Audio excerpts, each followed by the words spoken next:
Hello, stream. Welcome back.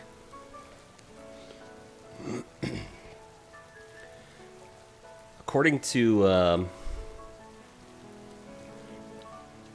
Twitch, it's only been 11 days since I streamed last, but it feels like it's been forever because I've been wanting to get back to it. I can explain stuff here in a minute, but let's continue on with our shiny badge quest, shall we? Last we left off, we had the goat, Sir Birdington, Jane in hard mode, and the goat got us through Iono. So yeah, that's exciting. Okay, I need to adjust some things here real quick. Hang on. Okay. So last time we were looking for some rocks. I've decided I don't want to do that anymore because we spent a very long time looking for some rocks.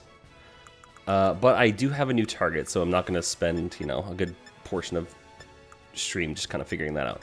But I have to make sure we have the ingredients for it. Mayo and mustard. Can you store by name, please? Thank you.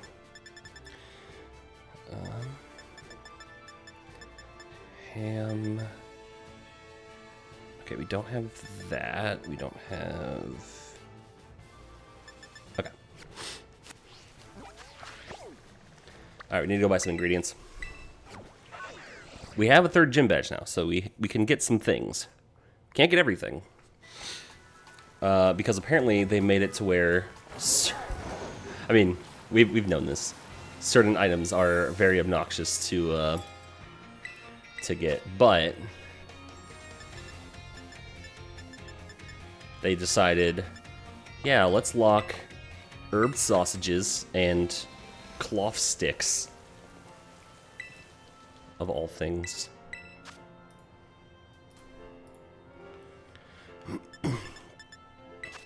I do have prosciutto.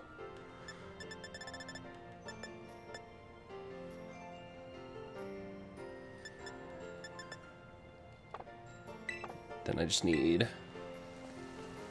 Oh, you know what? I can't spell. I think I was looking at P-O and not P-R, and that's why I didn't see it.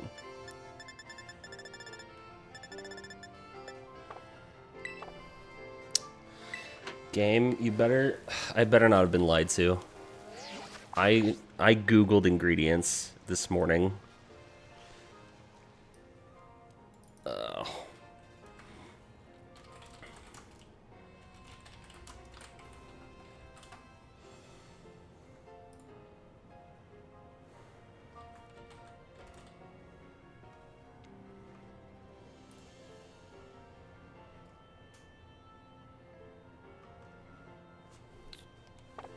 Which one of these was sure cans?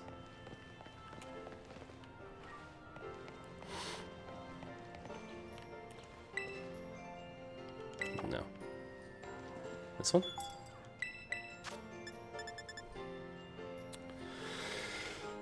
Oh my god. I was lied to. I was lied to. Don't trust Game Rant as a website. They told me I could get jalapenos.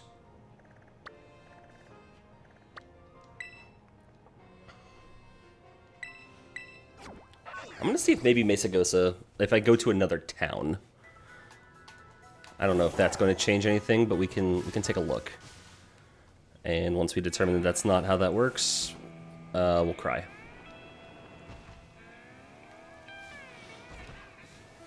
So to put it simply, what I wanted to do was I wanted to make a fairy sandwich. I wanted to do fairy. Oh, Arvin's gonna call me because I got too close to it. Yep. Can I see it from here? No, it's over on the other side of that. I want to make a fairy sandwich because I would like to get a Fido. I want a bread dog. So, ooh, Fire Fang. Because Fido actually is, for our purposes, quite multifaceted. Because we can use it against both Team Star members and the next Titan we're doing. Not this one. We're not doing that one. It'd be this one, the flying one. Because it's fairy type, works against dark, and it has the ability Well-Baked Body. It's a signature ability, and that means it is immune to fire damage. So that would be just good against the Team Star member. So that is what we want. And we have to find out if that is possible for me to get. So let's do some checking at stores. This is not a store.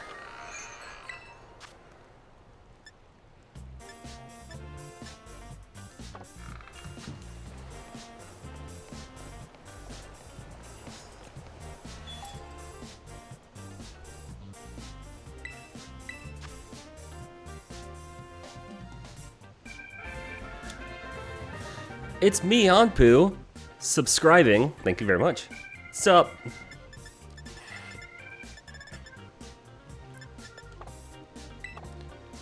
What up, man? I saw you were streaming earlier. How goes the shiny hunting? I literally just started. I saw you were streaming earlier. I saw you. I finally got a chance to look in at you playing Platinum, and I'm assuming the in the bottom right corner, that's the team that you're hoping to get. Is that what I'm assuming that is? Because I realized you were like in a weird spot that you probably shouldn't have had that team already. But I'm assuming that that team in the bottom right's the one you're hoping to get. Oops.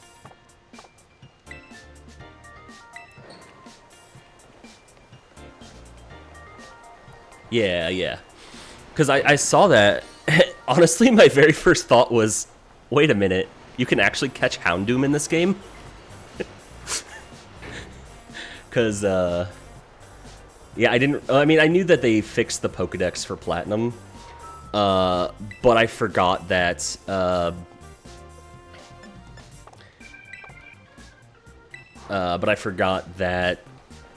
like, which ones they got actually put in the game. So they have more than one fire type.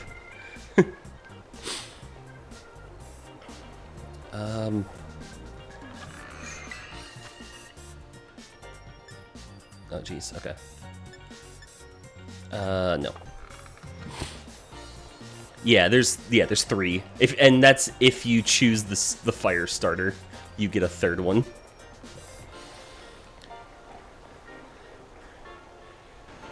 Yeah, like the unfortunate thing is because I was looking at your team and I really like your team. It's really interesting to me. The unfortunate part. Oh, you gotta do good stuff. Never mind. All right, if you're doing stuff, we can chat about that later. What is this? What's this place? Oh, gloves. Alright, I'll see you in a bit.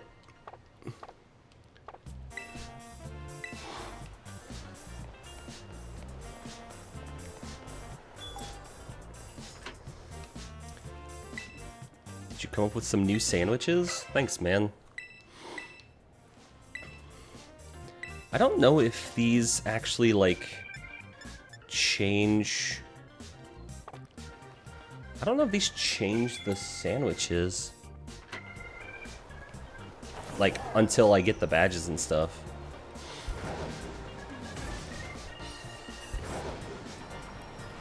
Oh, right, I activate... going close to this activates it because... Yeah, because he runs off. I forgot. Whoops. Yeah.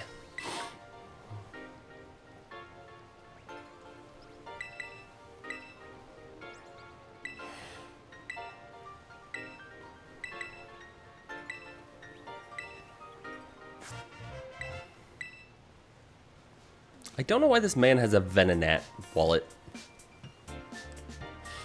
Honestly, if this would have, like, if this was his wallet and his ace ended up being a Venomoth that he terrestrialized to water, that'd be crazy. I don't know why, like, he would do that, because it doesn't make really any sense, but that would have been interesting.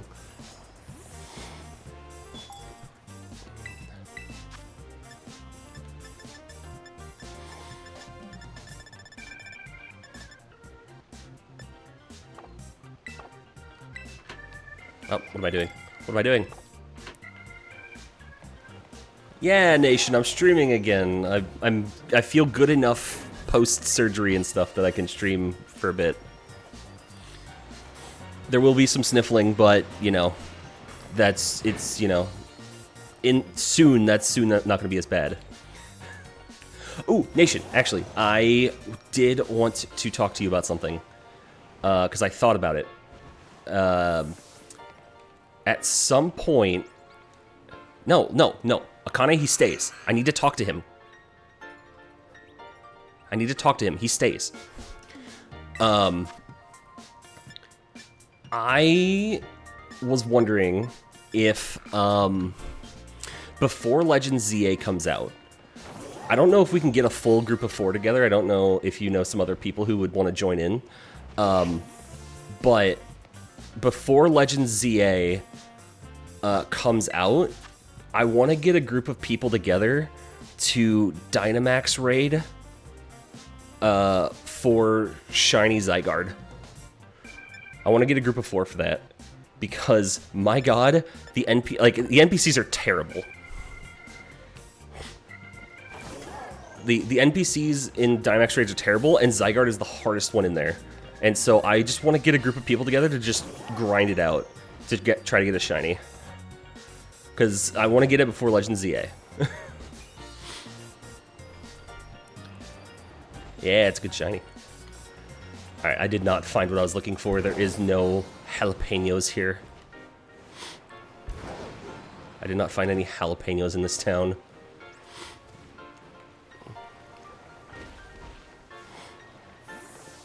So we have like 2 months, and at some point I want to get some people together. I think Akane mentioned earlier, or mentioned at some point that like Cap wanted to do something Pokemon related. I'm not sure, but I don't know if I don't know if he'd be down to that. When? I don't know. So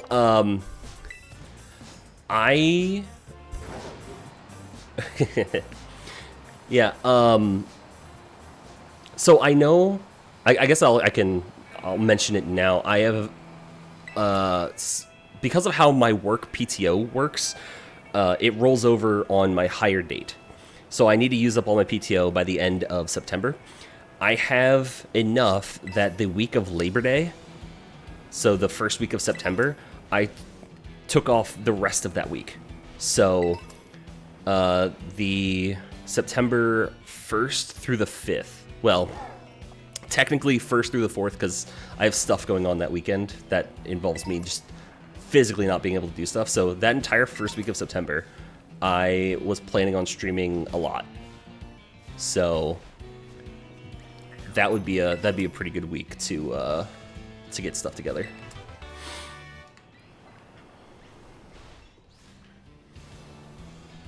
I don't know how that works for you. Yeah,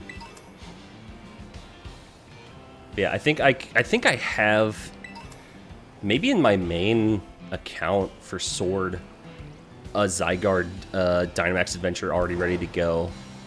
It's just a matter of one, finding a version of it that's actually completable, and then I guess also depends on how much Dynite ore I have. If I want to just like, if we want to repeat the same one over and over and over. There's a picnicker on this route. Yes! Please, give me jalapeno. Do you have jalapenos? Oh no, you're not going to give me items. You're just going to let me rest. Dang it.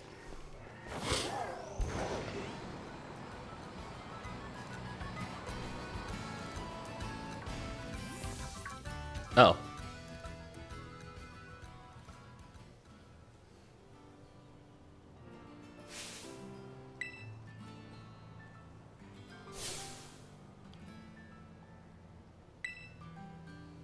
What the hell?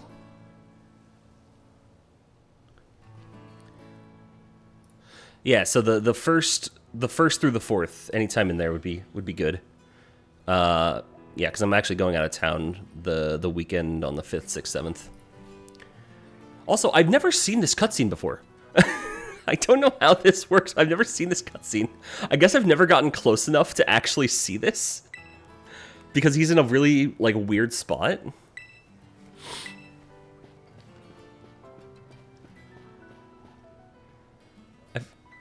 I've played through this game, like, 5 times. I've never seen this cutscene.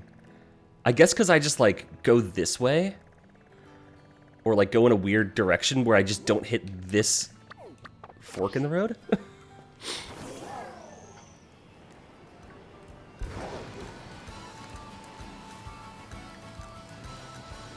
Yeah, just let me know. Because, listen, I could, if I really wanted to, do it myself and grind it out and hate it. But, you know, if I don't have to, it'll take a little longer per run because we have to go through animations when you do that. But if I get too close, he's gonna. Yeah, if I get too close, we have to battle. No, Akane, it can't just be us two. It has to be. We have to have 4. I don't want any NPCs with me because they all suck.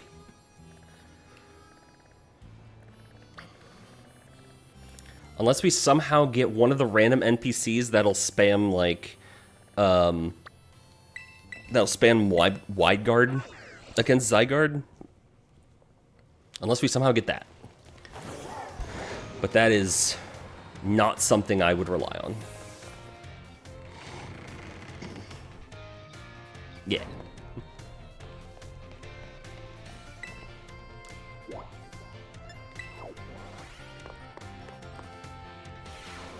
I don't know if he...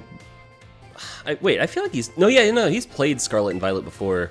Because he found two of his new favorite Pokemon, or one of his new favorite Pokemon in Tinkaton. I don't know if he has Sword and Shield to do Dynamax Adventures, though. Okay, well... Yeah, I'll ask him when he comes back. He said he was just here, and he said he'll be back in a little bit. All right, well,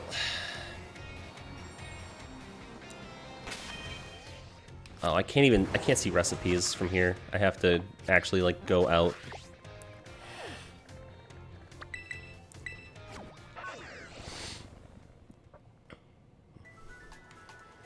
I mean, I guess if we really wanted to. Yeah, I'll ask Cap. I mean, I guess if we really wanted to, we could we could do the blueberry quests or whatever in this game, or in this game to get those other legendaries, because those are the only ones I don't have are from the group blueberry quests. But granted, those are shiny locked, and who cares if they're who cares about that? Okay, do I have the ability to make a fairy sandwich?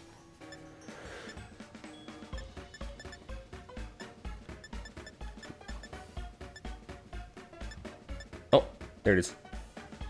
A BLT? Okay,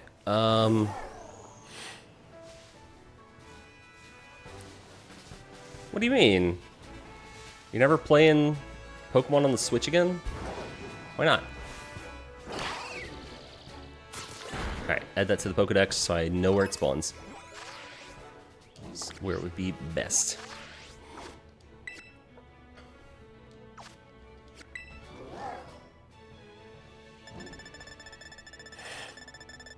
That'd be really unfortunate if these games turned you off Pokemon.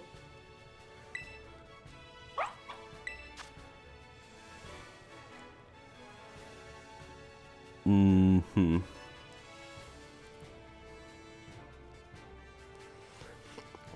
I'm trying to think what other Pokemon would spawn in these areas. It'd be Jigglypuff, I think is the main one.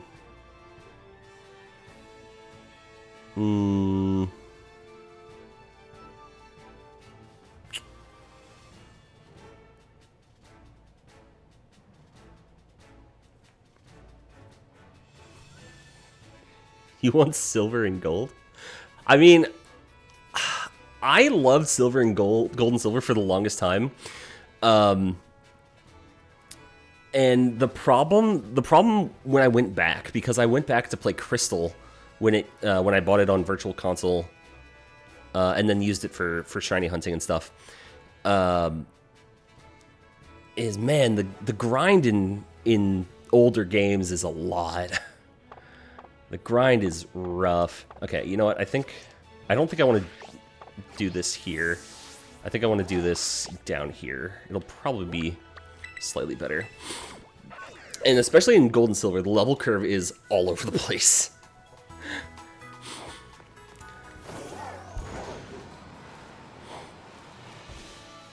Yeah, Heart Gold Soul Silver was good. It has some of the same problems, but most of like the overalls were updated, which is good. Okay. Oh yeah, you platinum, yeah. Okay. Okay, encounter power 1. It's fine. That's what we'll have to use.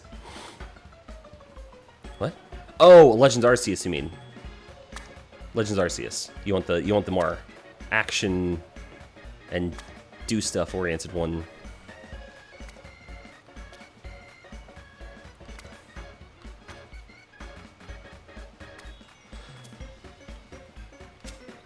Honestly, okay, based on what I've seen, and obviously the game's not out yet, so it's hard to say. I think you'd probably end up really liking Legends ZA. Okay, wait, hold on. Hang on. Something with a story, and you didn't like Scarlet and Violet? I'd say overall, Scarlet and Violet has probably like second or third, like probably second best story in Pokemon mainline games, or pseudo mainline games, because I think Legends Arceus is better. But I would say this is probably the best one. What do you mean it had a story? Did you finish the game? Did you collect all the badges and then do the end game?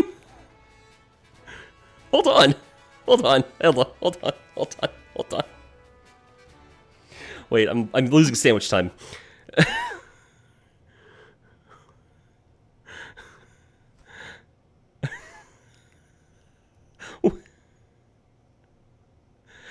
You know what they say, Nation.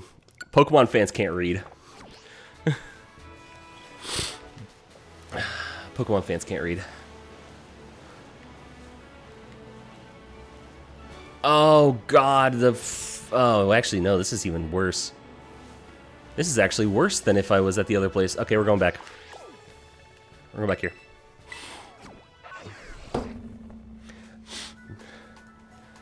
But, as I was about to say, before I got flabbergasted,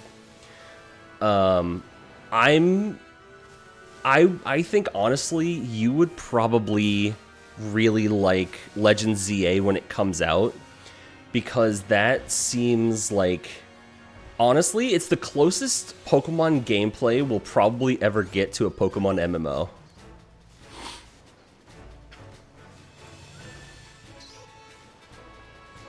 Because of the like cooldown system, kind of dodging and all the other stuff, like I'm hoping that if they do it as well as it seems like it will be like Pokemon MMO gameplay. Actually, let's do this. We go into the town. We exit the town. We see things spawn? Yes.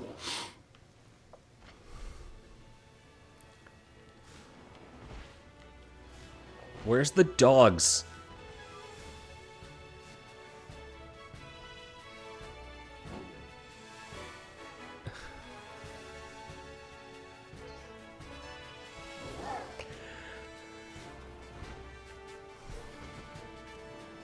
Okay. Okay. I don't. If you got bored, you got bored. I don't know if there's anything I can say to that.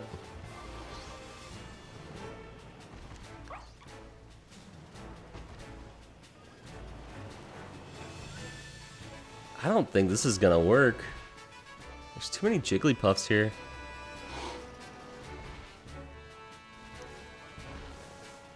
I wonder if I can... Huh.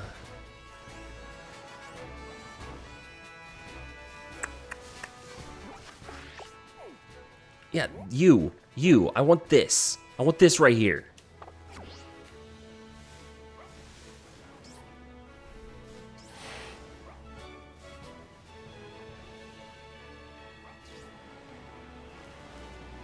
Last one you liked is the one where you can make an underground base. Okay, so... You could make bases in Ruby, Sapphire, Emerald. You could make underground bases in Diamond, Pearl, Platinum, Brilliant Diamond, Shining Pearl.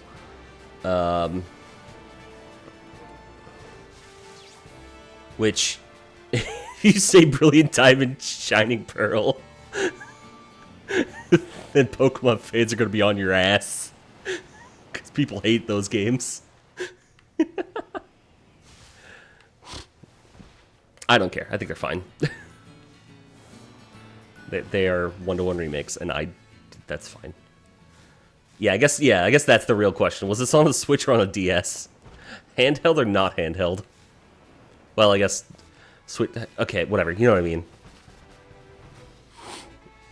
Okay, yes. Then it was Diamond, Pearl, Platinum. Somewhere, one of those three was the one that you played. Okay. Yeah, because they didn't have bases and anything after. I'm gonna do some date skipping. We're gonna do some date skipping because I want to see if I can get a dog outbreak.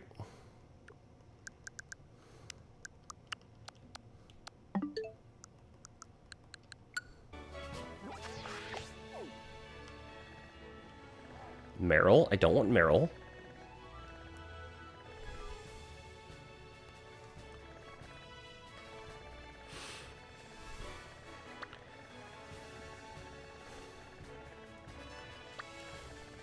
Yeah, I mean, I think that is a fair assessment for some of, like, for early portions of the games, for, you know, that they will, like, baby you a lot, and, you know, there's so much hand-holding and stuff, so, you know, I can understand that.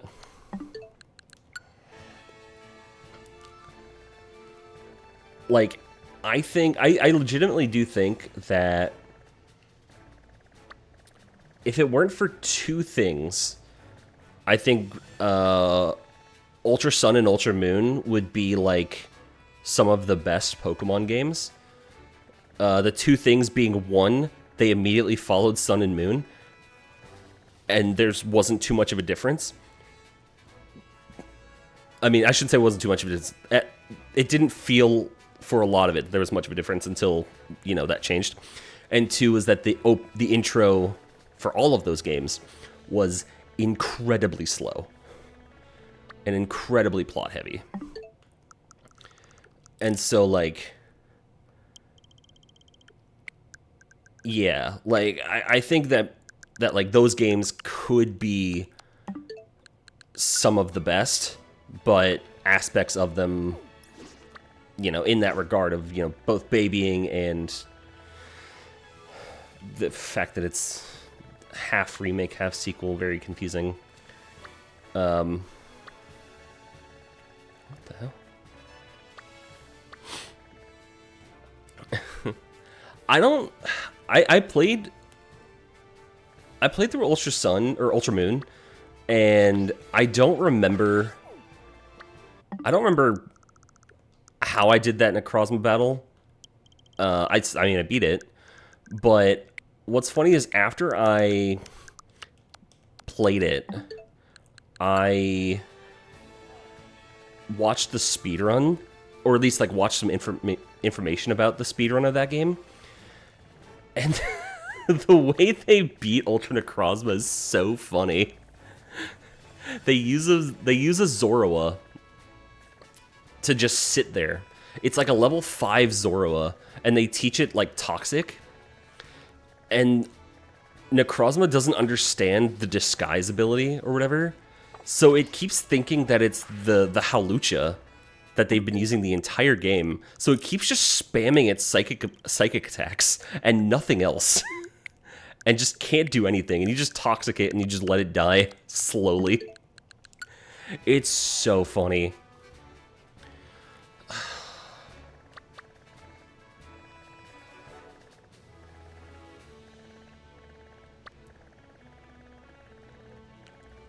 Damn it. Damn it.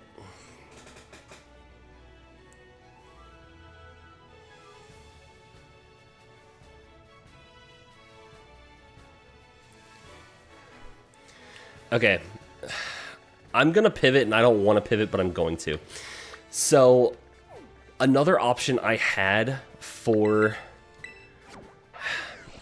The other option I had for the shiny I was going to get was Pawmot. It was Pawmi to Pawmo to Pawmot. The problem is I didn't want it. I just didn't want it.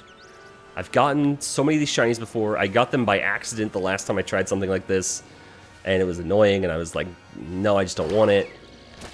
But here we are. It's an electric type.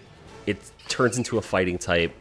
It's going to be good against some of the upcoming things. So I might as well just use it. Alright, so we're gonna hunt some Pawmi.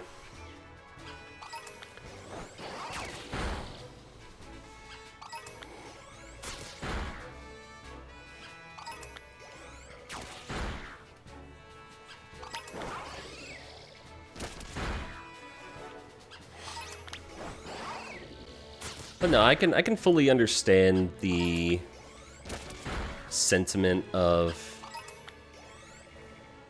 more recent Pokemon games being very hand-holdy, having very long intros, like, like, I'll say even rushing this game, like, for me at least, getting to the point where you have your ride Pokemon and you can go around and start doing badges takes an hour. Like, always. I can do bare minimum stuff, I can lose any fight I'm not required to win, and it still takes an hour. And that's annoying, honestly. And I'm pretty sure in Pokemon speedruns, they have a... I think you're allowed to start after the... like, you're allowed to have your saves start after the beginning of the treasure hunt. Because it's just so long. I don't know if there's, like... I don't know what the rules are in terms of if you have to use the same save, or you have to, like... Pokemon, you can't, like, pre-do stuff. But, yeah.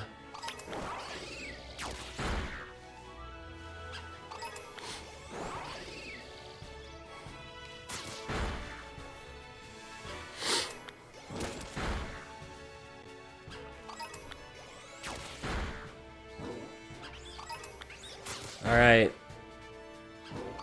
We're gonna be looking for a pink rat.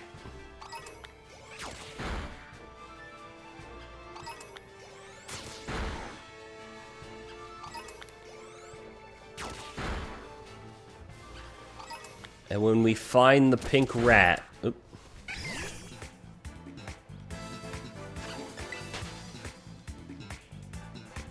And when we find the pink rat, we have to level it up. And... I don't know if we'll get it to Pomo before we would go after Bombardier.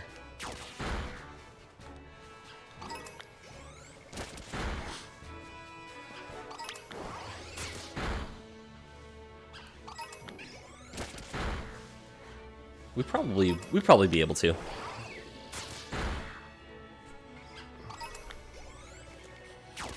Because if we do, then we don't have a Pomo. We immediately go on a walk. we go on a little hike with our buddy to get ourselves a Palmot. Because that is not level gated. It is... The moment you get a Pomo, you can just walk with it and it'll be a Palmot after 1,000 steps. A thing that is not easy to track.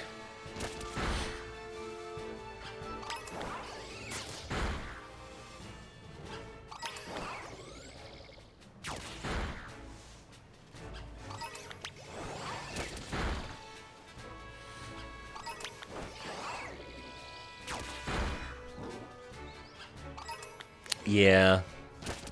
I have a lot of Pokemon like that in Pokemon Go that are just like... It's like, walk with this Pokemon, have it be your best friend, and do all this and that. And it's like... Come on, man. I'm never gonna use this thing. I'm doing it for the Pokedex. Like, just let me have it.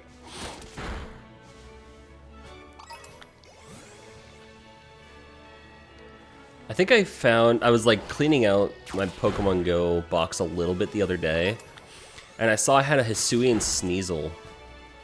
And I have a Sneasler, but I have a Hisuian Sneasel that's like, I think, better stats overall. And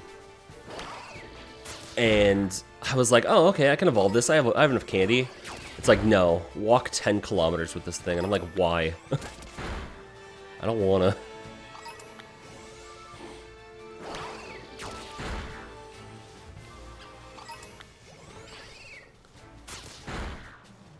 Yeah, you've been on a break. I open it every day just to, you know, keep up with it, because I do that. Ooh, okay, we stop that. But I don't do much. Like, I'll open it, I'll get the daily challenge, or get a daily thing, like a daily research, catch a Pokemon just to keep those streaks going. I basically never get Pokestops unless it's convenient. I only catch things like just to catch something for the day, or if it's shiny. And like, I check just everything in case it's shiny. Yeah, no, that's fair. It's fair to take breaks on that, because, I mean, well, it's not a gacha game per se, but it's very, you know, it is a mobile game and has a lot of mobile game problems. And then, depending on, I guess, the raid schedule. Oh yeah, it's a great place to get shinies. You probably have some good ones. I got some too. Yeah, I mean, yeah, so many microtransactions. So like, you know, depending on the raid schedule, I'll do raids because, like, you know, Zacian and Zamazenta came out for Pokemon Go and are currently the only way you can get them shiny legally. Because if you missed the giveaways, like I did back in Sword and Shield, you cannot get them. So the only way to get shiny Zacian and Zamazenta is get shinies of those two dogs during the rotation of raids in Pokemon Go. And it's like, Well, of course I'm gonna spend money to get remote raid passes so I can do that. Ampu's back.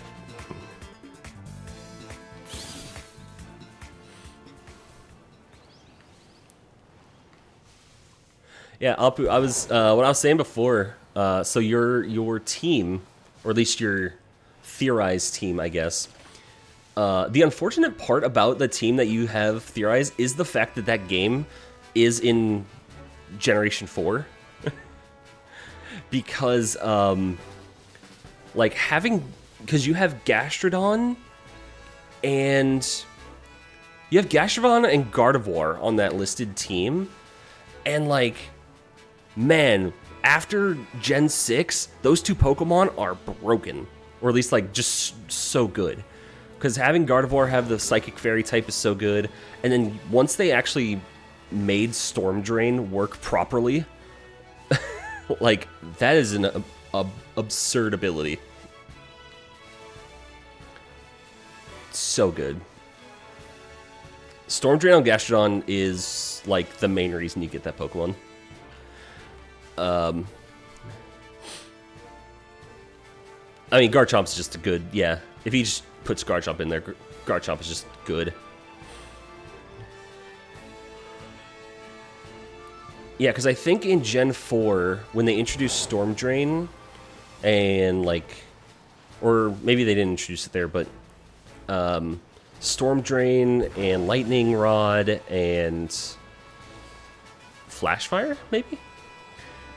I don't know. I don't know if they all work the same way, the exact same way, but it didn't work the way it does now, where the problem with those moves is you still took damage. You would absorb the hit and still take damage, but you got the stat boost. Whereas now it neutralizes it. It neutralizes the attack. It absorbs the attack, neutralizes it, and you get the stat boost. It's so good. But yeah, I think for like the first gen or two when it was introduced, it didn't neutralize it. So it's like, cool. My Pokemon that is neutral to water is just gonna take the water move. That's cool.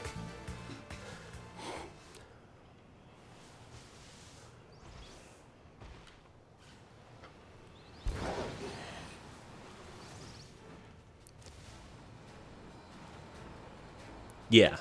Yeah. Yeah, because... Oh, right. Ampu, do you have Pokemon Sword/Shield with DLC on the Switch? I guess I have to preface that, or I guess add that.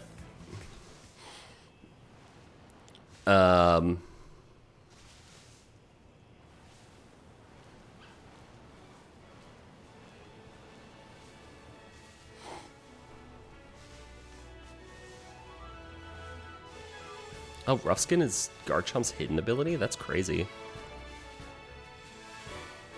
I don't even know how easy it is to get a hidden ability in earlier gens. Yes, Ampu, do you have Sword and Shield and DLC? Do you have the ability to do Dynamax raids? Dynamax adventures? Ah, okay. Because I was asking Nation if he wanted to, before Legend ZA comes out, do Dynamax Adventures to get shiny Zygarde before ZA comes out. Yes, I'll ask Captain. I'm streaming. Thank you for the reminder, though. But no, the DLC is honestly the main reason I have over 1,000 hours in, like, I've maxed out the timer in Pokemon Sword and Shield, or in Sword, is because of the DLC. The Dynamax raids, are so much fun, and they're great places to shiny hunt. And they are the only way, currently, I think, to get, or at least the only way in mainline games without Pokemon Go, to get shiny Gen 7 legendaries. So all the stuff from Sun and Moon. The Tapus, and the Lion and Bat. And Necrozma.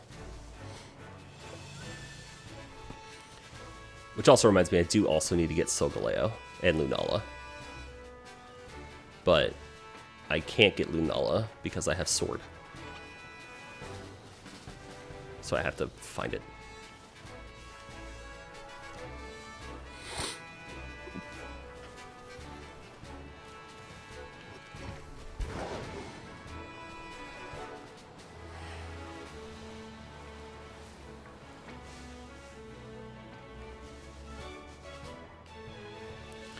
Yeah, Sword. So the thing I heard, and I think I've said this before, the thing that the way somebody described Sword and Shield and Scarlet and Violet, and I think it's just kind of the best way to do it, is Sword and Shield are polish with no content, or like polish with no crunch, and Scarlet and Violet are crunch without polish.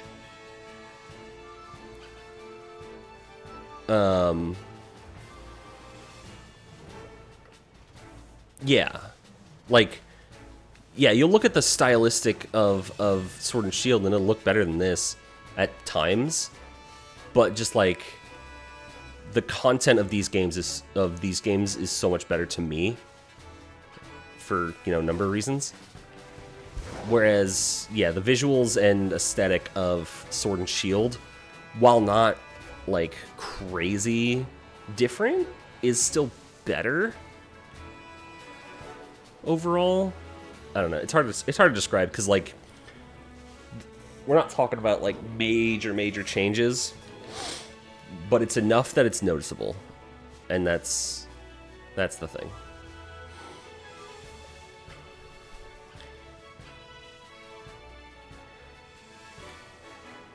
Yeah, the DS games all look good. I think, yeah, the DS games look good. The 3DS games are fine.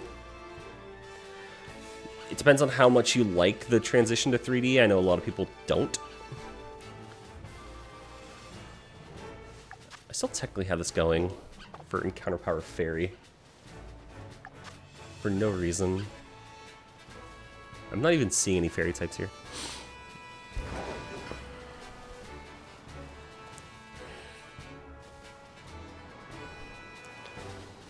Honestly, play through Heart Gold Soul Silver on stream.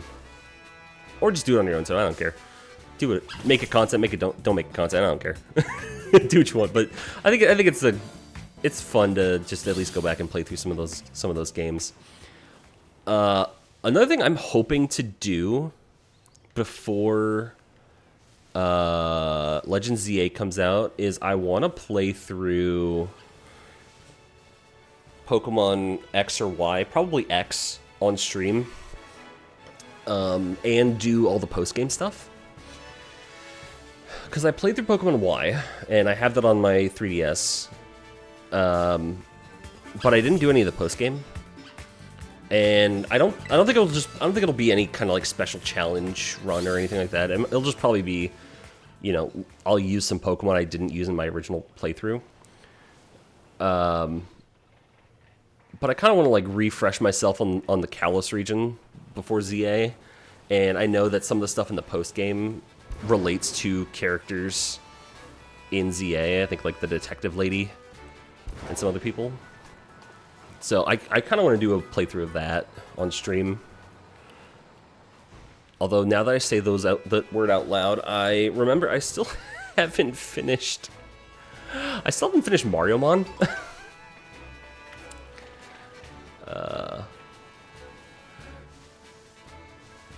Yeah, it's been a sec. I haven't gone back to Mario Mon. I just haven't felt the need to. I probably should.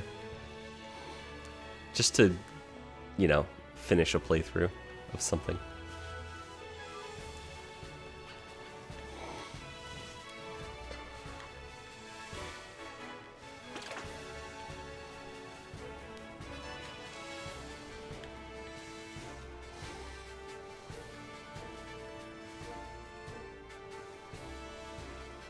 Yeah, maybe, I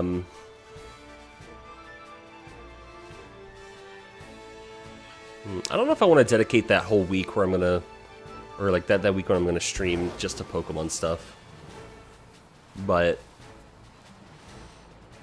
if we can do the Dynamax Adventures, I'd like to do that, but maybe I could just make it a whole week of like Pokemon Legends ZA prep in 1 month. So replay through X, try to get Shiny Zygarde. That's it.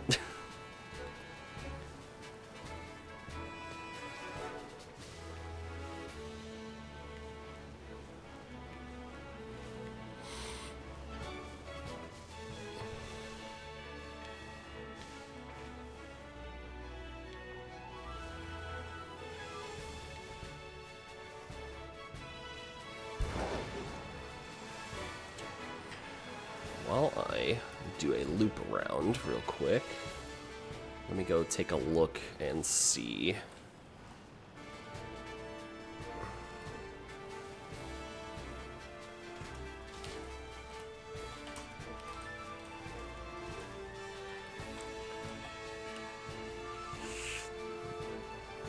Do I have the ability to make a level 2 encounter power electric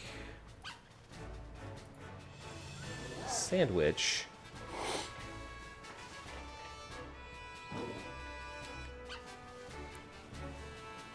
Oh, you're finishing up some editing? Hell yeah.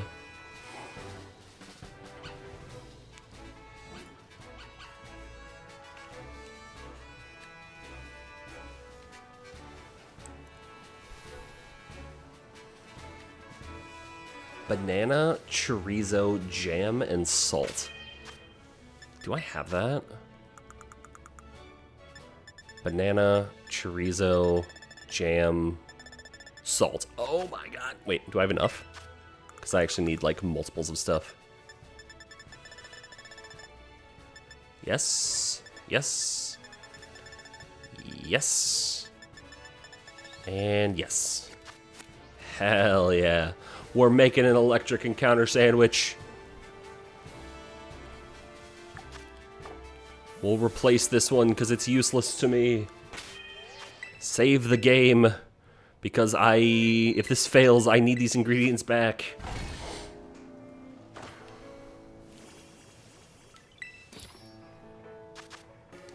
Alright. 4 chorizo. God. 2 banana. 3 jam. And 1 salt.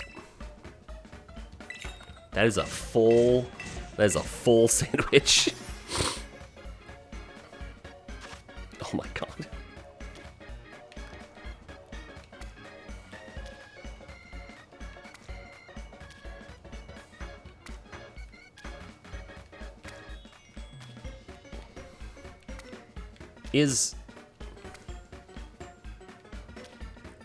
Forgive me for being stupid.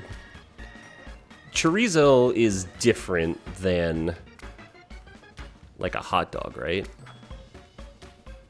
It's not. It's like it's a different thing.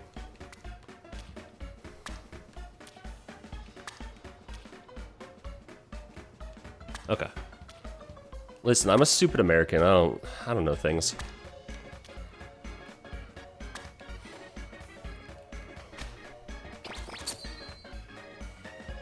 Depending on what it's made of, I'd honestly, like, I would be willing. Spicy Spanish sausage. Ooh, actually, if that's true, I would honestly, maybe not this exact setup for a sandwich, but I'd be willing to eat all of these ingredients on a sandwich. Like, jelly, jelly, sausage, and banana. I'd be willing to eat that. As crazy as that sounds.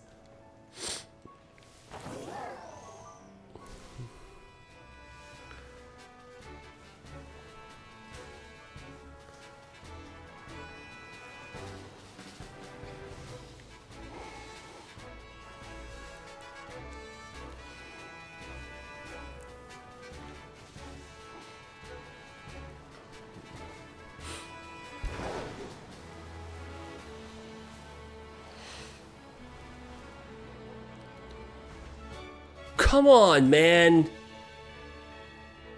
It's a duplicate. I can't even do anything with this. I can't even use this.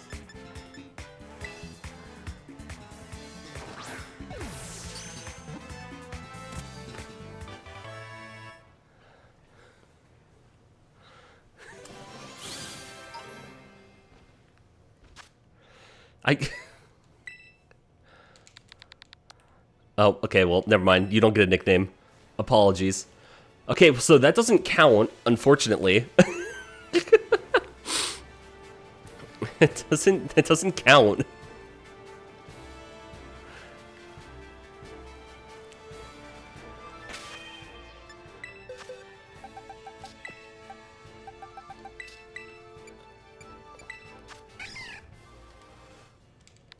Here. Oh wait, can I?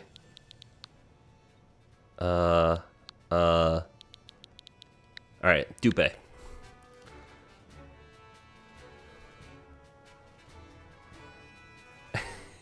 That's fair.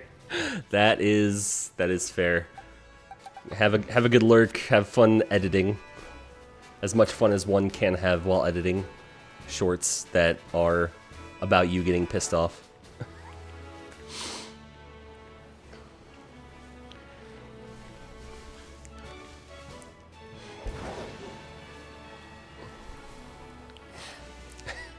Yeah.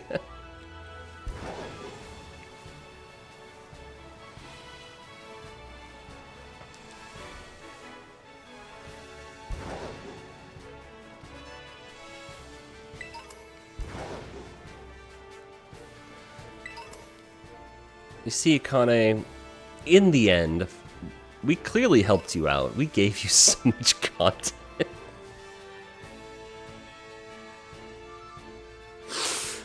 Oh, I couldn't say that with a straight face.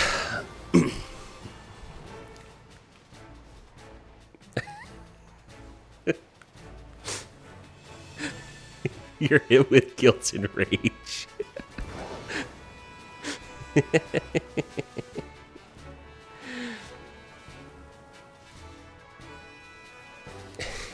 It's, you know, it's always fun. Always fun to see.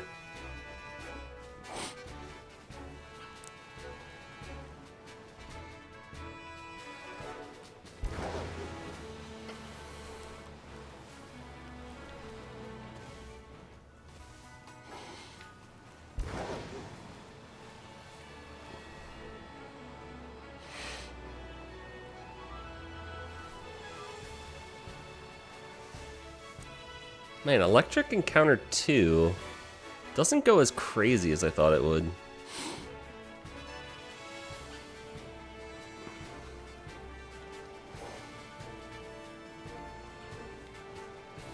Like, if this was Electric Encounter 3, we wouldn't be seeing anything but these Palmy, like, anywhere. But is what it is. Oh no, I just realized if I don't find this shiny, I can't reset. I can't reset to get back my ingredients because I found the Hoppip. Oh no. Never mind, I found it. Nope, I didn't find it. God damn it, the coloring. Okay, look at that. Look. Okay.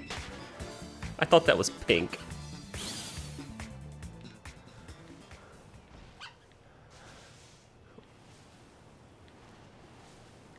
Well. Then I hope we find it in 25 minutes. Not you.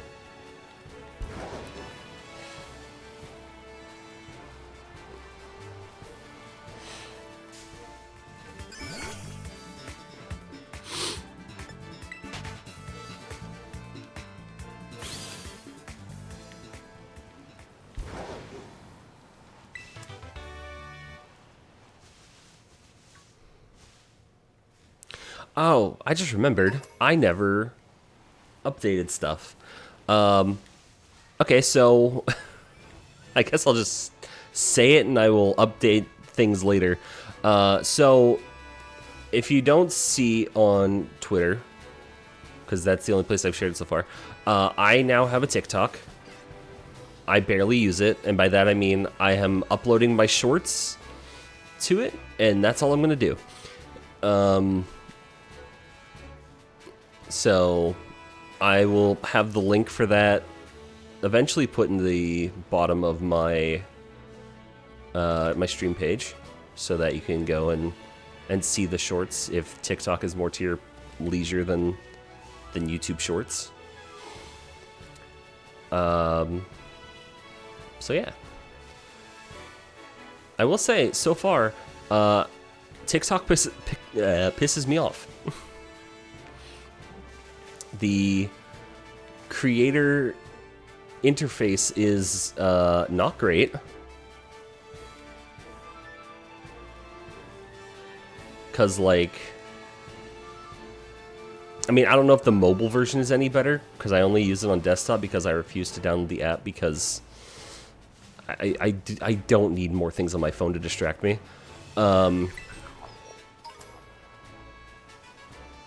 But when you upload a short, or upload a video, and you schedule it, you can't make any changes to it until it gets released. Like, you can't change the timing of the scheduling. You can't change a description if you accidentally type the wrong thing. Can't do anything. So I uploaded all of my shorts that I had and had them spread out 2 a day per weekday until basically next Thursday or next Friday. And I can't do anything to make sure that they are correct now until then. Because I also realized that if you copy and paste descriptions, or at least like the tags and stuff, they don't act as tags unless you like go through the click menu. You clip my dupe? Hell yeah.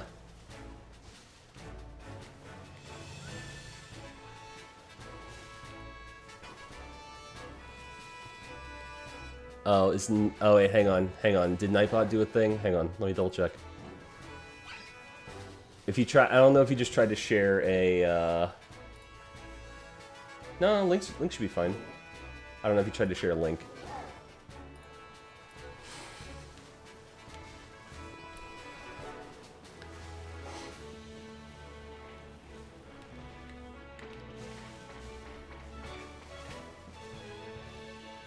Oh, did it not go through?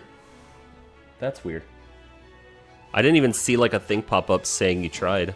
It just like straight up said no. Let me go double check Nightbot real quick. Because it said links. Yeah, filtering out links is disabled.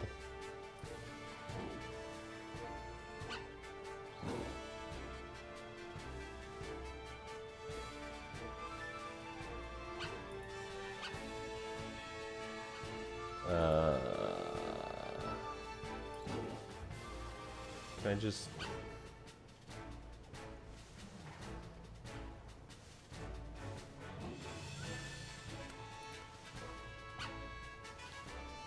didn't say that it didn't go through. That's weird. Huh. Yeah, I don't see it.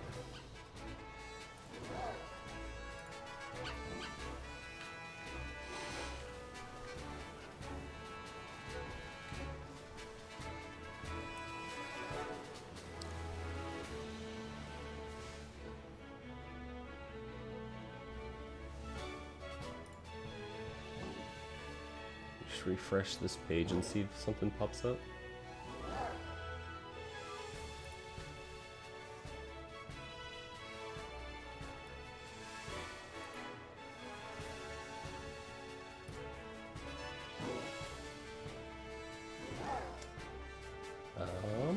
Oh my god. No. Clicks. Oh, there it is. Okay, I see it. I see it on my. Okay. Yeah. I see it on the channel. Okay, cool. Okay, I just wanted to make sure it went through because I just wasn't sure. All right, I see it. Cool.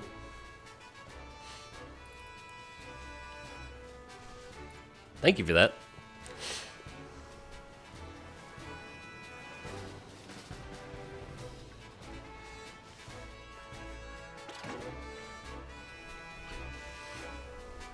But yeah, with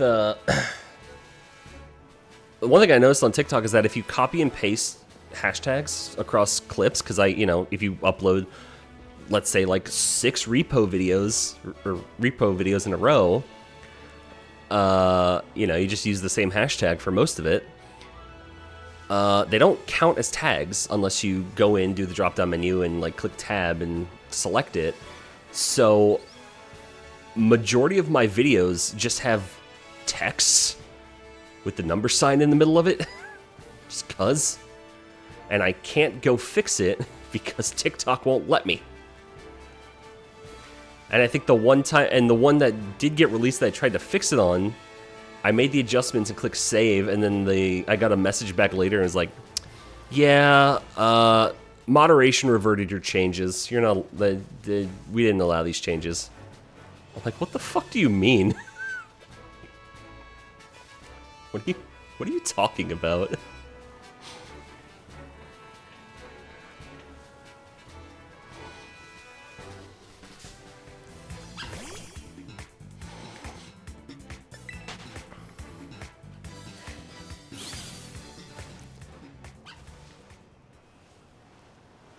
So, it's probably just all for the best that I deal with that platform as little as possible.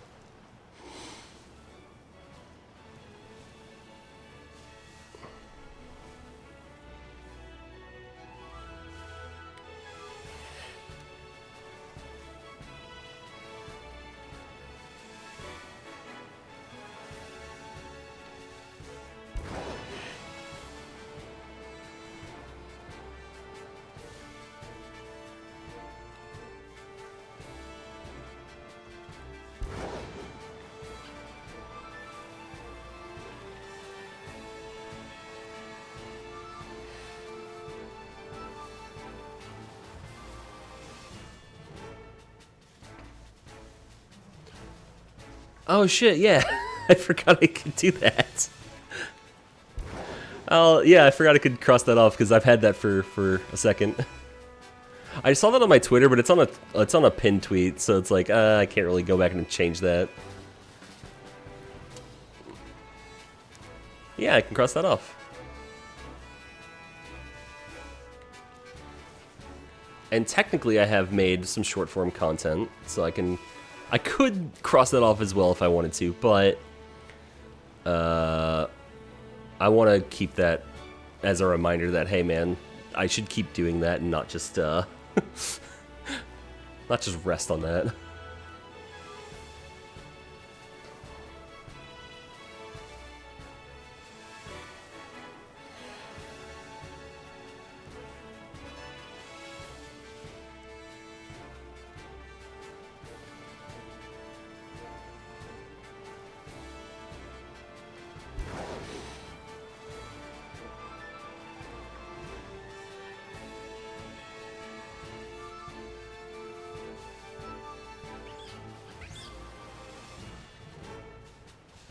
Nope. The shadows.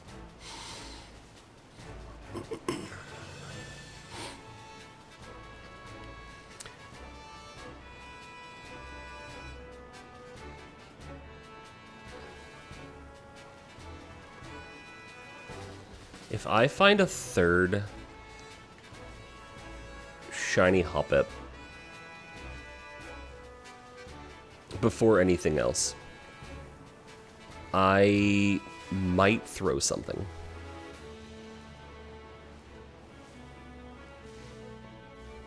So I should probably, like, have something near me that I'm willing to throw across the room.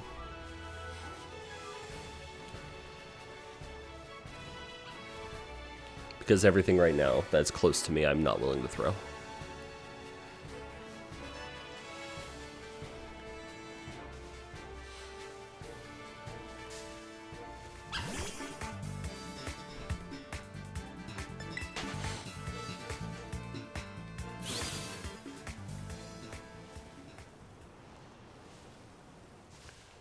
I wonder if picnic resetting would be better. I don't know. I mean, it would be more consistent because I'm not sure. I'm unsure of the range now on the Switch 2 for despawning compared to the Switch 1 version of this game.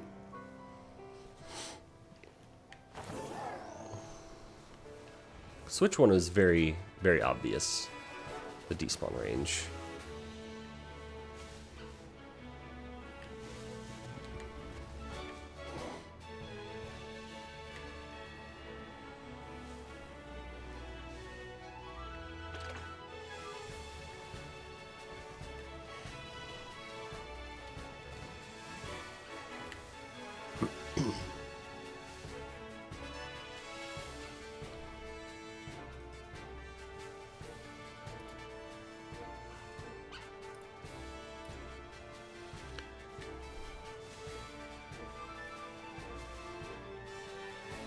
Maybe I should just...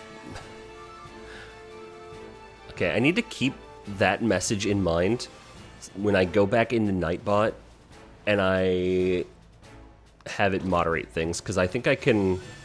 I think all of them have very similar messaging, and I can destroy them before they show up on my stream. Yeah.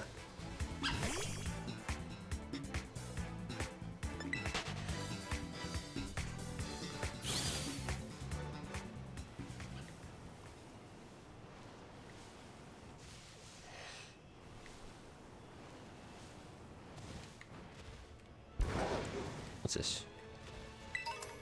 It's a revive. I see.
Come on, little Palmy.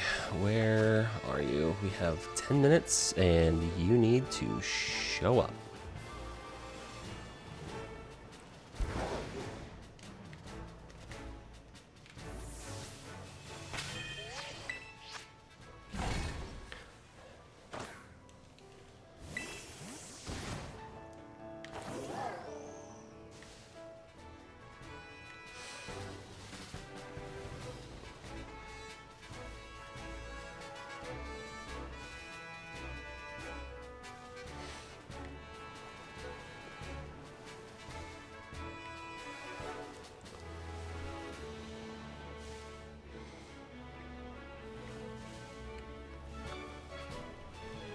So as a reminder, all the Palmy that are in range of this outbreak, wherever that range is, have increased shiny odds because I've knocked out approximately 60. I could knock out a couple more and probably still be fine. Alright,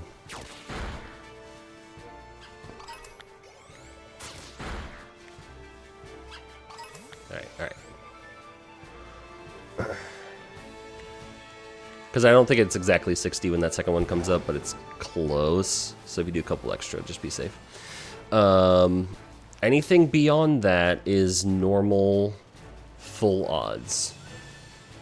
So the hop-up earlier, full odds. Somehow.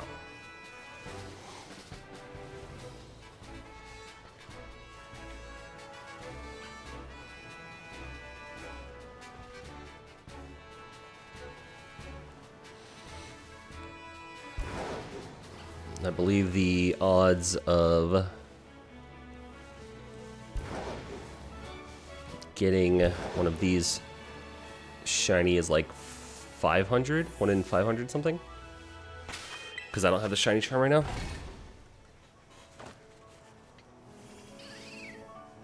Well, I guess I'm not gonna have the shiny charm ever, but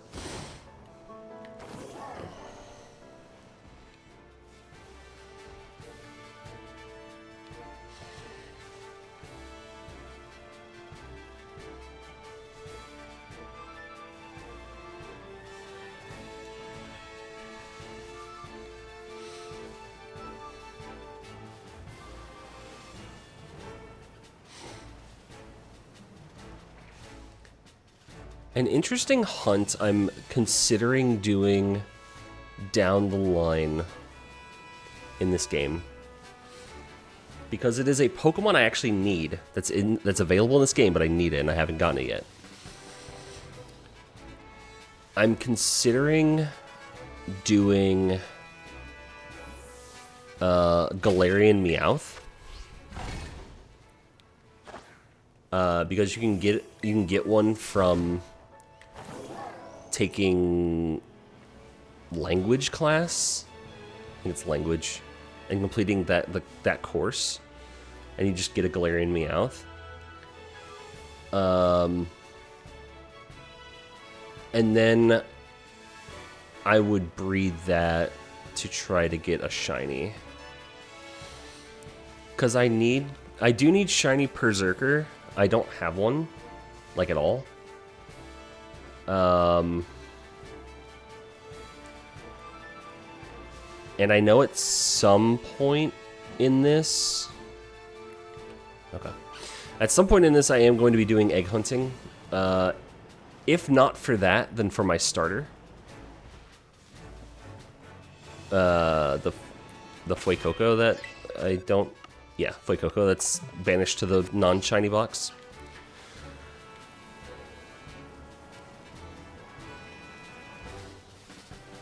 So I might set up to where I get 2 Dittos. I can just bring them in from Pokemon Home just to have them Masuda and make it a little easier on myself. And then have both Fuecoco and Galarian Meowth. I think I think for it to work, they both would need to hold an Everstone. Because Galarian Meowth needs to hold an Everstone in order for the offspring that is born to be a Galarian Meowth and not just a normal Meowth, because that is natively available in this game. And I think Fuecoco would need to have an Everstone to allow it to breed at all, because I think there's a bug in this game I remember seeing where if you have a Pokemon with an Everstone and it's breeding with Dittos and it's not compatible with anything else, then that's the only Pokemon that will breed.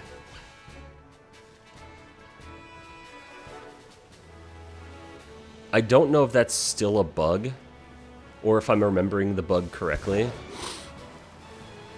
but it's something like that, where, like... Because I think I tried that once, where I was like, Galarian Meowth,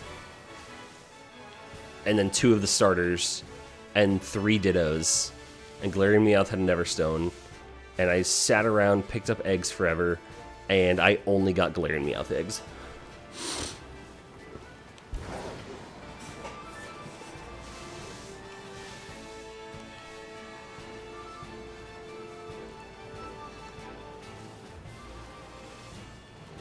So what I might end up doing for that is maybe do the classes on stream at the end of a stream. You know, just to do them. And then off stream,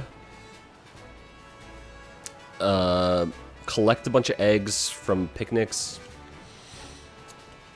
and then on stream hatch them. That should be pretty good, right?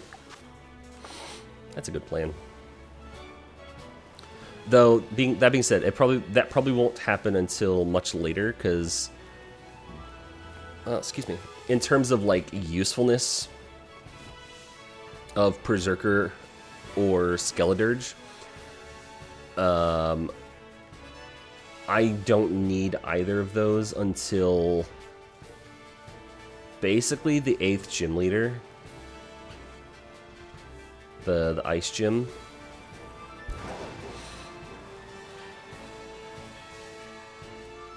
And so it'll probably be one of the last Pokemon that we get.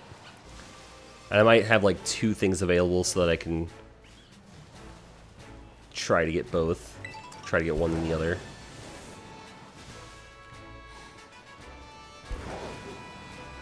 Or we just leave it for the last one and it's a roll of the dice of which of the 2 we get. I found a what? It's over there. The mass outbreak of Psyducks.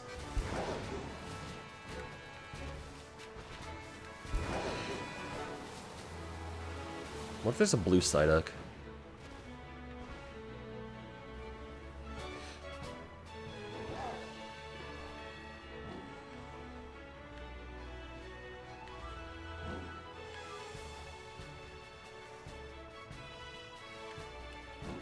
Okay. I'm wasting time on my sandwich. Looking at Psyducks.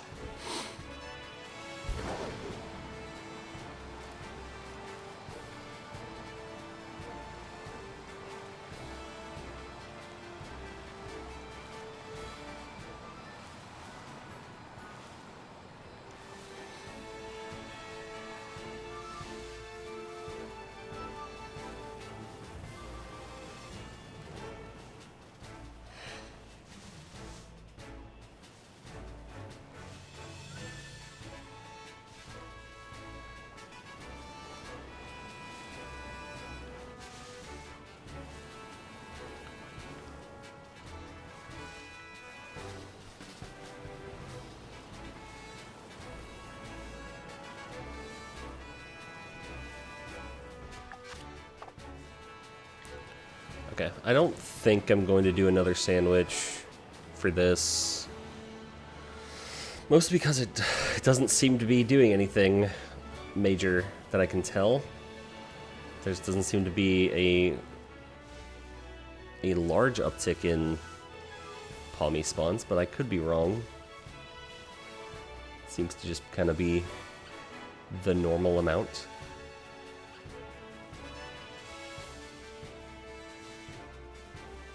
So we don't need to attempt to mess around with more ingredients.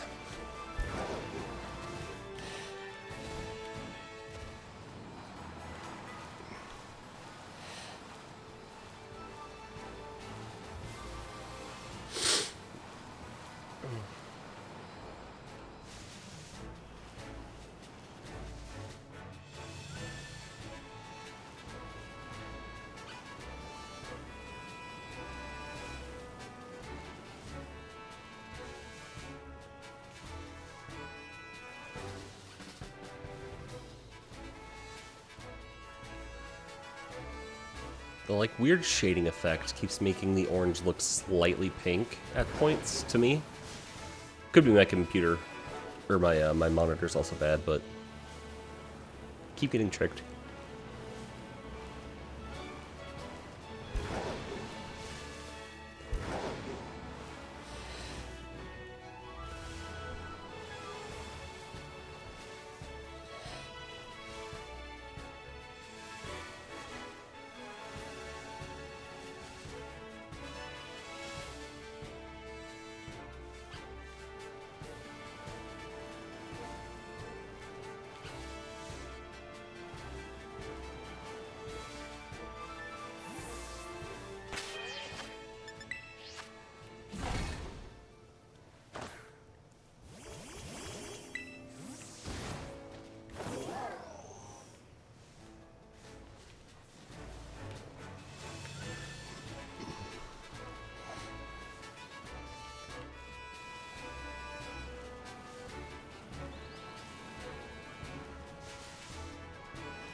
Based on that location, where I usually think, like where that spawn is, I'm pretty sure that is probably a ghastly outbreak.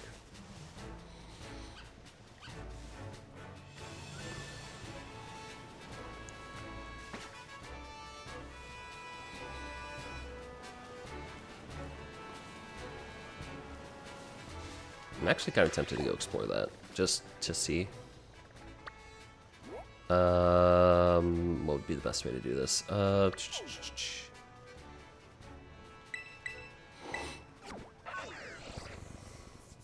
Alright, taking a detour a little bit, so we can get out of that area specifically for a minute.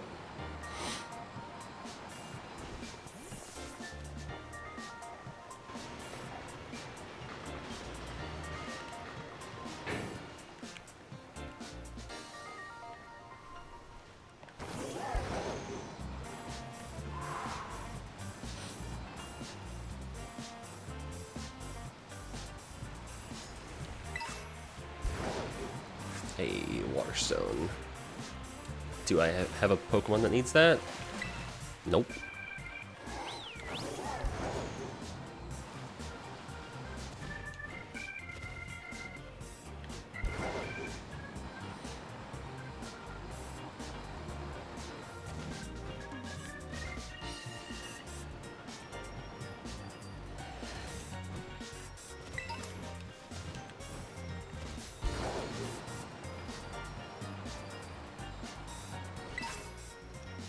Nugget.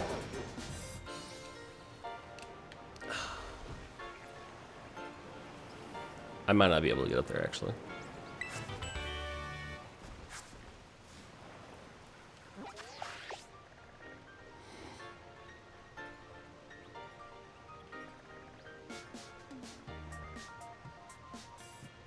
Well...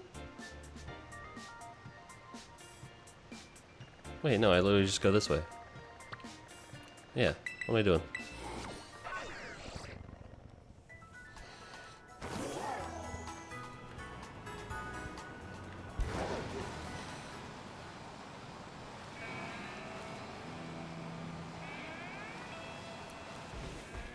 You. I need you.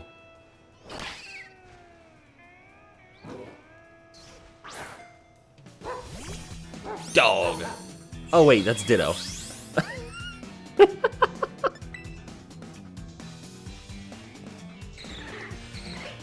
Wait, no, let me leave.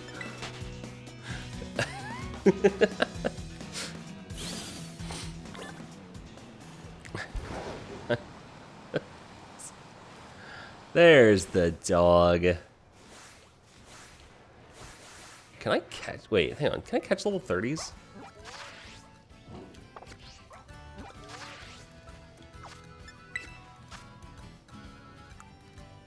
$35. Ah, okay. Okay. We have the potential.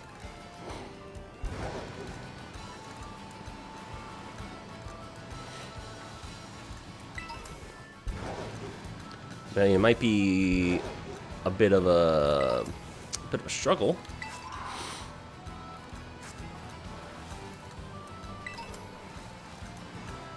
But we can catch it and use it.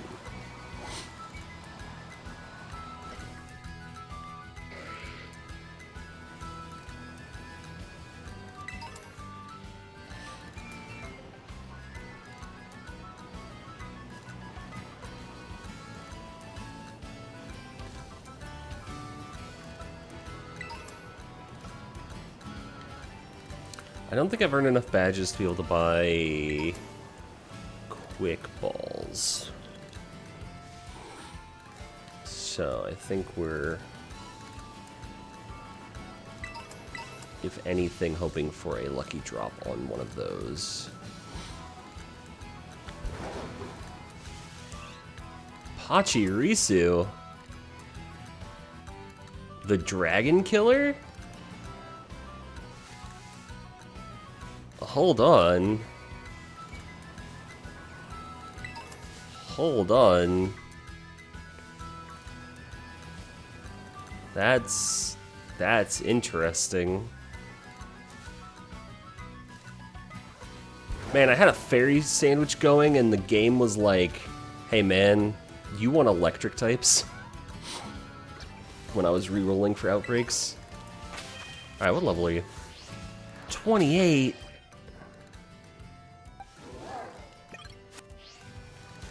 Alright, hang on. If I can do this.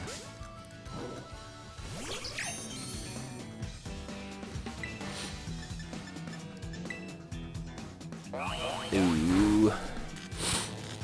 Nuzzle's a very good move. Oh.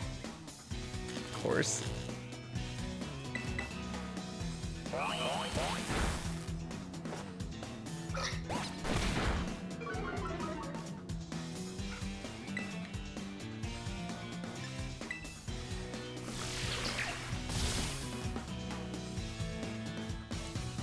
It's just endure.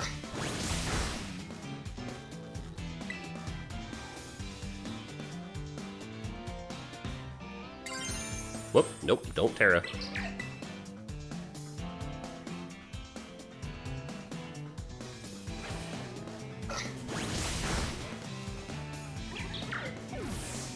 Okay.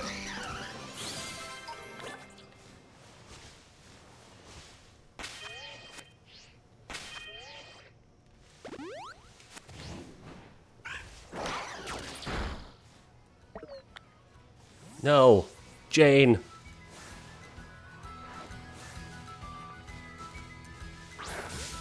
Okay.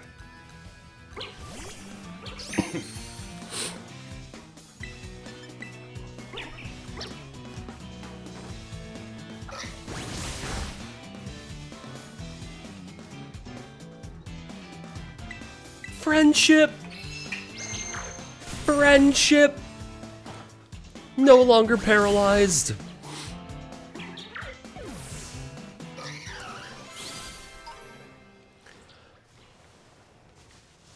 Ooh, ooh, ooh. Chansey, Chansey, Chansey, Chansey. Run away. Run the other way. Okay, this could be good. I want to use Mankey to kill this Chansey. Because we'll get a lot of experience, and I believe is 28 the evolution level? Yeah! Alright, we're Primate now.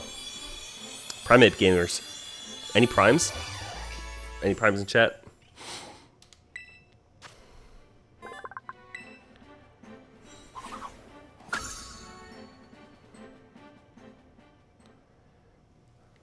Alright, which should mean... Yeah! Primate's strong enough now.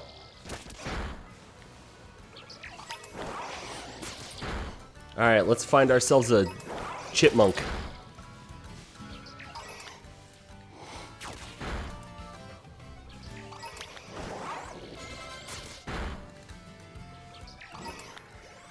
Wait, what level does... What level do those two evolve? I should probably figure that out.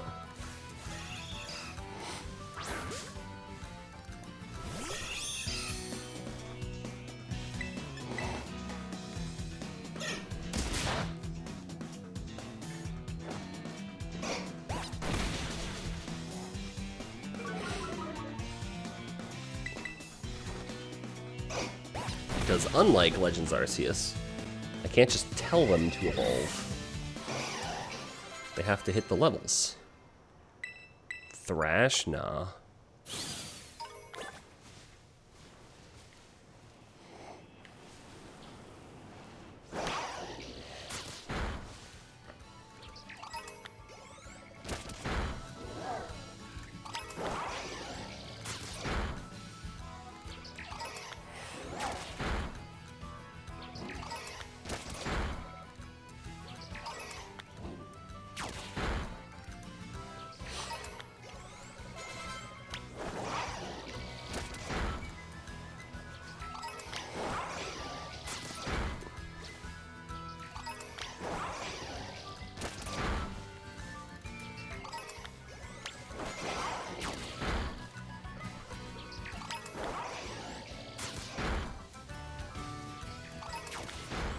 Oh, hang on. Come back. Come back. Come back. Come back. Back. Back. Back. Back. Back.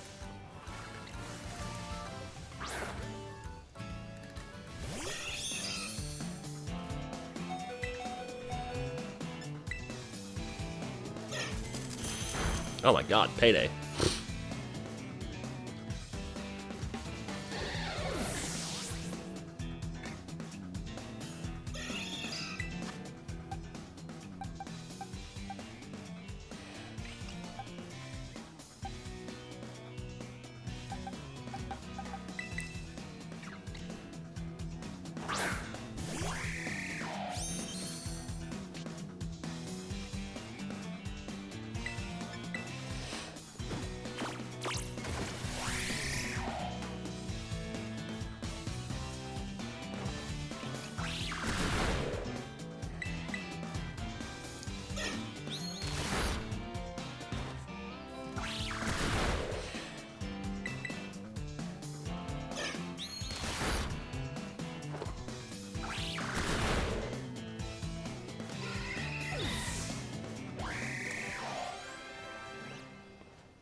Oh, they got levels before the fight started. That's annoying.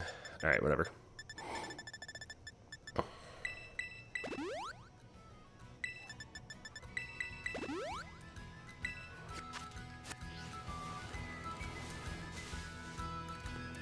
Alright, we'll just let you keep fighting the Pachirisus, healing when needed, and then if I see a Chansey, I kill a Chansey. Normally.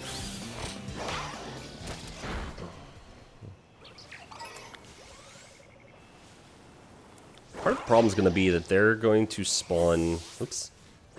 They're going to spawn up the cliff. And I can't get back up there easily.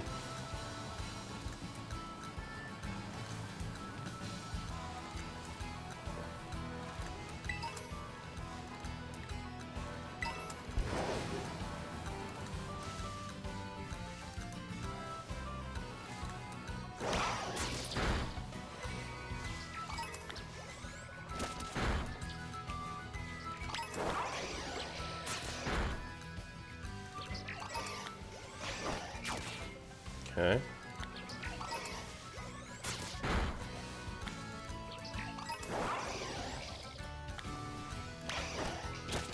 Kill the deer. They're in the way.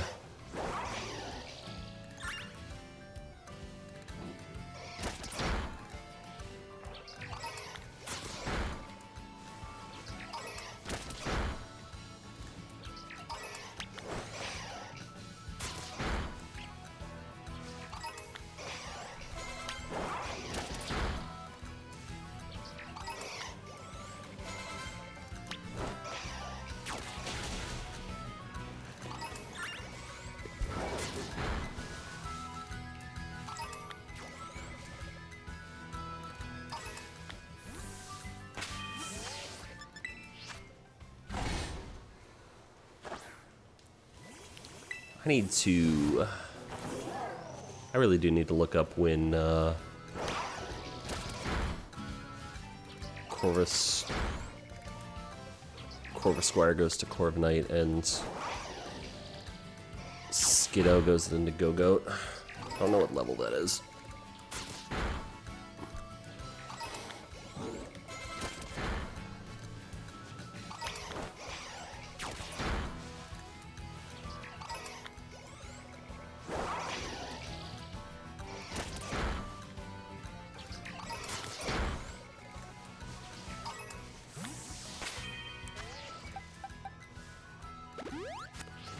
Because of this, we're gonna be so over-leveled when we go to fight some things.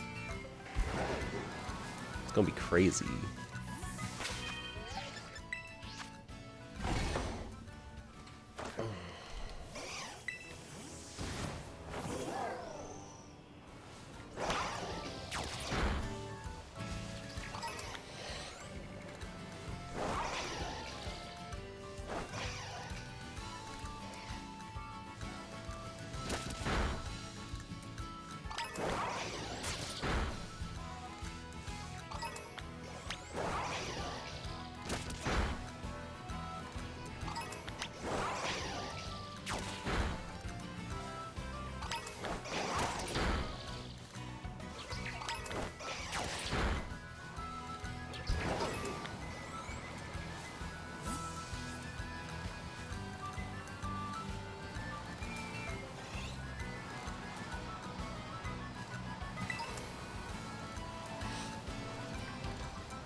Game, just so we're on the same page here, we know that there's a Pokemon in this area that is spawning that I see that I do not want to get shiny.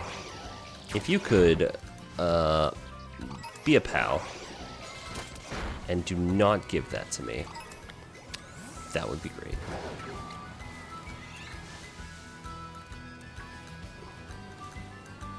There are other things that are not Pachirisu that'd be fine to have shiny. But there is one Pokemon in specific I do not want to see.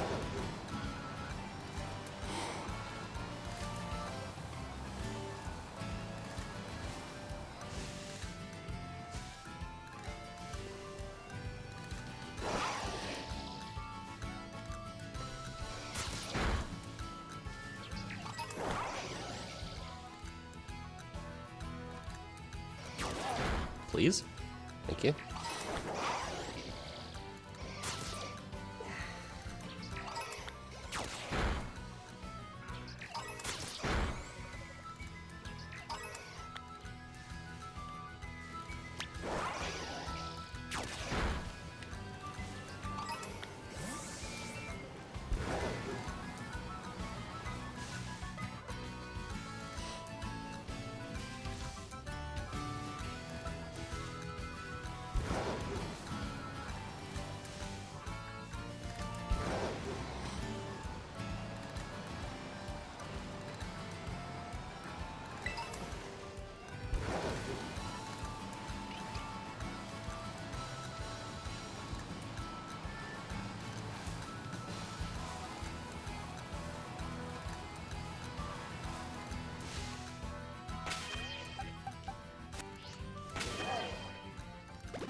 Is that you learning Rage Fist? Ah, it is you learning Rage Fist.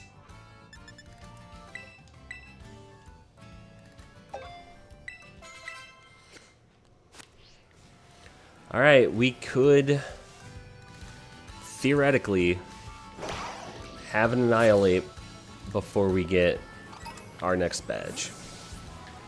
I don't want it, though. That's the thing. Because two of the next badges are dark type, dark or dark related, I do not want to make... I don't want to make my fighting type weak to dark. I don't know if dark or fighting resists dark, but I know that ghost is weak to it. So better to keep it at best or at worst neutral.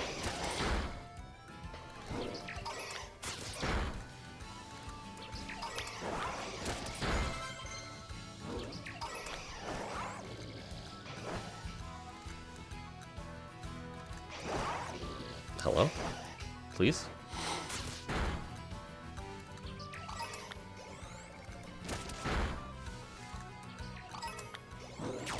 Okay, not many left in the outbreak. Cool.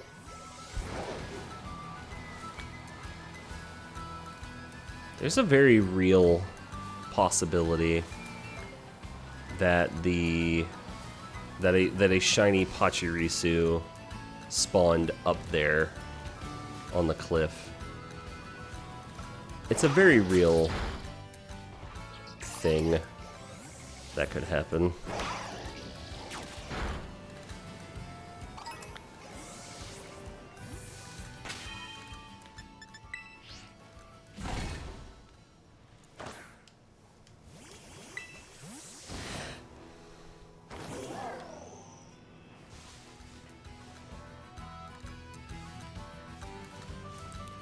Alright, so for a shiny Pachirisu, the blue stripe down the center becomes a, like, magenta pink. They're not spawning in the walls again, are they?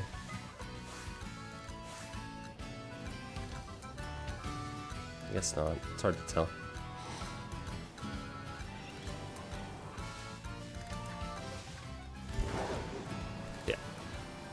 The blue stripe changes colors to like a pinkish, magenta-ish color. So that'll be... should be relatively easy to spot. Other Pokemon around here. The flower on the Deerling's head becomes pink. The Persian's inner ears change color.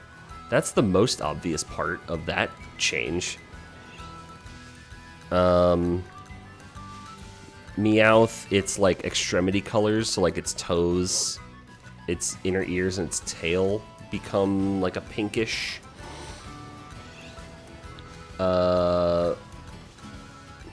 Oh, you're absolutely a Zorua. There ain't no way this dude's... Oh.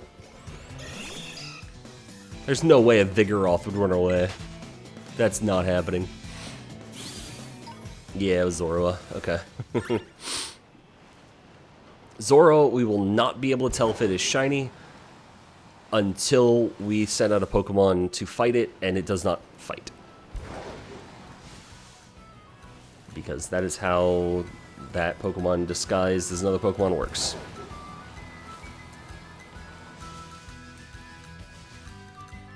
Same with Ditto. But we're not shiny hunting either of those. I don't want to, at least.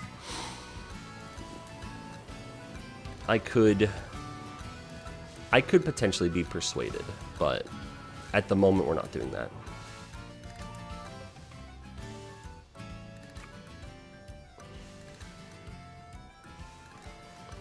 Okay, okay. It's a good number of spawns.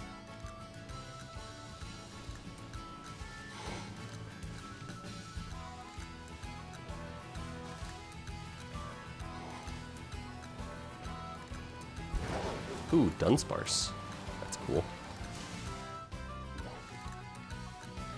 Dunsparce's blue accents become pink. I believe Mastiff is like a purple. Oinkalone is pink. It's like very pink.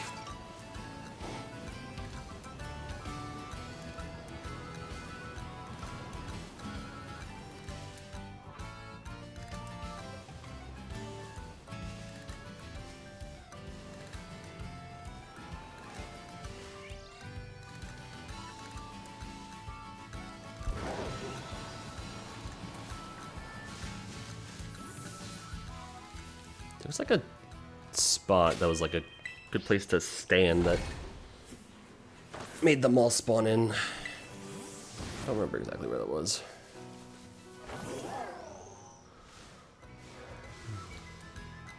Here-ish? Yeah, I'll spawn in pretty well. No, yes and no.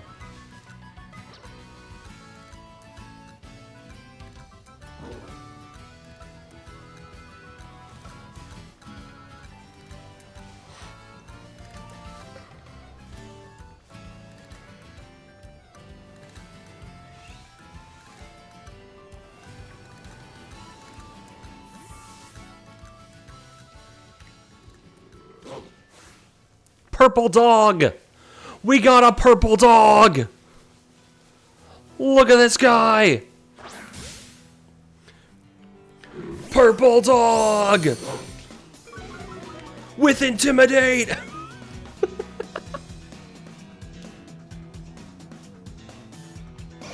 What am I gonna use this on?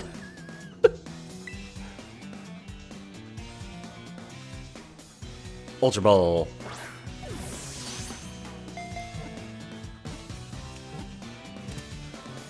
You arrived just in time to see the purple dog.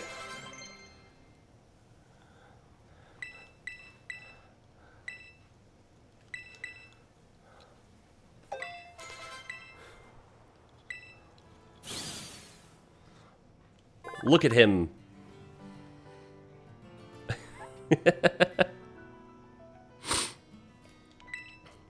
Yes. Oh, look at her. My bad. My bad. Oh man. What do I name you? I didn't have a name in mind for you.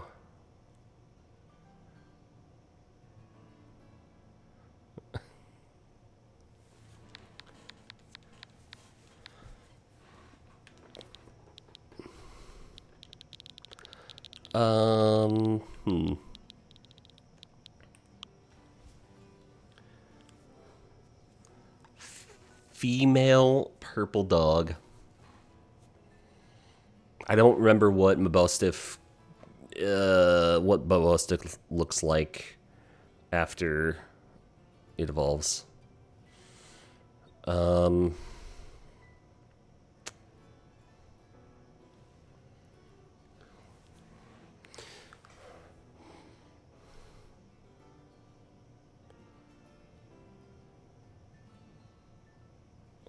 Is there...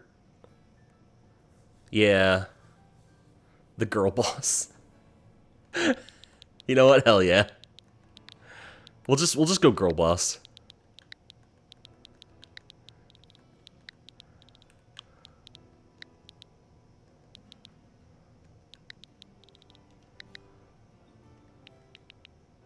Yeah, let's go girl boss.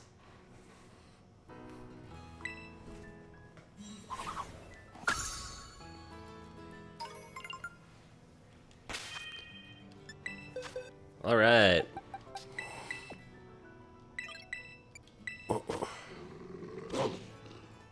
Dog. We got dog. Oh, it's a oh no. Special attack up, defense down. That's terrible. Oh god, it had roar.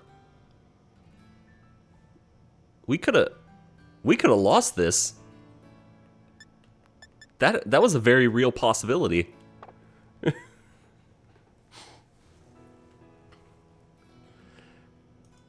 Okay, let me check. I have to do a couple of checks on things real quick. I want to see levels. Okay, so Corviknight. What level? 38. Okay, so Corvisquire's fine. Skiddo is 32. We're at 30. Okay, we're fine. No, I couldn't imagine. I would lose it if that happened. I'd be so sad. And then Mastiff. No, not Mastiff. You know what? Mastiff Pokemon. There it is, Mastiff. You evolve at 30. We can evolve our dog now. We can do that.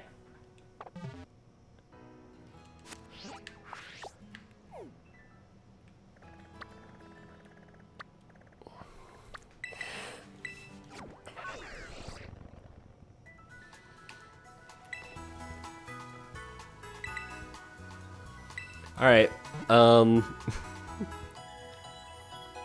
Oh, that would have been... Yeah, that would have been content. That would have been real content. Oh. I would have not had a good time. Alright, alright, so a dark type doesn't help me with anything at the moment. Because we have a dark flying bird, we have a dark base, and we have a fire base. And then the next things in every other direction are Water Gym, Steel Titan, and Ground Titan. I think it's Ground Steel, because it's the violet version. So we just gotta make do. So evolve the dog!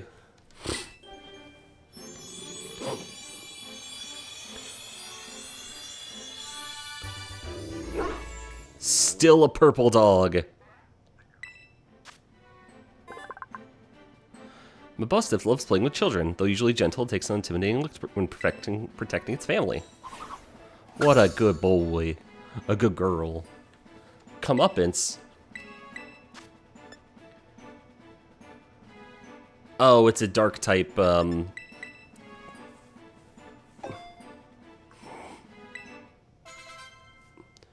That's a dark type revenge. Yeah, I evolved it just to up its base stats. But, you know. It's not going to do much for me. We're going to take it to go fight the bird, and we're just going to have it headbutt a lot. Because what else is it going to do?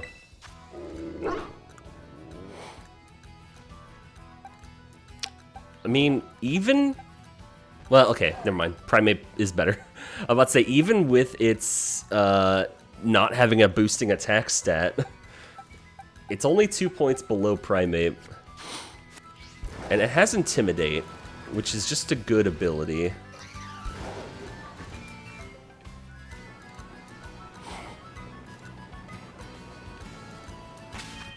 Alright.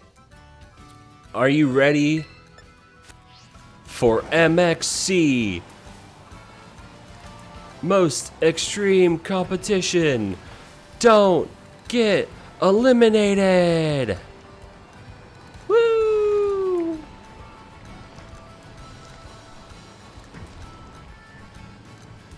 We did it. We didn't get eliminated.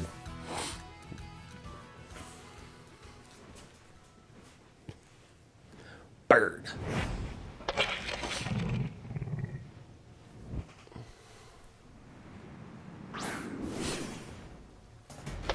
Stork.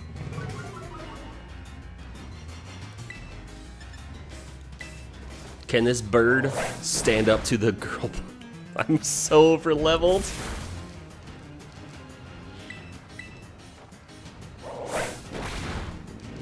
Oh, I'm so over leveled. I'm pretty sure when I checked this, when I was doing a challenge, like an earlier challenge run, like forever ago, I think this is in the like low 20s range for a comparable like level, because obviously it's not showing a level on this thing, but I'm pretty sure this thing scaling wise is probably in the low 20s at best. I'm level 30. I'm level 30. Hey Arvin, I have a dog. What do you think about that? I have a dog that's healthy and can help me fight right now. What do you think about that? That feels messed up. Double flinch? Oh my god, she is a girl boss. Stop. Arvin, you gotta stop polishing your rocks, man. It's not doing anything. You did not, and you didn't do anything. Arvin got so distracted by the fact I had him a boss diff that he spent the time polishing his rocks. Yeah.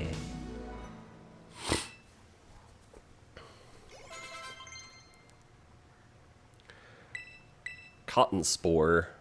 Is that the one that puts us to sleep, or is it the harshly lower speed stat? I don't need it.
Making the sandwich. Make the sandwich. Hwacha! Bob's your uncle. I don't have an Uncle Bob. What do you want about?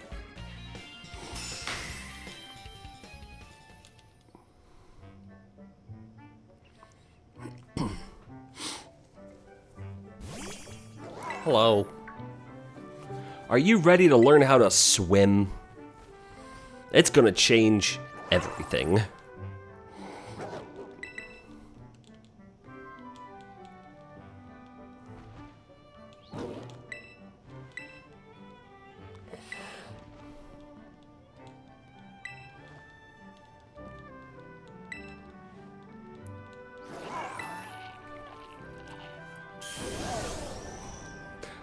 Yeah, lose your uncle.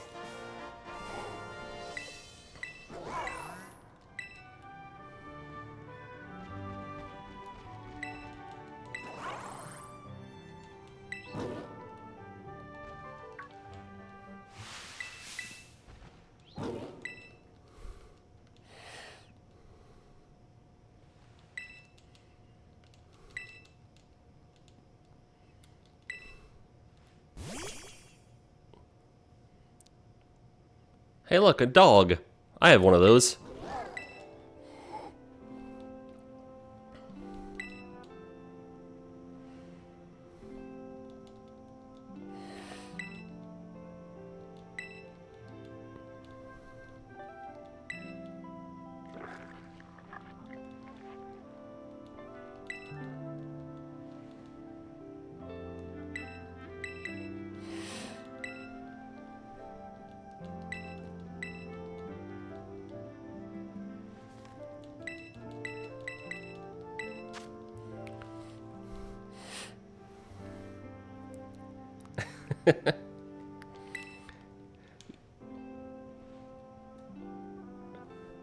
Yeah. Yeah, Miraidon... I find it... I find that, like, for this game specifically, like in the other games, you know, it seemed like either possibility of the boxes, like of the games, made sense, right? You know, and you pick Sword or Shield, you pick Sun or Moon, you pick whatever. Like that, it all makes sense. You know, you play one game versus the other, and everything works. You just swap some things around, and it's fine. This game, Violet legitimately feels weird. Like the Pokemon, like the future Paradox Pokemon feel weird. Because, you know, bringing forward ancient Pokemon, like, you know, makes sense, and that's cool, and they've done it with fossils, and it's just like a different way to do that, and it's not being adjusted. But it's like, now we're bringing these mechanical future Pokemon back in time? Sure. Like, it's weird. I think after playing both, like, literally the only thing that I like more about Violet than Scarlet is the fact that your bike is a bike. Kind of. And not a,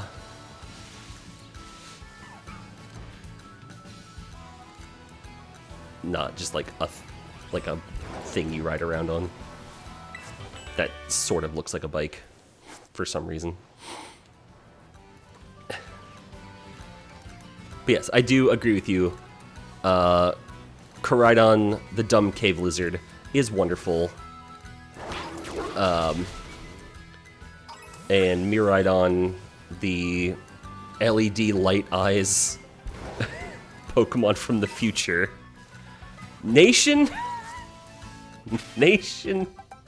Allow me to introduce you to Girl Boss.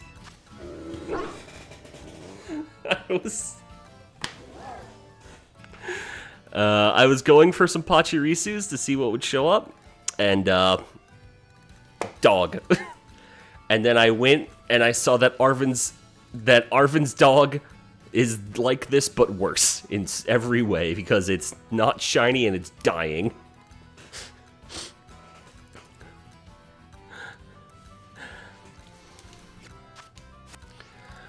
So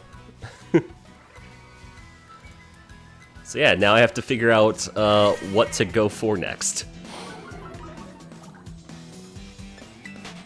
Also, a reminder that we are quite overleveled for everything.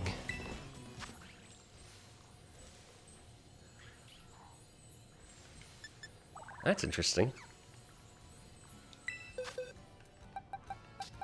Can I do 3 stars with this?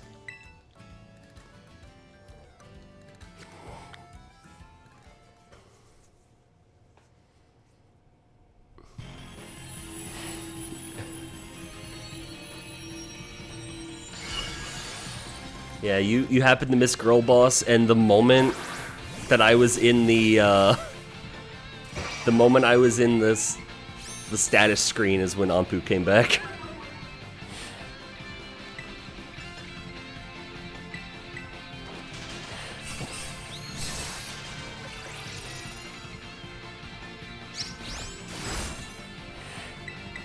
What? What do you mean?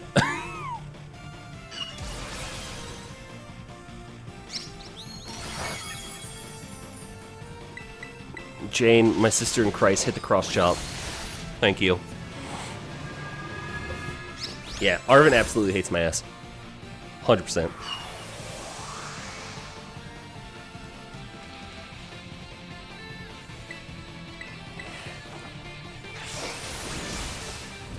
Good crit.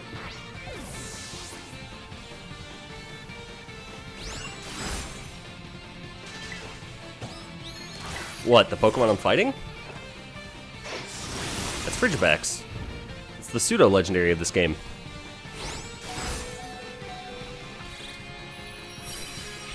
It is not shiny.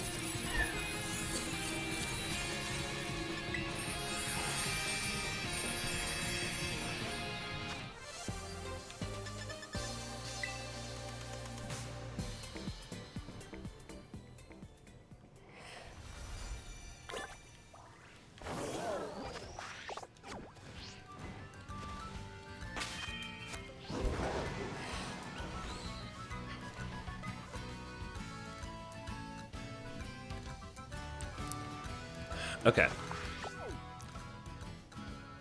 So we're once again at an impasse. How have you... Wait, how? Okay, you might have just seen Baxcalibur and not the little one. Yeah. No, that becomes Baxcalibur.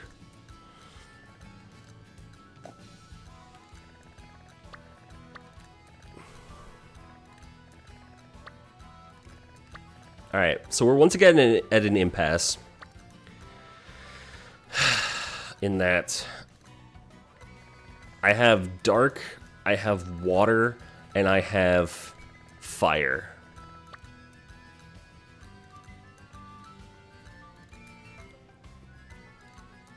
So I need to figure out what I'm getting with that.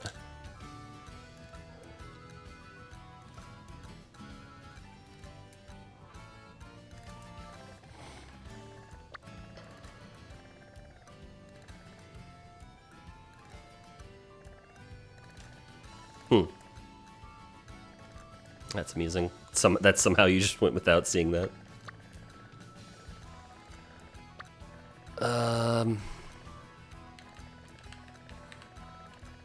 Could do Fampy and the Dawn Fan. I mean, there really is part of me that just wants to do another gym badge so I can get even more sandwich stuff.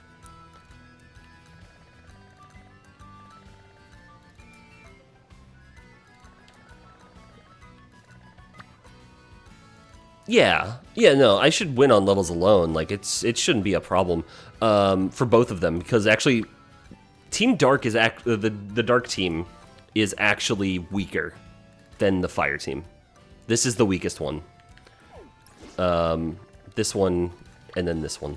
So, like, either way, it shouldn't be a problem. So I don't really think I need to worry about anything. But I think I want to... I think I want to go for something for the water gym. I think that's where my levels are at right now. Like, I think over-leveling is not going to be, or is... What am I trying to say? Difficulty is not going to be in the battles, in anything here, really, at this point. I think difficulty is just going to be in finding the shinies. So, I just need to figure out what I want to go for.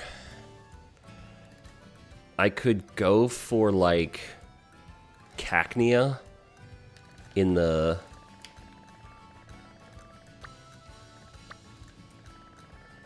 Yeah. Because I don't... This doesn't need to be a challenge run in terms of, like... I need to not over-level, because if that were the case, I messed that up a long time ago.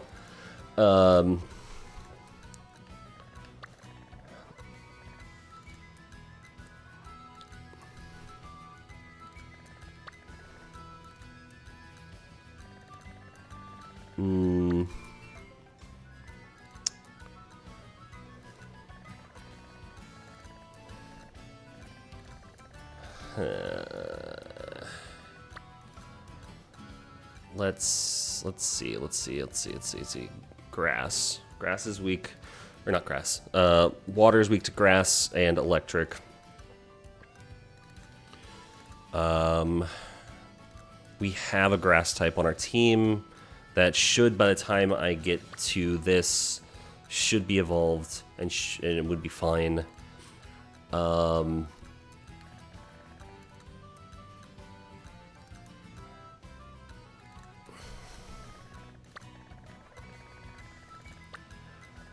I could go over here and look for Magnemites. I could do Magnemite. How did I miss this? How did I miss that? Must have gone just around.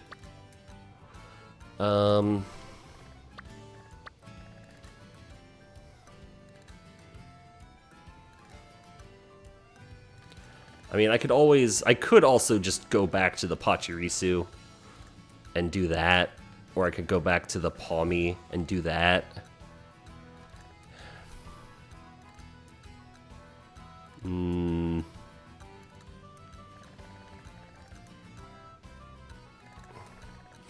know, let's go reset a bit around the Pawmi.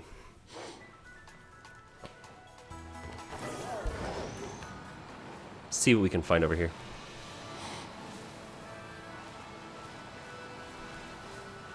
I think for the overall of the run, Pawmi is the better choice. And I need to just start looking for something again.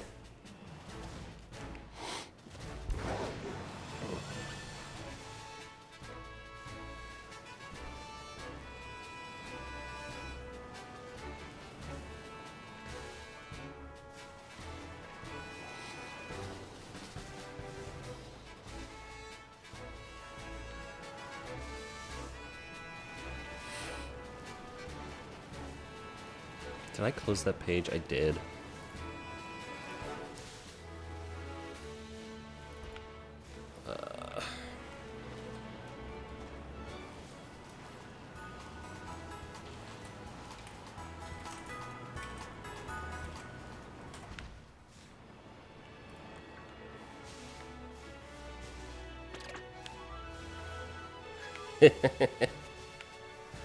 If we could glitch into Area 0 to get shiny Fluttermane, like, man, the run would be so easy.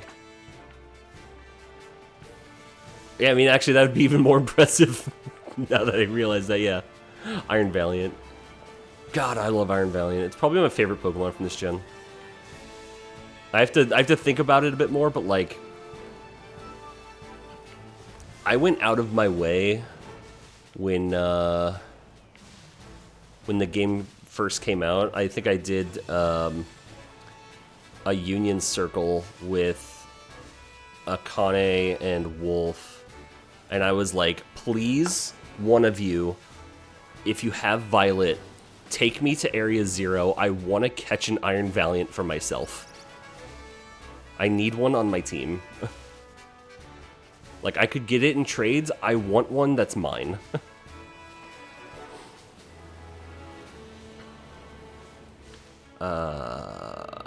Right. I'm multitasking and doing neither thing.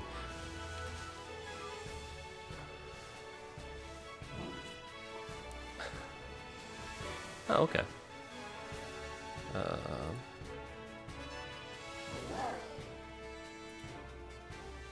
Okay. Cool.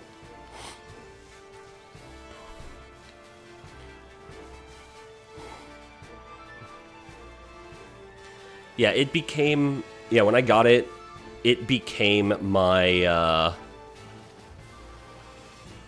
my, like, false swiper catching Pokemon, like, immediately.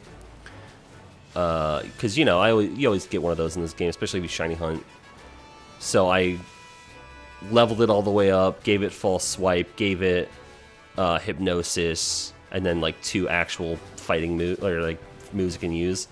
And I've used it ever since. I think when I did my, I think when I did this before, this shiny only challenge before, I did it on, so I did it on the copy on Violet on Switch 1, like the original, like my normal profile. I think at the end of the game, post-game, I went out of my way to, I went out of my way to catch, like, 7. So I have 7 shiny, like, 5, 6, 7 shiny Iron Valiants. Eternal Hedgehog is not actually here. They left their laptop up in the other room, and went out, with some friends.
No, I was talking out loud.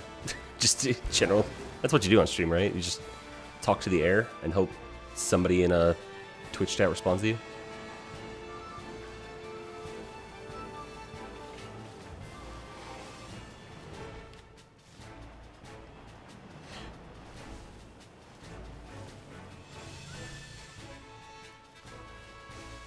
Yeah, the two of you can't work together to roast me all night.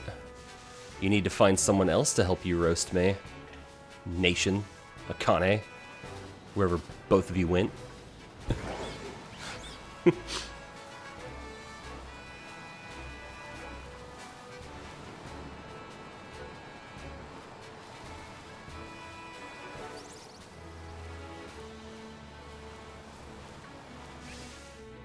Bro, if you heard another voice, if you heard another voice, I'm scared.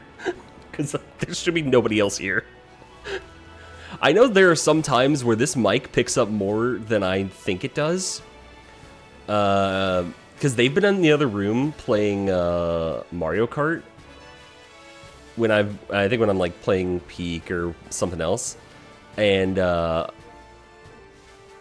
listen to the VOD back later and I hear in the background the Mario Kart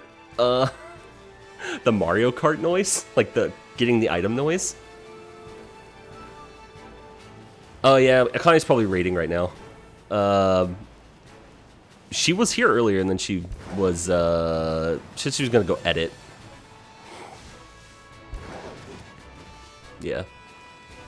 Also, I'm pretty sure you are incredibly behind on the stream at the moment. I don't know how that happened, but...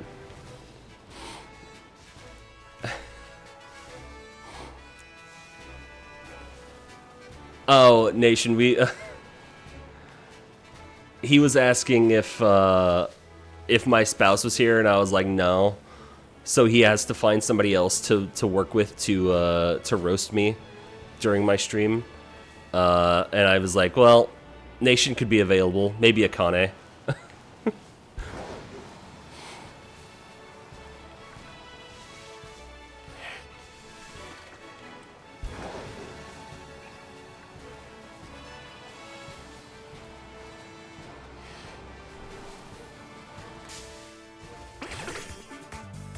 Huh.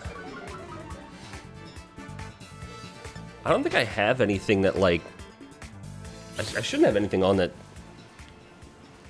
does the stream delay thing, as far as I'm aware.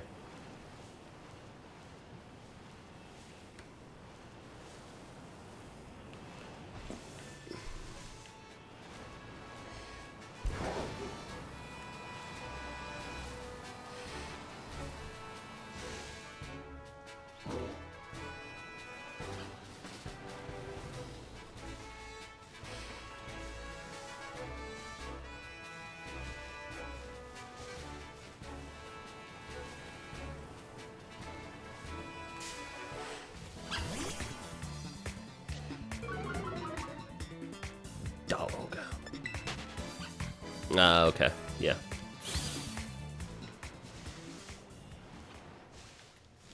That is fair.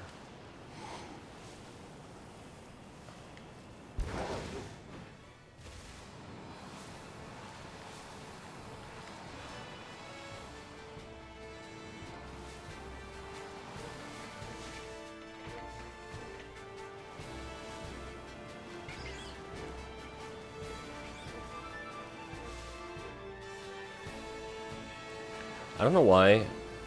I just had, like, through a series of thoughts, just the sudden urge to go make cookies. Or, like, brownies. Because I was like, I'm feeling kind of hungry, even though I had dinner. Maybe I want a dessert or something. Well, we don't have ice cream, and I would want something I could just, like, hold and eat. That would be a cookie. We don't have any cookies here. I could make some. That's a whole... It's a whole thing.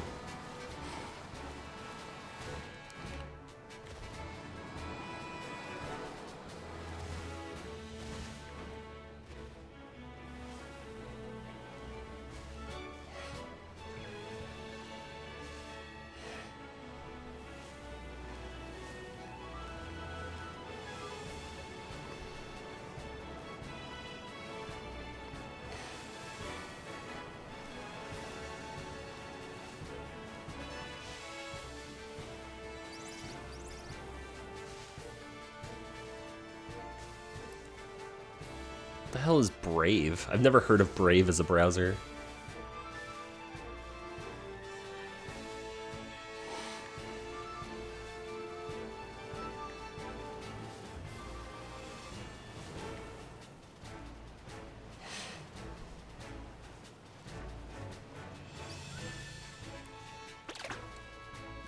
We got a bird!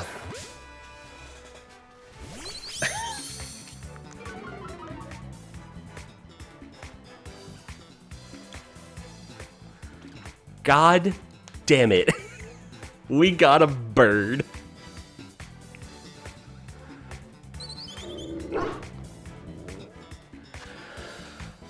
Oh, God.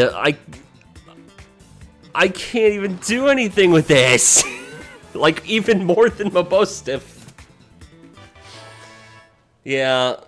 Yeah, no, I've had experience looking for that bird.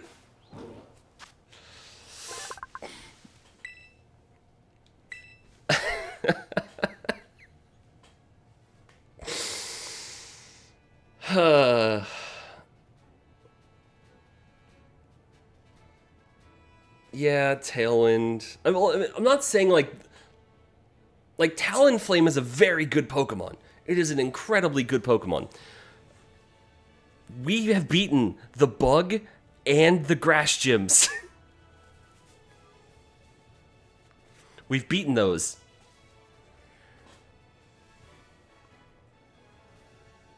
And I don't want a physical fire attacker to go fight Orthworm. That seems like a terrible idea.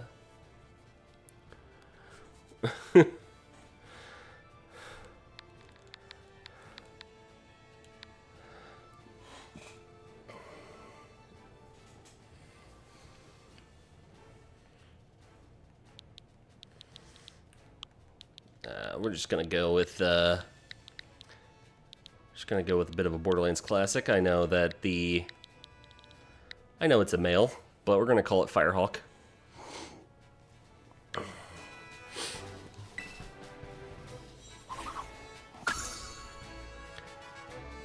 Technically, for most of Borderlands 2, people don't know that the Firehawk is a female character. They do not know it's Lilith. They just know. They basically treat the Firehawk like Batman or God, depending on which group you're talking to. Okay.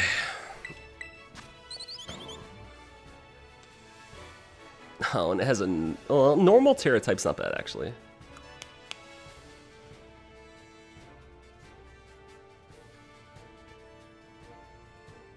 Okay. Plus attack, Firehawk. Let me see Talonflame's stat spread and see if that's actually good. I think it is.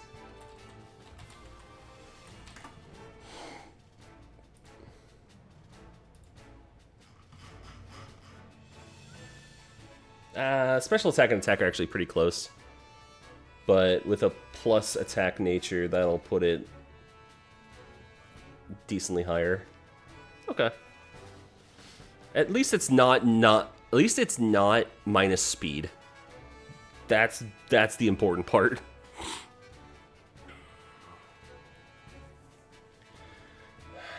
Well,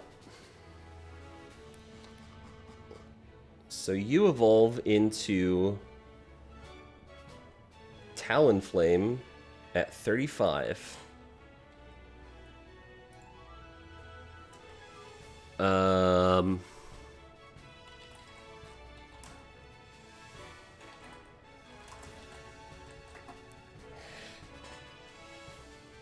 Orthworm is approximately level 28.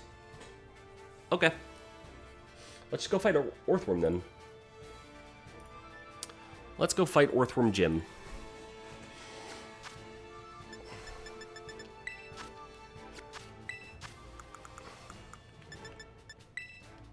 Let's use like 2 of these.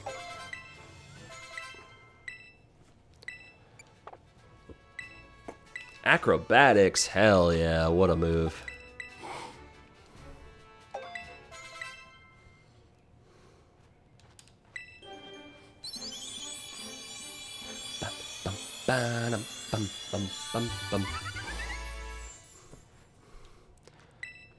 So we're gonna be back here in like 20 minutes. Because,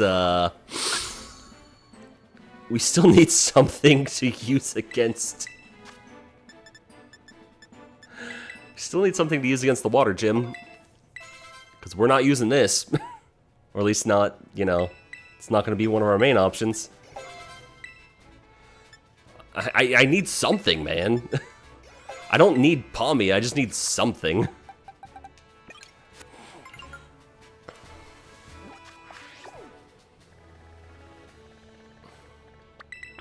Oops.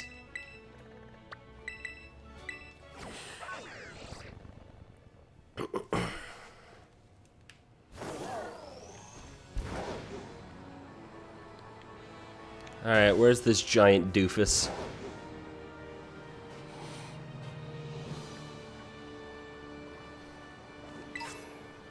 There you are. And we got a Firestone. Okay, that could be good in the future. What up, nerd? Where you going? Come back here.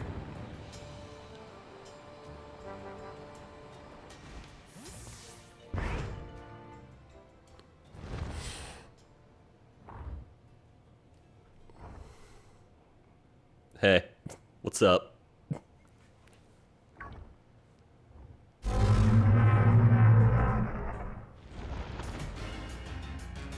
Thworm.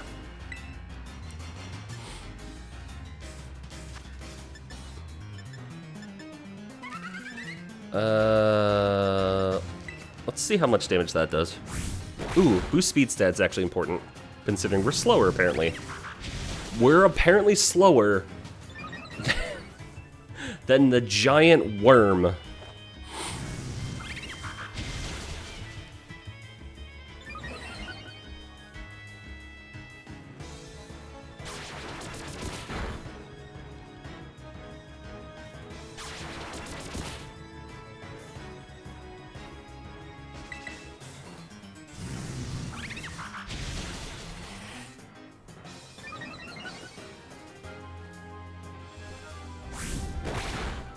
Ooh, does Rap kill?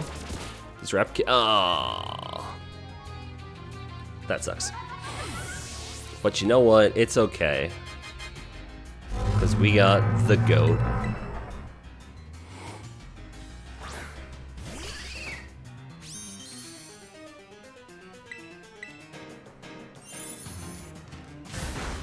Ow. Oh no!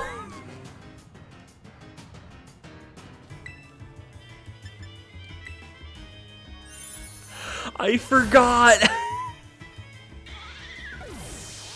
I forgot! That's its ability!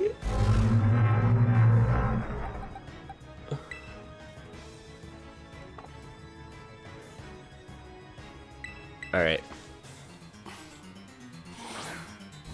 Alright, slow and steady.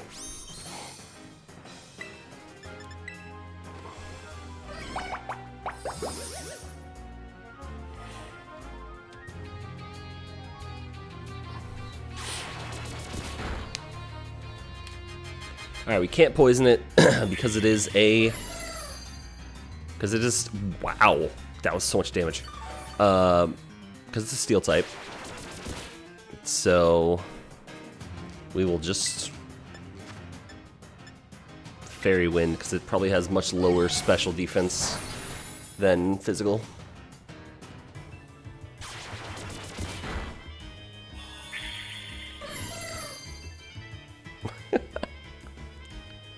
My goodness. The fact that things like poison and like leech seed and stuff do percentage damage is crazy. I could go get a shiny Salazzle. I could do it. I know where to go look for that. It'll just be a matter of hoping that, just be a matter of hoping that I get a female. Because when I tried... when I tried on base game just to get a shiny Salandit, a shiny female Salandit, I got, like, double-digit males before I got a female. I kept resetting the game.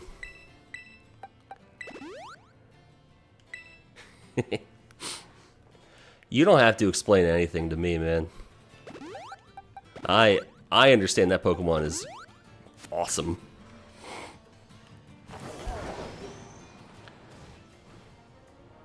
There's too many Pokemon you feel like you have to explain yourself about. One of my favorite Pokemon is Gardevoir. And that's, you know, I get it. Hey, come back here.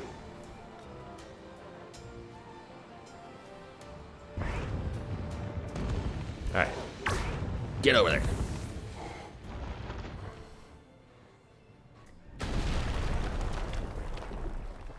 But yeah, unless you get a Salazzle outbreak, which I think is possible to get specifically Salazzle, there's really no way to, like, confirm.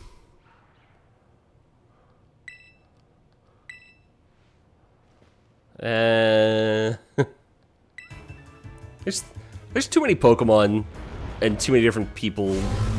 Too many different people have opinions on things to say if anything is just like not gonna have people be like giving you the funny looks. Because you know how it is. Anybody goes, hey, my favorite evolution is Vaporeon. And then, of course, people are going to look at them funny. Doesn't matter that Vaporeon's actually a good Pokemon. Oh, he didn't hit me. Okay, I was like... I thought it hit me.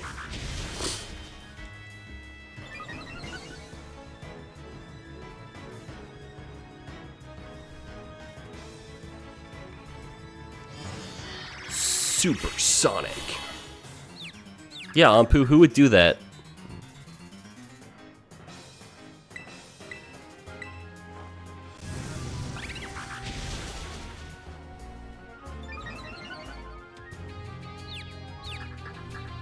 Hurt yourself. Oh, Darude. Darude's here.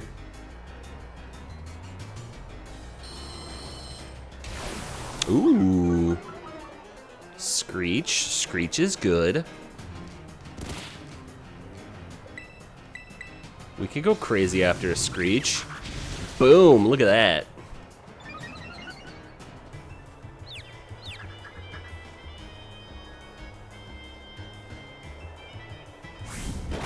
Ow. Yeah, Flame Body! Oh, that's actually sick that we have Flame Body. Because that's going to be super useful when I do the Egg Hunts later.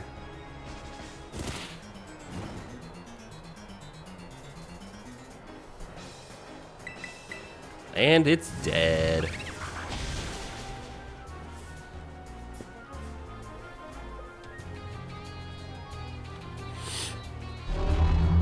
Big worm down.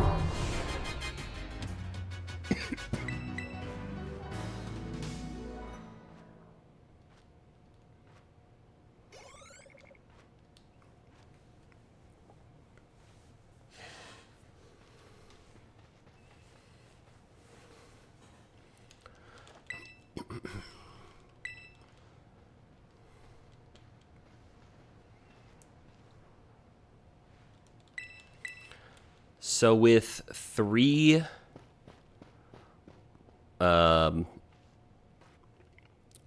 Titans and 3 gyms defeated, we are technically 1/3 of the way through the game.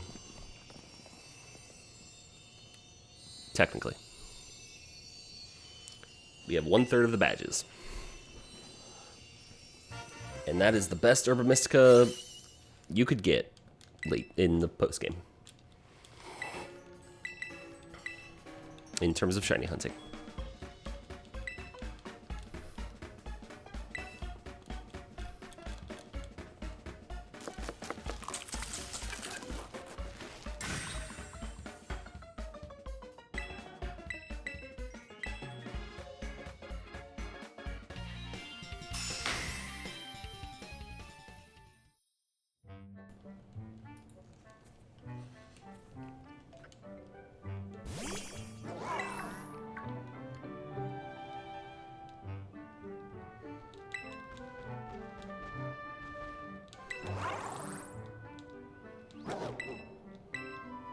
Here you go, bud. Learn how to jump high. Learn how to jump very high in the air.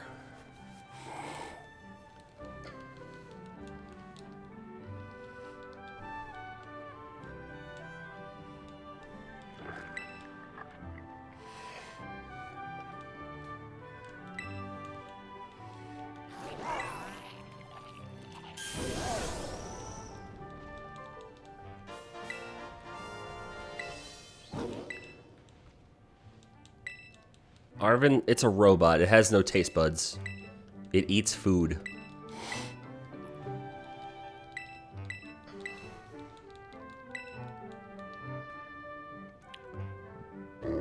Borf. No. I didn't mean to press no. I'm just mashing A and B. So I was like, no, I didn't hear it. There was no Bork. Here, I'll show you a Bork. Pulls out my shiny Mabostiff to bark at him.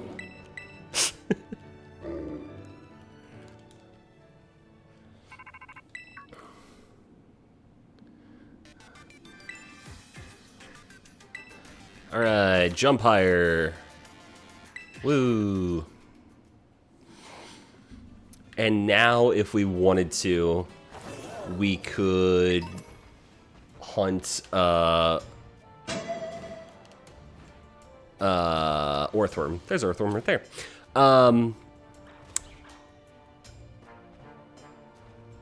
MXthew CX or Matthew CX. Thank you for the follow. Team's looking all right so far. It's behind my head. So we have. Let me. There we go. All right, so we just caught Firehawk. Yeah, I figured it was. Yeah. So we just caught Firehawk. That's the most recent one we've acquired, our shiny Fletchinder. We have Sir Birdington, the Goat, Hard Mode, which was our starter, technically. Having to start the game with a Hoppip, it's not easy. We got Jane, and we got Girl Boss. And we have Dupe, the second shiny Hoppip. I cannot believe that. Yes, I am very proud of Sir Birdington. It's a good man. All right, and we're going back at it. Third time's the charm. Oh, you missed. Oh yeah, you missed Dupe.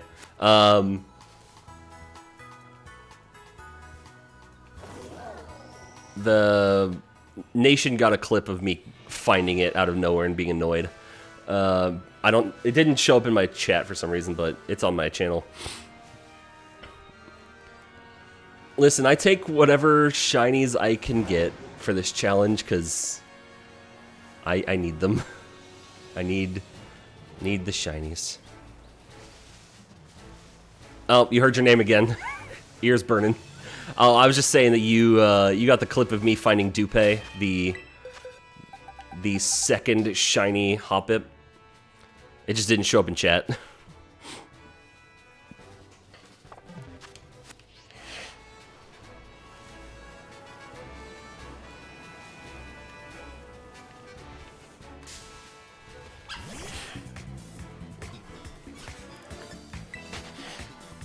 Also, I don't know if you noticed, Nation, we have Firehawk. Once again, while looking for a shiny Pawmi, we found Firehawk.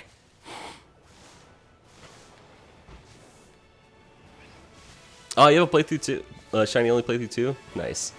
These games are really good for it. It's great. Like, these are great for shiny hunting, like shiny only playthroughs.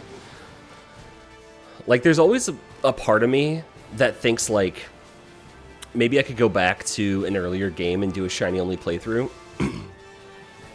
But at the same time, I'm like, yeah, no. No. It would be so long.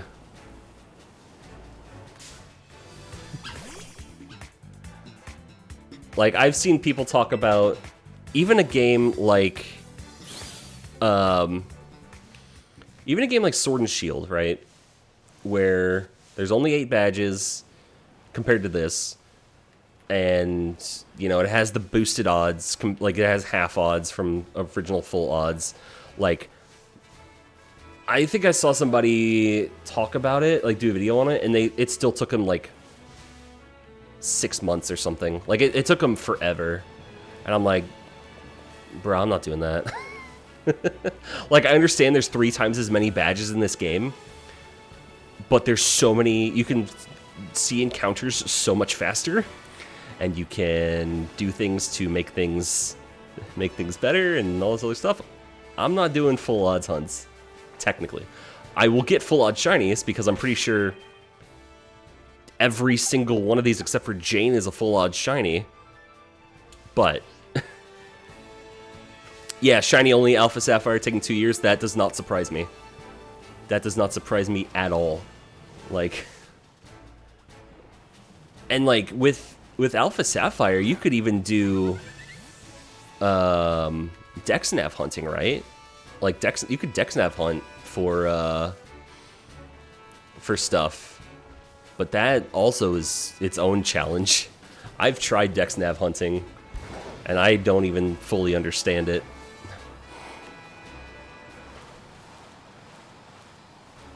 Like, I've watched videos, I've done it a little bit, and yeah. Yeah.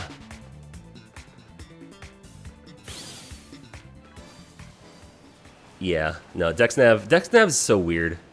Especially if you're hunting for something in a cave. Because it just bounces around all over the place and it's impossible.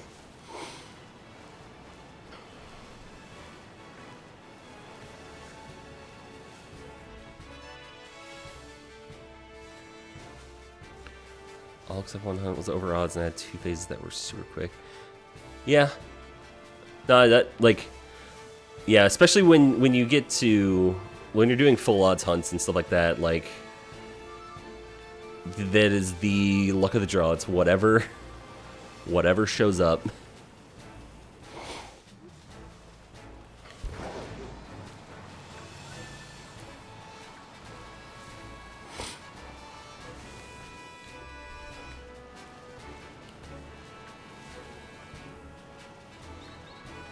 I like horde hunting, honestly. In Omega Ruby and Alpha Sapphire, I like horde hunting. In that next and why. I mean, it's basically just random, or it's full odds, but 5 times faster. I mean, obviously, if you're doing it for a playthrough, like, you need to get the shiny to progress. Whereas when I've done it recently, it's just been like, because. Like, I've just done it just because. Mega Alakazam versus the Horde. Yeah. I mean, that's how I got one of my shiny ice creams, Vanillish. The other ones I ended up getting on Community Day because the moment I found one, like the day after I found one in a horde encounter in Pokemon Y, I I saw a notification, or I saw a thing on Twitter. It was like, Pokemon Go's next Community Day is Vanillish. And I was like, oh, thank God. I don't have to do this.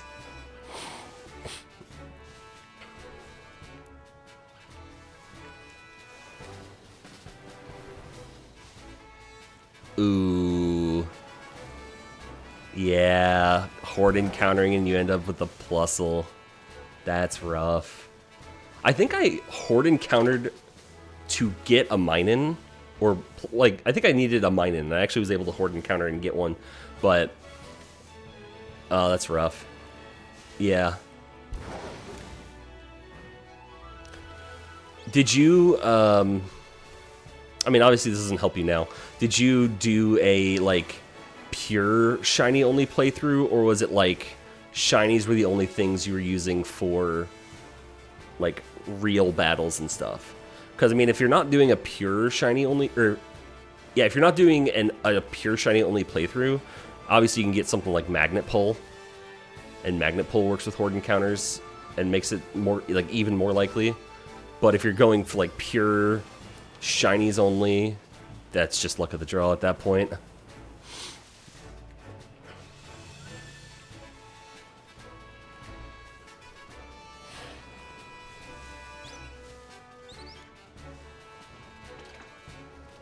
Oh, a Sunkern. Hey, Sunkern. die.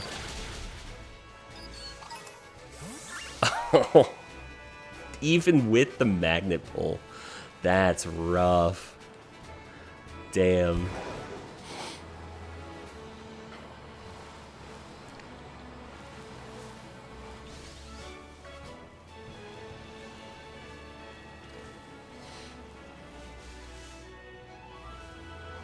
Side note, if somehow, some way, at some point in this game, I get a shiny Sunkern, I'm gonna lose my mind, because that thing is impossible in this game. It spawns in literally like 3 locations, and there's only like 2 of them. Don't have enough patience for shiny, like pure shiny only? Yeah, that makes sense. Like, I mean, that's entirely fair. Especially for those games when you can use abilities to make encounters easier like that. Unfortunately, that doesn't work anymore. But, and I guess, you know, technically this also wasn't a pure shiny only playthrough, because I obviously had to do have my starter, because it can't be shiny. Okay, shiny Sunkern and Sunflora. Shiny Sunkern is sunburnt, so it's a bit darker. Shiny Sunflora, let me see. Let me pull up the Pokedex here, so I can accurately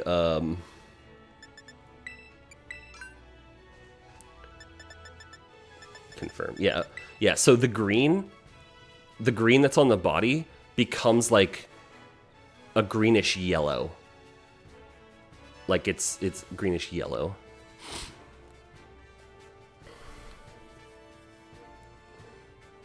So both of the shinies are garbage, and Sunkern spawns. That makes it seem like there's a lot of makes it seem like there's a lot of areas where Sunkern spawns. It doesn't. It doesn't. This one is way easier because of the north. It's way in the north. That's where you go. Yeah, they're terrible shinies.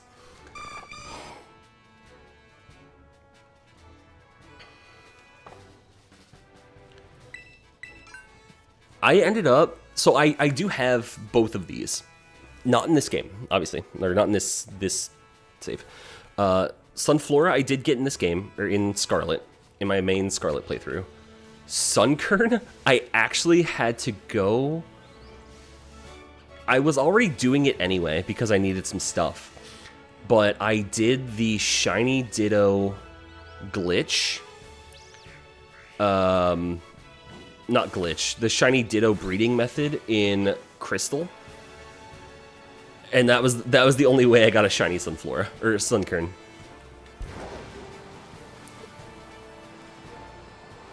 And my goodness. Yeah, I wish Game Freak really just over time, game by game, needs to tweak some colors, because they've already done it in a way where like some things have gotten like slightly better colorings over time, and some things have gotten worse, which makes other Pokemon worse.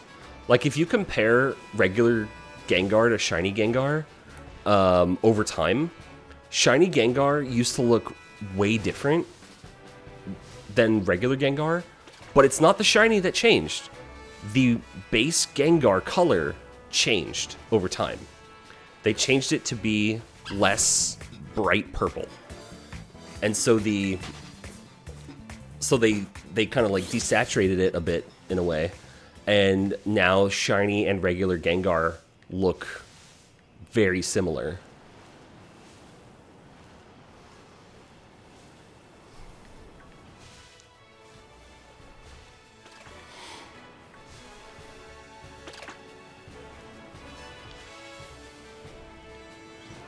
Which Gen 5, which top 5 games? Yeah, I mean, if you really think about it, Gen 5 was potentially, I mean, I don't know game development cycles. I'll just put that out there right now. But Gen 5 was probably the last time that the 3... What am I even looking at? Oh, there's a Whooper in there. Was the last time that the 3-year development cycle that they were doing for Pokemon actually, like, worked. Right? Because when... By the time that, like, the next games that came out were X and Y, which are full 3D, and that's, like, so much more that they would have to do. And then they added Megas, which is a whole different thing, and they do all the things, and it's like... And I think from X and Y on, up until Legend ZA, I mean, they kept that 3-year development cycle for games, or not, maybe not development cycle, but 3-year, you know, game output time. And I think X and Y was when they started to fall behind, essentially, where it's like, you know, they can't go crazy with some stuff. They can't make enough Pokemon to fit an entire just regional dex and nothing else. Because that's what they did in Gen 5, was it was just the regional, like, it was brand new Pokemon. Like, you could start at Gen 5, have zero knowledge of Pokemon, and that's what you had. I would not call that a hot take, I'll be honest. Oh, your hot take is leading to dex. Yes, honestly, kinda.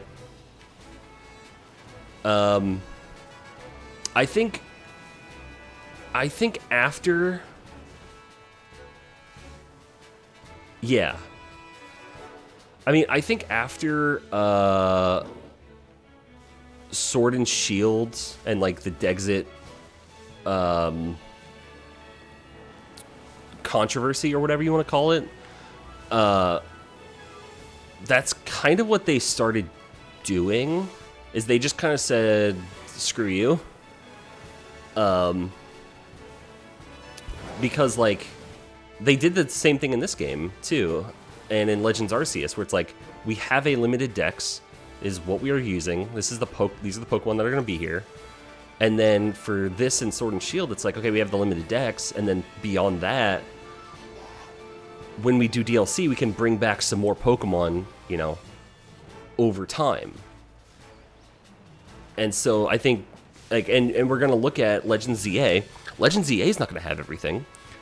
Generation 10, whenever that comes out, it's not going to have everything. And I think that's fine. I think it just... What just needs to happen is, like, somewhat of a rotation of Pokemon over the course of games. Like... So, I mean, one of the biggest problems with Dexit, and it is only now being solved with Legend ZA, is there are Pokemon that have not been available on the Switch at all. Like, in any of the games. Furfrou, the Elemental Monkeys, and Watchog and Patrat are the main ones. I don't know if there's any others, but, like, those Pokemon have not been available in Sword and Shield, in Scarlet and Violet, in Brilliant Diamond Shining Pearl, obviously, Let's Go, obviously, Legends Arceus, but now they're going to be available in ZA. So, I mean, I think that means that Pokemon that haven't been available in a mainline game or in a pseudo-mainline game, like the Legends games, they need to make sure that they are available in, like, the next game. So if there were Pokemon in Sword and Shield that haven't been available in this game and aren't available in Arceus and aren't available in Legends ZA, those Pokemon should be available in Generation 10. And they could just do that. They could just keep that cycle kind of going.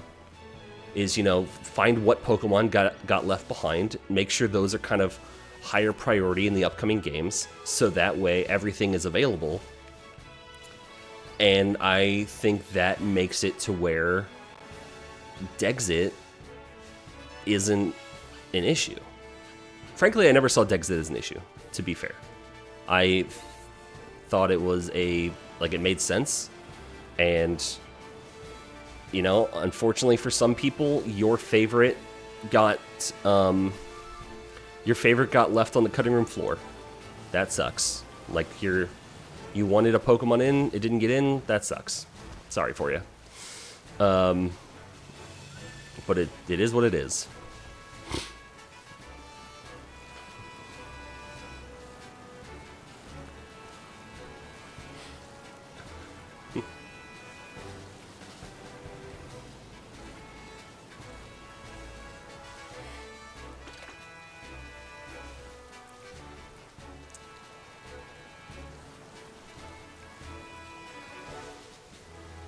Yeah, like I said, the elemental monkeys are coming back, so I can finally shiny hunt Panpour and Pansage and Pansear. Finally. What was their reasoning? Was it just like, was it like stupid corpo speak where it's just like, oh, we don't have time to get everything in the game, or like we don't. I don't remember what I honestly don't remember what they said. Ah. Yeah. Okay.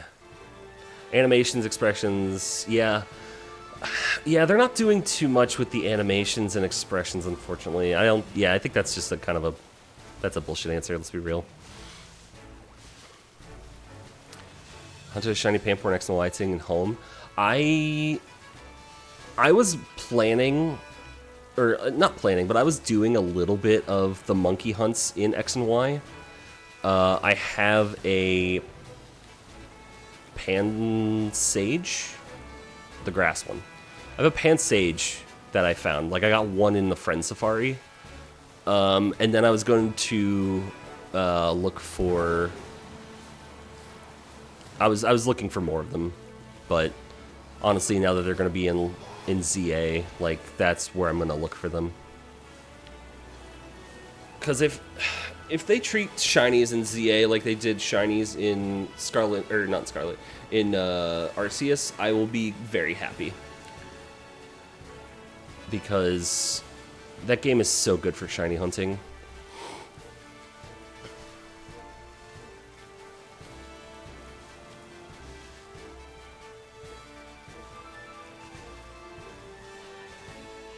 Give me a game of 2 300 Pokemon. Yeah, it'd be like if they made right now a game that was, you know, equivalent to Pokemon Coliseum. Like, I'd be down with that. Pokemon Coliseum doesn't have all the Pokemon. It didn't have a lot of Pokemon, which should have, but still. But I think that's what they're going... That's the idea of, I think, what they're going to do with Pokemon Masters. Or Champions. Where not every Pokemon's going to be immediately available in that game, but they're treating it bigger. So there's going to be better animations and stuff like that. Hopefully. Yeah, so the Shiny Charm... So, the Switch games... The Switch games are the only Pokemon games that I have the Shiny Charm in, because I just don't have people to trade with to get other versions and also other stuff. Yeah. Champions is gonna be like Stadium or like Pokemon Showdown or whatever. So like, yeah, I mean it's not a mainline game. True. But I think that is the approach they are going to be taking with that game. Is that, you know, they're not going to have everything available at once so that they can make it, you know, look good. Because the idea, I'm assuming the idea is they want Pokemon Champions to be the official VGC game going forward.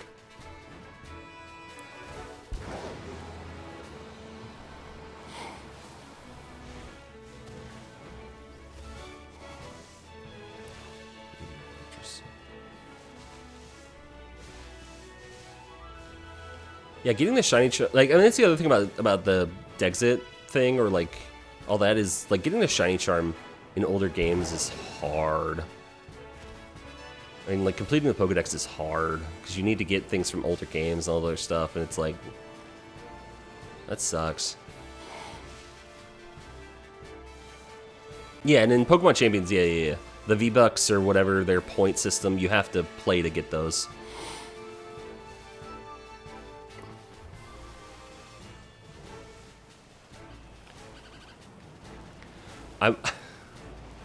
Okay, so there's a guy whose videos I keep seeing on YouTube, but I think I've blocked his channel because I'm kind of sick of seeing him.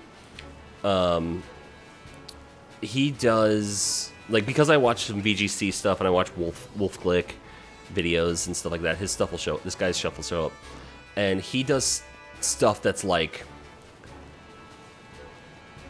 Pokemon, professional Pokemon VGC is expensive if you don't cheat. It's or Pokemon, full-time Pokemon, or professional Pokemon VGC is a full-time job if you don't cheat. And I'm like, dude, it's easier now than it's ever been, dude. Like, fucking relax. And so, like, if it's one game, like, Champions is going to be one game that does not cost money, that you can bring in Pokemon already if you already have them. And I'm not going to say, okay, I'm not going to say it doesn't cost money, but, you know, all that stuff. Yeah, but he was just like, and, like, these videos are not, these videos didn't come out during, like, the Sword and Shield era, or not the Sword and Shield era, the Sun and Moon era. They came out during, like, Sword and Shield and Scarlet and Violet, where it is the easiest it's ever been to make competitive teams. In less than a week, like, not even that, in like a day, I found a team online, I put it together myself, and I was doing ranked matches. I have the videos, I have a stream from a few years ago where I was doing ranked online matches in Sword and Shield with a team I put together. Like, I mean, granted, it was a copy of another team, so I didn't have to do all the math and all this stuff. I just copied other stuff, but whatever, blah, blah, blah. But, like, the idea of catching the Pokemon, getting them to the level, getting the abilities they need, getting the natures and IVs and EVs and all those other things, that is so easy now. It's so easy. And, like, yeah. And I mean, it is what it's going to be for Pokemon Champions. It's going to be time consuming.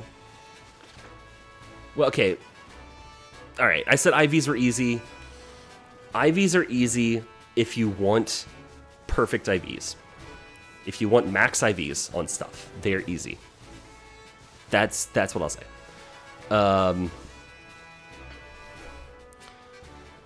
If you want non-max IVs, then it becomes a bit more complicated.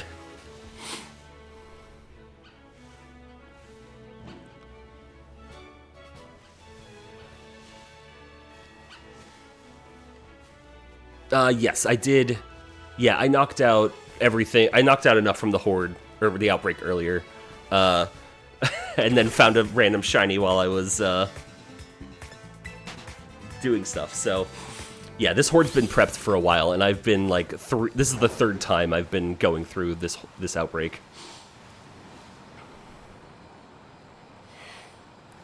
Yeah, but, Ampu, long and short on IVs. IVs are on a scale of 1 to 31. They are random when you catch a Pokemon, anywhere between there. Or, I think 0. It's 0 to 31. Yeah, it's 0 to 31. Because it's 32-bit value. And it has that for every one of its 6 stats. And in terms of getting those to where you need them to be, like I said, you can breed and do some tricks with breeding, and it can help. get you the right IVs when the Pokemon hatches. But if you need max IVs, they've had people, I think since,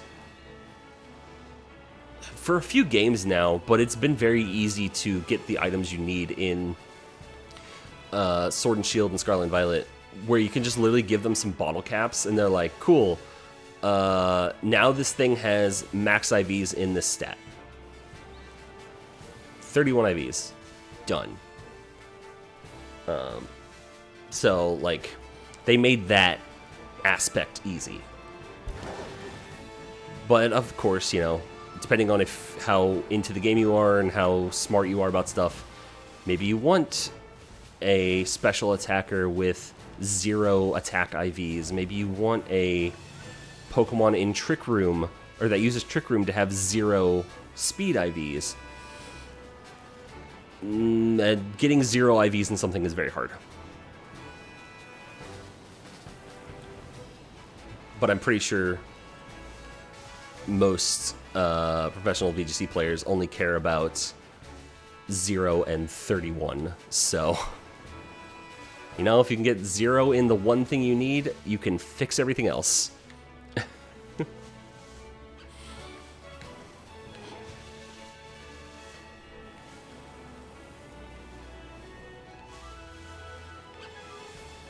But yeah, just, I mean, the long and short is obviously just, like, Champions is going to be it's going to be time-consuming, obviously. Because you're going to have to earn those points, you can unlock the Pokemons, you can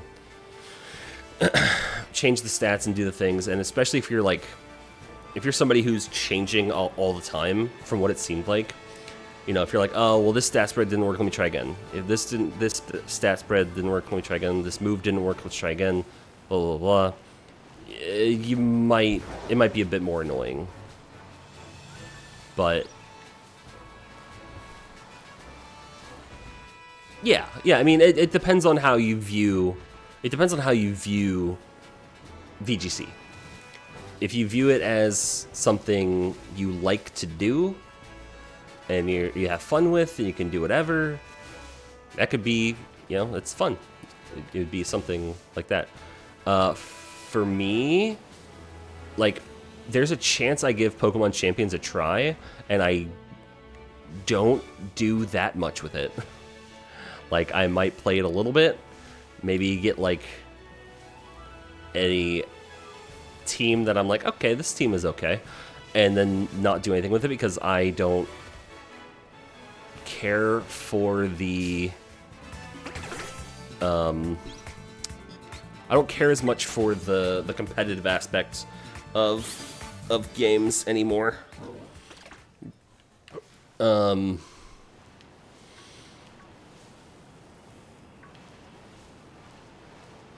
like I said, I did a couple of couple of streams in Sword and Shield on doing ranked battles, and one of them went okay, the other one went terribly. And I have not felt the need to do that in Scarlet and Violet. And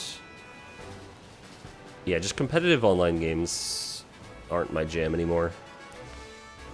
I used to be very, very into League of Legends, and I'm happy I'm not anymore.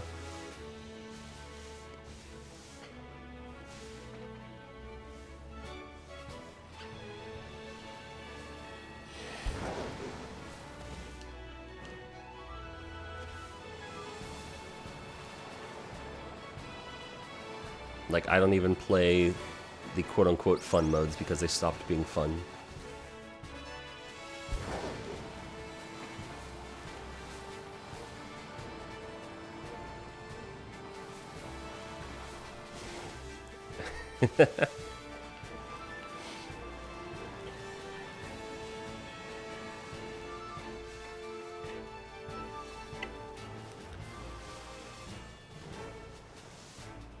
The thing is, though, about that is I kind of knew, for the most part, where I was at. And I knew kind of overall that I was never really good enough at that game to get an ego and become toxic. Like, maybe there was once or twice where you know, or like a few times where just like I got annoyed at, you know, my team for being dicks. But I was never like, I don't know if, I mean, I just didn't type in chat for the most part anyway. But it's just like, just trying to play my game, man.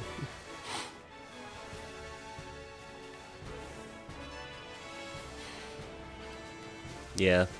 I mean, like, honestly, the most frustrated I did ever get with League was during there was one season where I actually tried really hard in terms of ranking up, because I mean, I just wanted to play better and I wanted to do well. And I think they announced who the, like, if you reach rank gold, you get this special skin, and it was for, I think, Maokai, and I played him at the time, and I was like, oh, I need that. But I could never get to gold, like, no matter how hard I tried. And at that point, I was like, all right, well, no more ranked, because fuck this.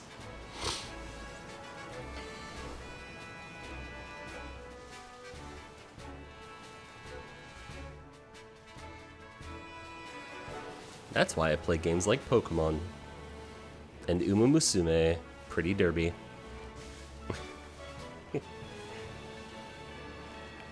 I can vibe with these games and spend all my money on horses.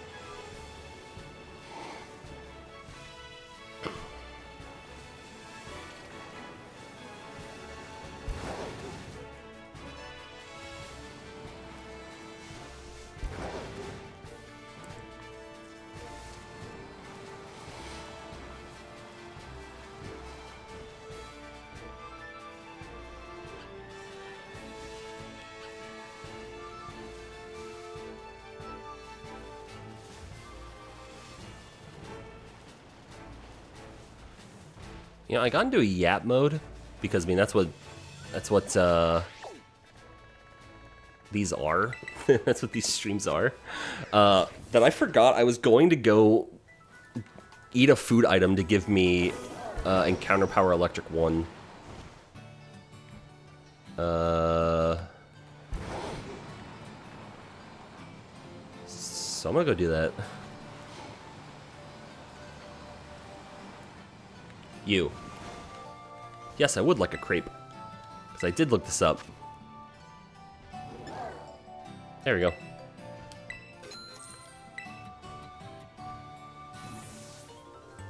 Eat the crepe.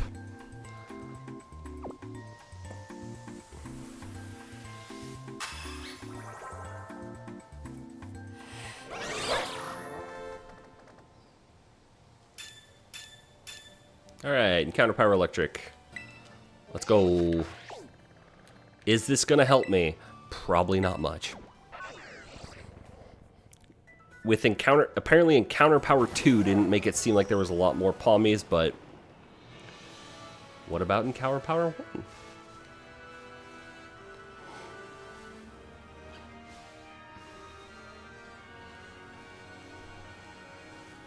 Also, I do have a habit of, yeah, the player animation needs some work too. Yeah, player animations in this game do not take any form of priority.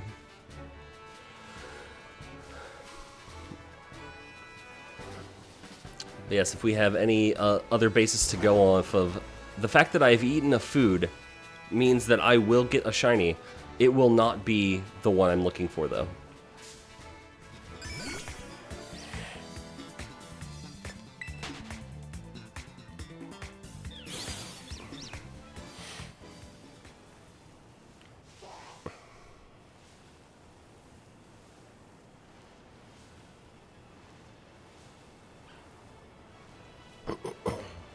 Maybe at the end of stream, because I haven't done it and I need an excuse to do it. Maybe I'll go into Pokemon Home and organize part of my my shiny living dex that I need to organize. Because I don't think I've done that. I think I have a handful of Pokemon that are just kind of thrown in there from transferring them up, and I didn't put them in the right spots. I mean, I guess I could check my phone if they're in the right spot, because I can see that. And then I don't have to worry about doing all that.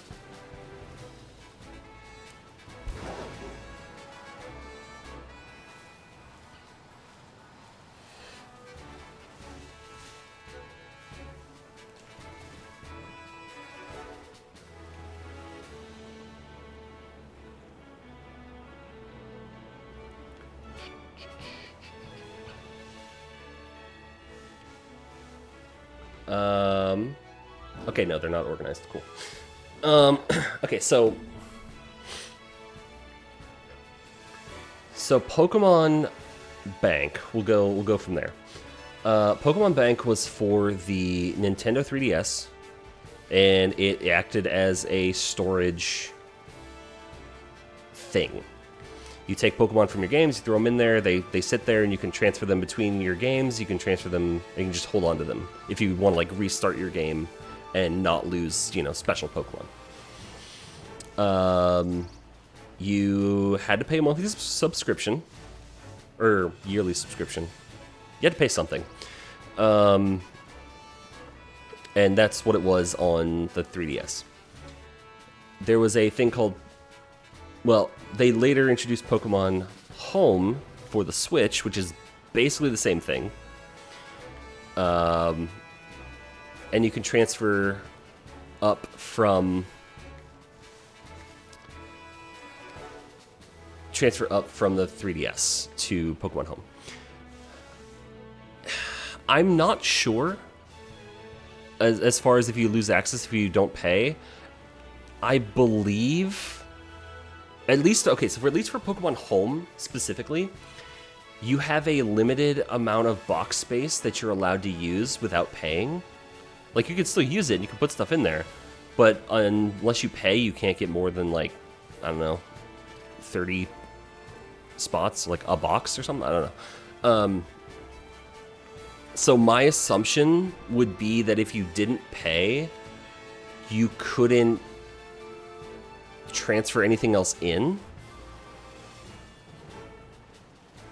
You might be able to take things out, but you might just not be able to transfer anything new in. I don't know for sure.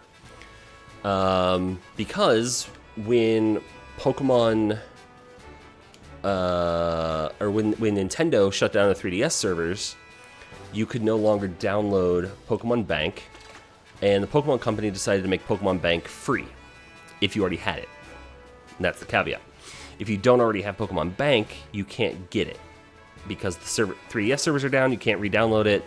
It's gone unless you have it.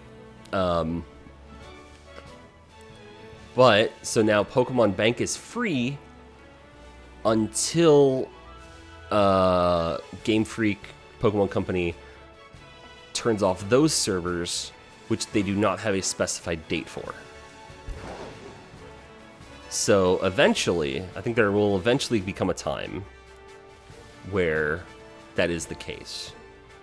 But it is not at this time or any time known in the future. Yeah. And Pokemon Home, obviously, is the Switch version of that. You have everything in there. You have like 1,200 boxes. Like you have an absurd amount of space in there. I pay for it because I need it. Well, need. Need's a strong word, but I want it. And so I keep a full living dex, as much of my shiny living dex as I have, extra shinies, extra event Pokemon, which actually reminds me, but I will... Wait, no, I bought food. Which actually does remind me, though. Can I get this?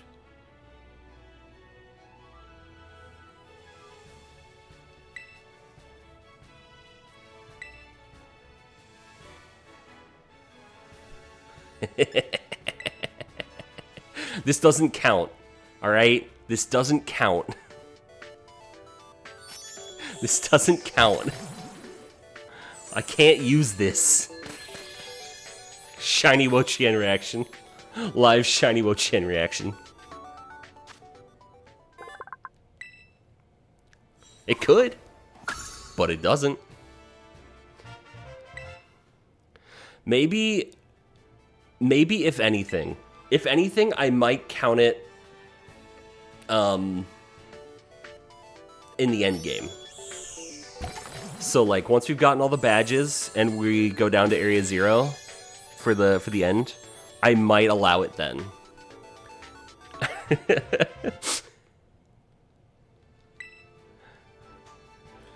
We got Terra Shards actually. That's actually pretty good.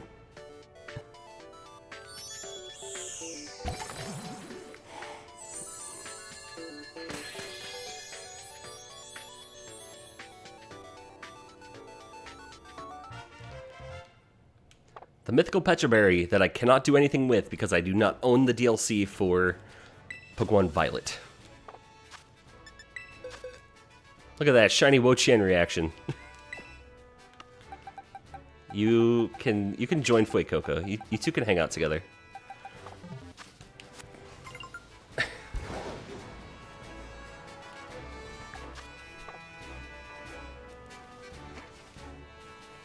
I honestly, like, I do really like Shiny Wo-Chien. It looks really good.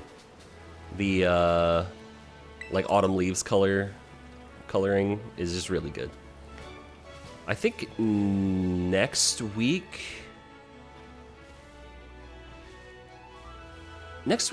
or, like, maybe in a couple days, is when they should announce it's when, Shiny Qianpao will be released.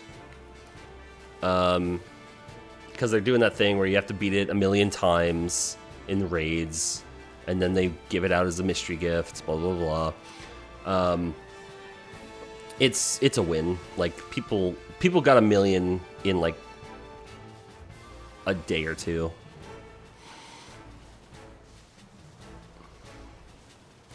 No, people hate it. Like, there's no... I mean, I guess in the regards of, like, this is how you get the shiny, people hate it. In the fact that we are being given a shiny that is otherwise unobtainable, sure. But then also, the moment these are not obtainable, like, once the event ends, and the distribution timing ends, that's it, you can't get them anymore. So, you know, that's fun.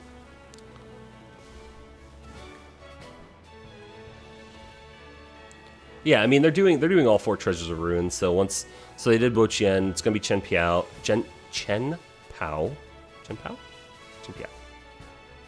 The Snow Leopard. And then it's Tinglu and Chi-Yu after that, in the next few weeks after that. So, you know, you can't shiny hunt them in this game. You can't soft reset for them, which sucks. But at the same time, like, no, that sucks. I'm just gonna say it sucks. I would do probably a second playthrough just to get shiny versions. Yeah, I'd do that. I hate that I would do that, but I'd do that. But you can get it. I don't know if the stats are random. They tend to keep stats and things pretty consistent when they give things out like that.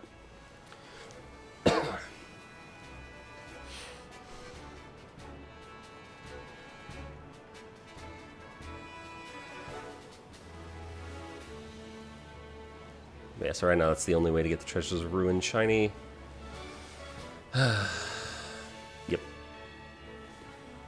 Apparently there was... I saw this was a super clickbaity video, or short on YouTube, and I fell for it, hook, line, sinker, because it said it was a short. It said, "We failed this raid," and it showed a picture of Qianpao, like of shiny Qianpao, and the person's like, yeah, and they were like, "Did you know that this isn't the first time Pokemon's done this? They had a raid event like this in the past, and we failed this raid." And I was like, "God damn you!" Because like everybody in the comments also was just like, the fact that Qianpao was in the thumbnail made me think that we failed this, and we're not getting the Pokemon.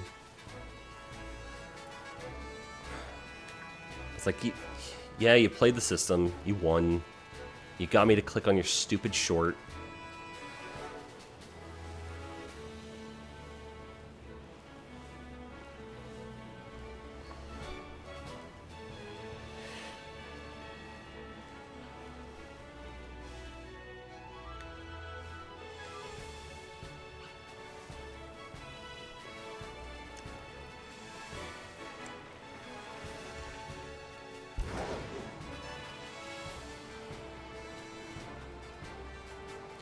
Something about shiny hunting in this game, though, compared to previous, like, older games, is in older games, you could actually, I mean, yeah, obviously you could keep track of your encounters. You could, you know, perfectly tell how many times you've encountered a Pokemon and add it to a list and know how many times you've encountered it until you get the shiny.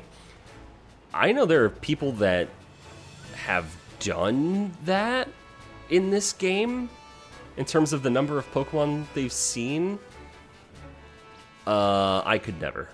I am not keeping track of the number of these Pokemon I've seen. I'm just seeing if they're shiny or not.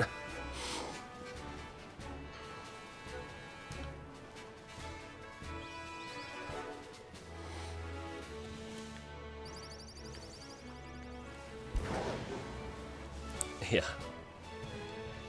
Yeah, it does seem maddening. Like the video, one of the videos I saw, one of the person was like, they were doing a shiny badge quest like this, and they were like, yeah, I got this, I finally got it, and it was after, you know, about 900 encounters. And I'm like, how'd you track that? Did you physically stop every single time and like click on a clicker? Actually, that reminds me, I have one of those like little clicker things to count up. It's at 1573, and I don't remember what I was hunting. It might have been Shaman. It might have been a Reggie. Honestly, it was probably Registeel. I think it was Registeel in Sword and Shield.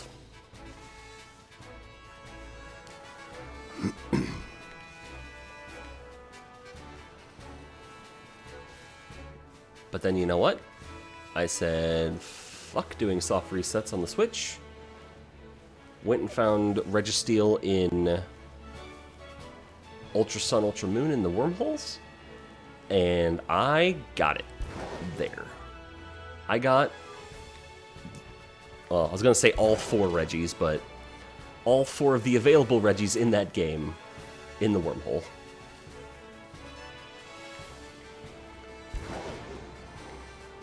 But I still have the soft reset for shiny Regidrago. Regidrago, whatever.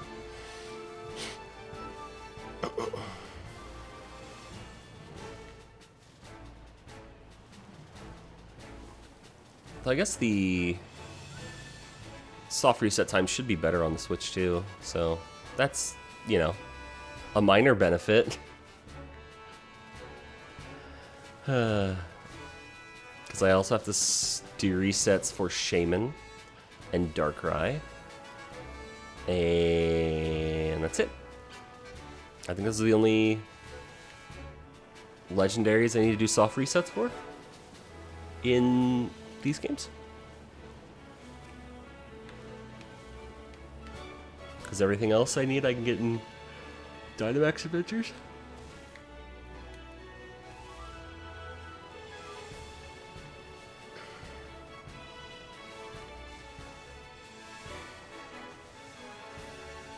I'm sorry, I don't have a yawn counter like Akane. That'd be 1.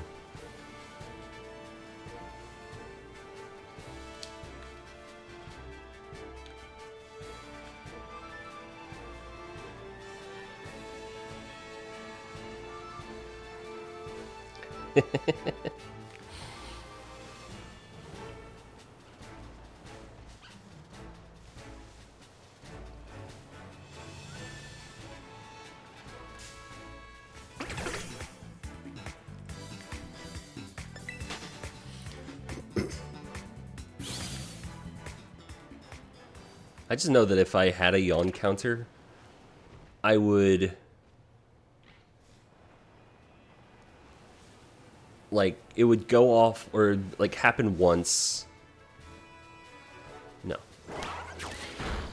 And then it would just be in the back of my mind, like, oh, I yawn, that's added to the counter, and then, like, making it contagious to myself, I would yawn more. Without even meaning to. Like, I already feel more yawns coming on. I'm not, like, super tired. I mean, I guess I've been streaming for almost 4 hours, but it's vibe streams. We're vibe streaming right now. I think, and then it manifests itself into the world.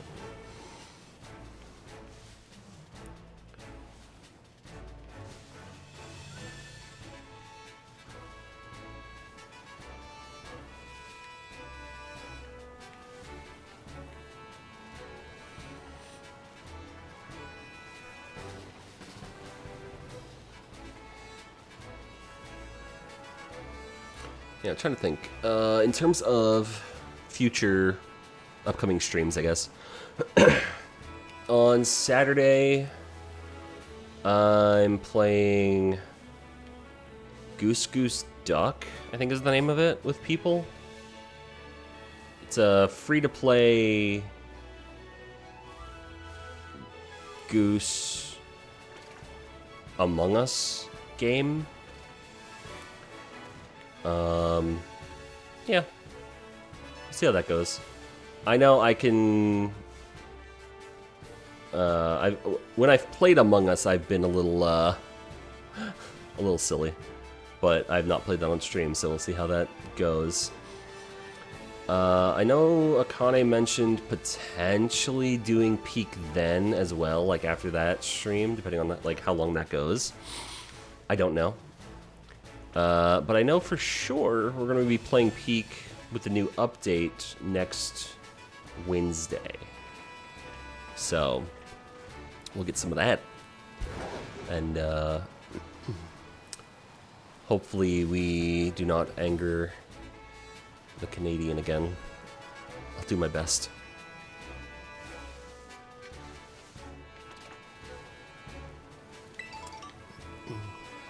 Well, the Dunes update, if that's what I'm talking about, is the new area or whatever they added. That's the new update I'm talking about.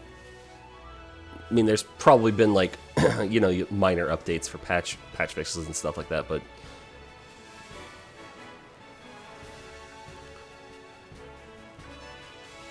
yeah.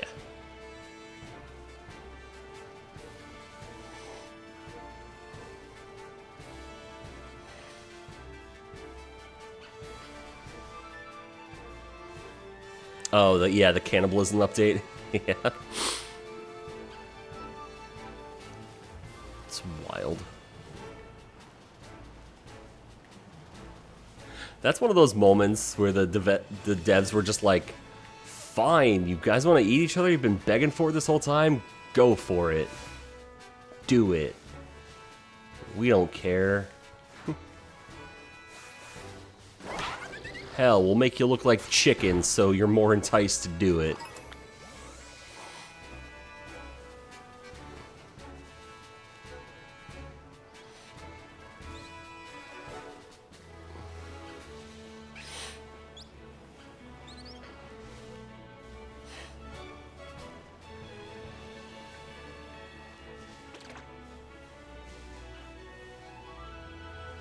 Yeah, if I ever got hungry enough in that game, I just died. I was just dying anyway. I wasn't around people, so it never came to that point. I don't even think I saw people turn to chickens at any point. Like, even a time where I thought I would have been hungry enough for it, it just never happened.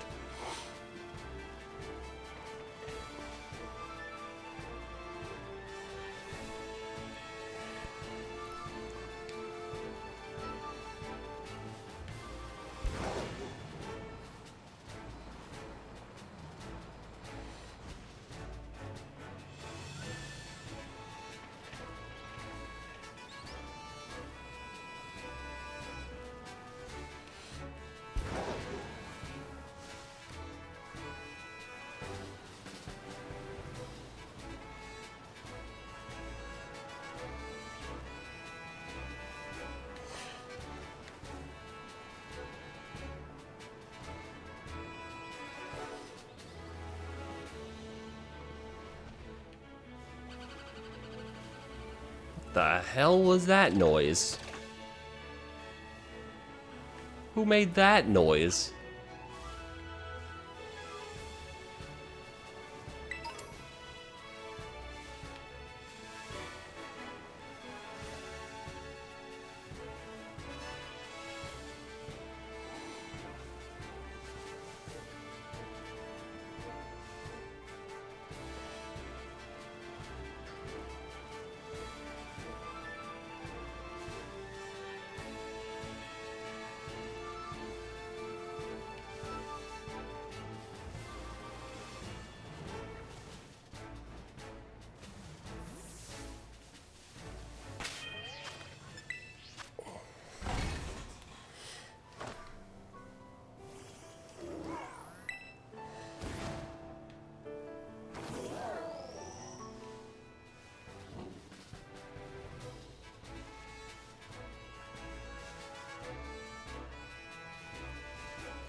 So setting up and tearing down a picnic will refresh all of the Pokemon refresh all the Pokemon, essentially.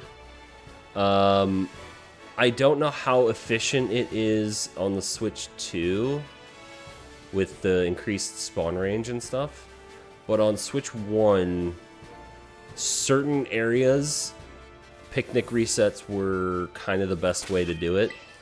Because you'd just like reset, you'd be in a position where you could see where the outbreak is, and then everything would just kind of spawn in at the outbreak and you could see. But after the DLCs and you could like fly and stuff, it became much faster to just do flybys. So you would just like, you could fly past, see what's there, despawn everything, make a Yui, fly by again. Frankly, I never did flying. I didn't like... I was always afraid because it's kind of hard to stop on a dime on that. But same idea with just running around. You just run past it and do stuff.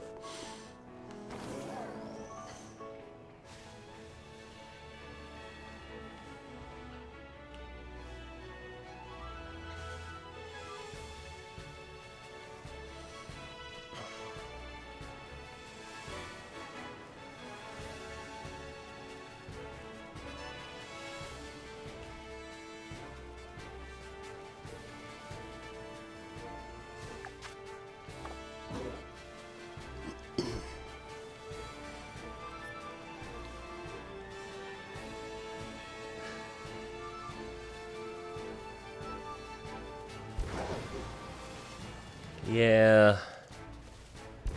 Yeah. Palmy's not big. What if that was shiny? That'd been crazy. Go away, Psyduck.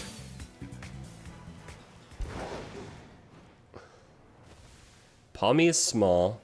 Palmo is Palmy standing on two legs and a little bit bigger. And Palmot is Palmo, but a little bit bigger.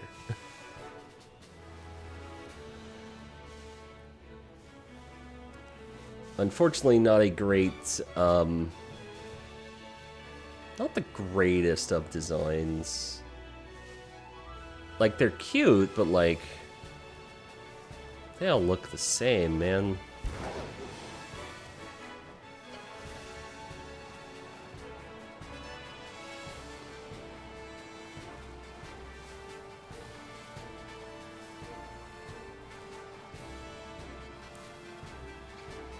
I guess I say a little bit bigger. I think by the time you get to Palmot, it actually is like maybe close to your size, like your character size. So, you know, it's you know, noticeably bigger, but they just clicked scale. They used the scale tool on Palmo.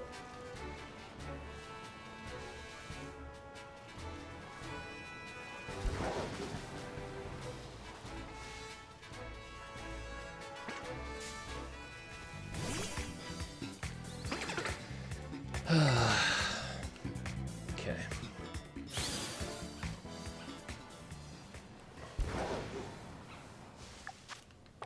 Alright, I think what we'll do is when this food runs out, we'll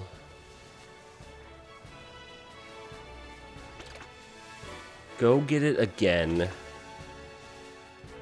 We'll go get the food again. We might actually be able just to go to a different town to do it. And then we'll go check the... We'll go run around at the Pachirisu outbreak again. Because for whatever reason, this feels very cursed.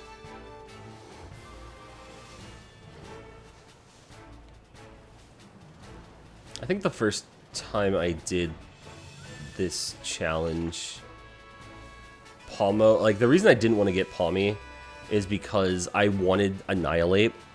So I tried to get Mankey in that game, I think multiple times. And at least one of those times, if not more, Shiny Palmy appeared instead. Because it would be a Palmo surrounded by a group of Palmies. So it, you know, I was getting like 5 of those spawns.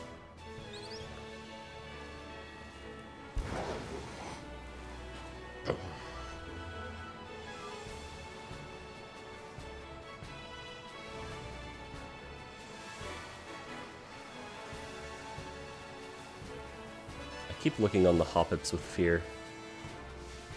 Fear that another fully green enemy will appear before me.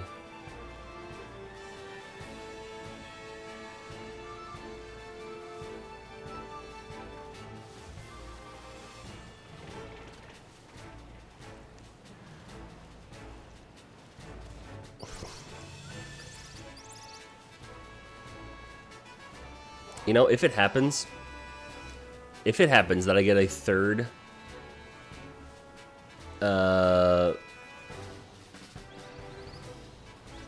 shiny Hoppip, I will off stream find 3 more to have a full team of shiny Jumpluffs, and I will attempt to use that team to beat the final boss. That is the promise I will make.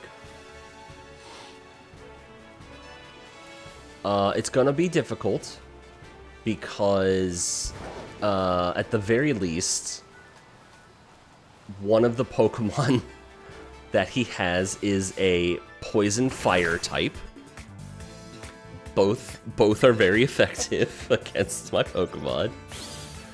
I think another is a rock electric. Once again, very effective. There's going to be stall strats out the wazoo.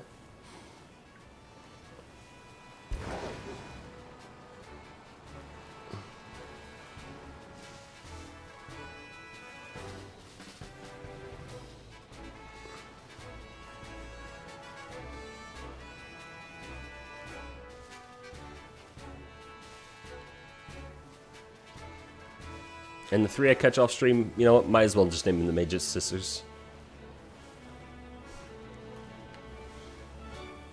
I'm gonna forget that I said that and give them other nicknames, and then I'll have to be reminded later and change it, but...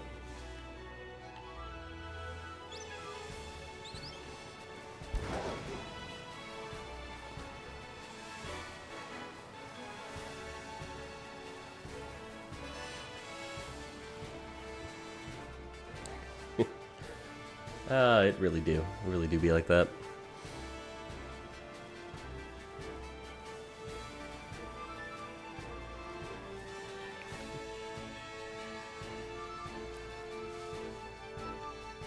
Alright, so we have 2... I guess that means we have 2 types of content plays for the end of this run when we get there. It will either be the 6 Jumpluff attack squadron, or it'll be live shiny Wo-Chien reaction. They're the 2 content plays that we have.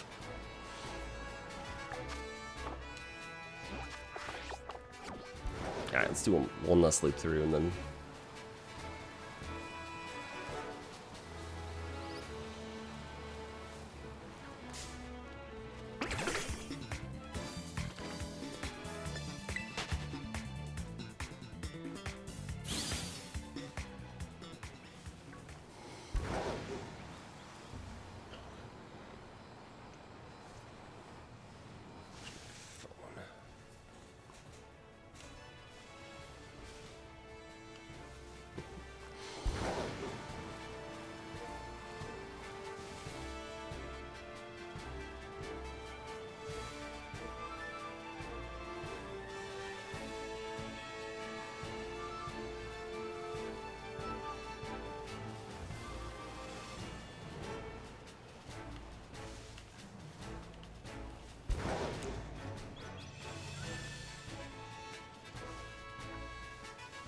Okay. To Medali.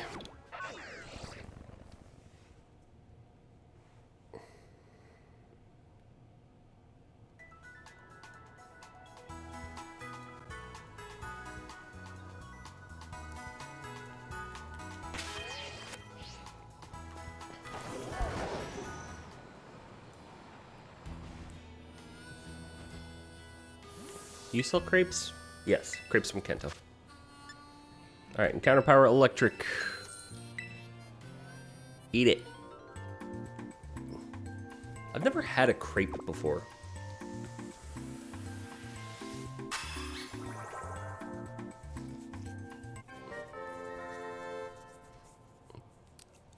I mean, I think most of them have fruit in them, but not all of them.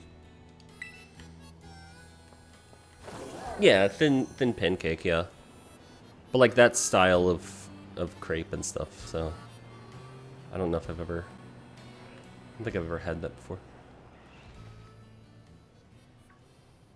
Look at the dogs.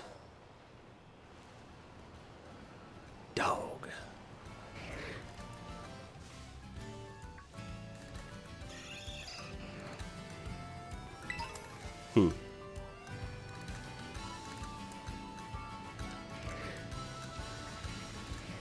Farewell, Electrode. You just exploded behind me. See ya, nerd.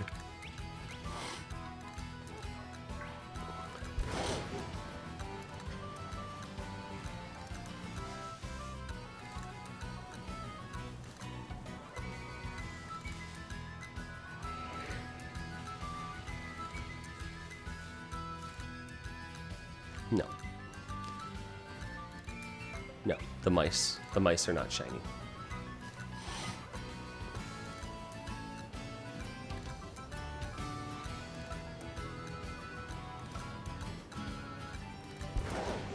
We can go a little faster.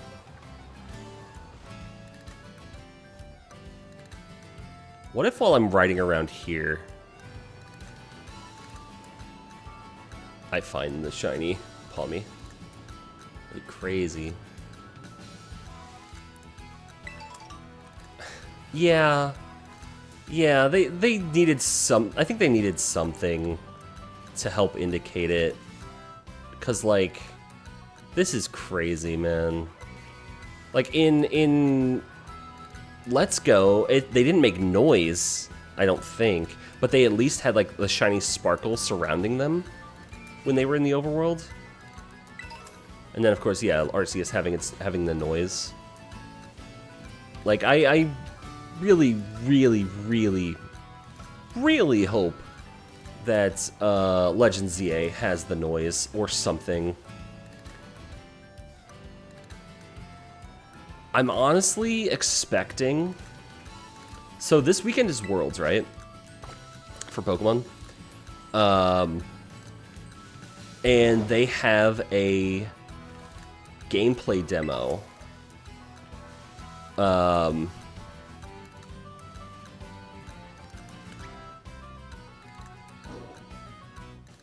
they're going to have a gameplay demo for Legend ZA there. I will not be surprised if we get information on shiny Pokemon specifically from somebody playing the demo. Whether or not there's a noise, whether or not they sparkle, whether or not they do this, that, whatever. I think we will find that information over the weekend. Yeah, Let's Go looks very pretty. Like, it's a very pretty looking game. I don't think it's unfortunate that it was Gen 1. I just kind of wish that they would have maybe committed to it a little more. In that, like, if you're gonna do that, make another game that's Let's Go Johto. I don't know. Because, like, I don't know, having it as a one-off, just like another one-off game just for Gen 1 kind of sucks.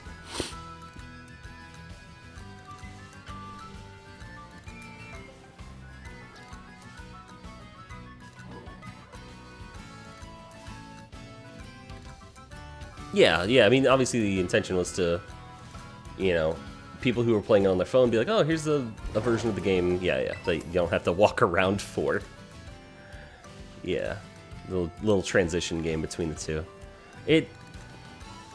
I mean, it wanted to do that, like in its gameplay style, but it kind of wasn't. Kind of was, kind of wasn't. Yeah.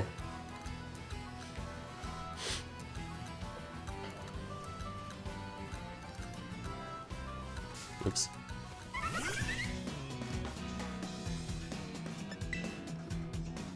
Oh, what the hell? Excuse the fuck out of me. Also, I shouldn't have that in front.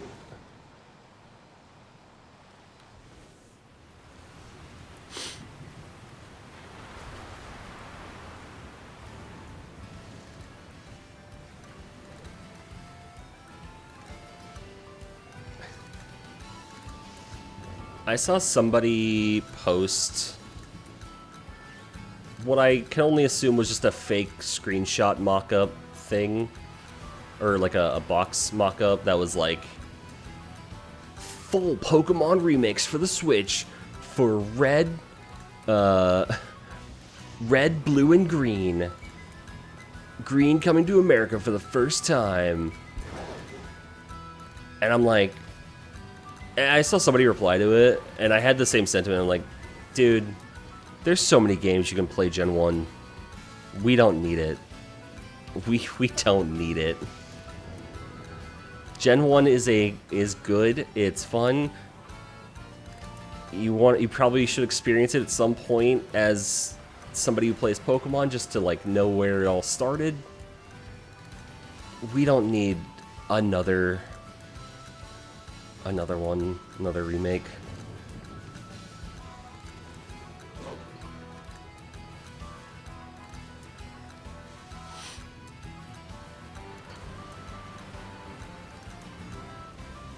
Yeah, exactly. If you want to remake Gen 1, make Gen 2.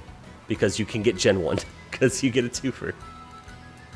So yeah, if they make Let's Go Johto,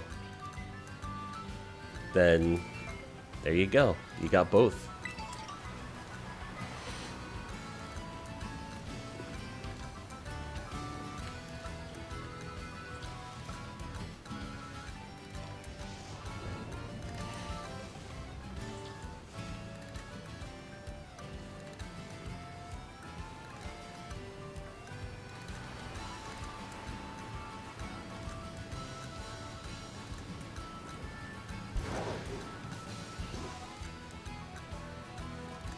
Yeah. I mean, yeah, just remake Heart Gold, Soul Silver. I mean, really, what Pokemon still... no, there was no Crystal version remake. They took bits from Crystal and put that in Heart Gold, Soul Silver.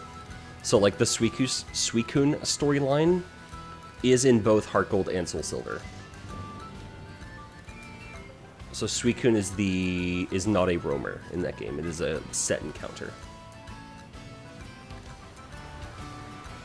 I mean, what Pokemon really needs to do if they really want to do something with Gen 1 again, because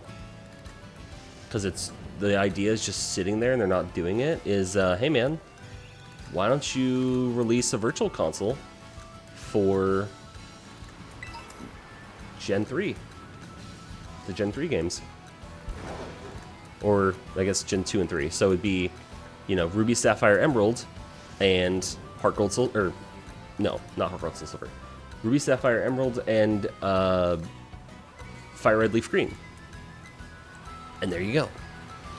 I mean, realistically, they should release Virtual Console for all of them on the Switch.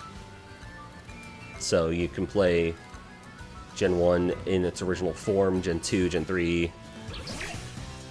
I don't know how you would do remakes of basically Gens 4 on the, you know, 2DS screen and 3DS screen. But, not remakes, virtual consoles. But if you get the ones that are physically unavailable to all people at the moment to buy, start with those, and then you can figure out the other ones later.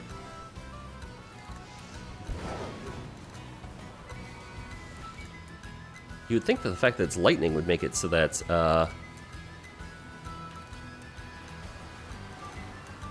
make electric types spawn more.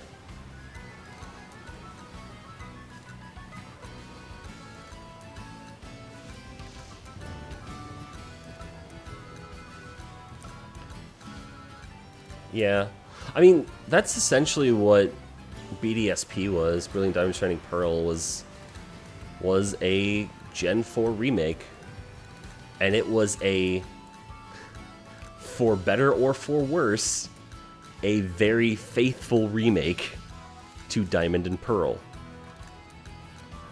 For better or worse. And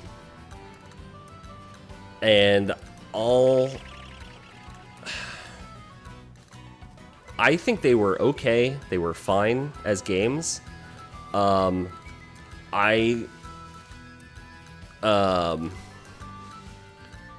Yeah, like if you're gonna play a Gen 4 mainline title, or like try to get those, like play Platinum, yeah. But like, I think, to me at least, because I didn't play Gen 4 when it released, because I didn't have a DS at the time. I just didn't get one. By the time I got one, I got it to play Soul Silver. And then I bought Black or White? One of the two. I forget which one. And I think, honestly the reason more people hate, and this is a hot take / conspiracy theory / whatever you want to call it. I think the reason people hate Brilliant Diamond Shining Pearl as much as they do is because it exposed the flaws of Diamond and Pearl. And showed that Diamond and Pearl are only remembered as good games because Platinum exists.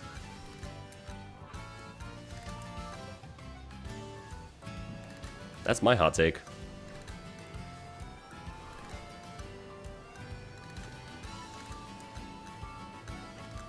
Like, you know, everybody got so excited when the remake for Gen 4 got announced. And it was a very faithful remake. Granted, I will say that though there were technical issues with the game. There are technical issues with the game in terms of you can cheat it and bug it and beat the game in 7 minutes or whatever it is. but people didn't want... People wanted a remake of Gen 4, and by that they mean they wanted Gen 4 from the ground up with a base of Platinum. They did not want Diamond and Pearl. And they got Diamond and Pearl, and they were upset by it.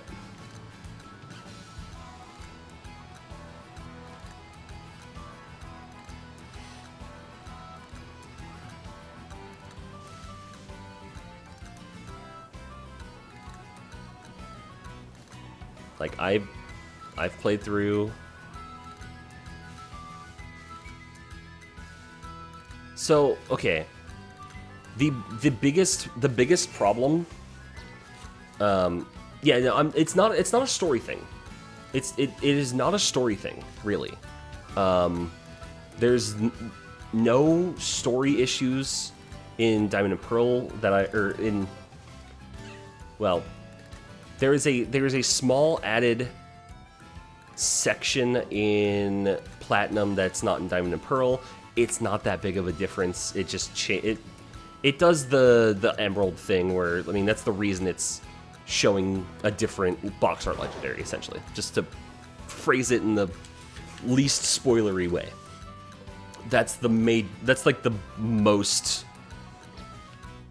story change that happens. The problem with Diamond and Pearl, and this has always been a problem, and people have called it out, but they didn't care, is the Pokédex itself.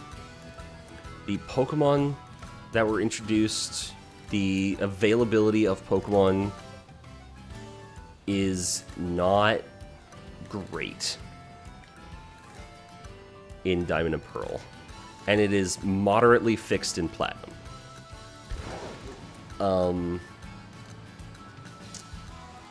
As I mean, we talked about it earlier, where I was like, oh, I didn't know Houndoom was in the game. Houndoom was not in Diamond and Pearl. Only, I believe, the only fire types were your fire starter, so Infernape, and Ponyta. Even the Elite Four member, who is a fire user, mostly didn't have fire types because they weren't available in the game.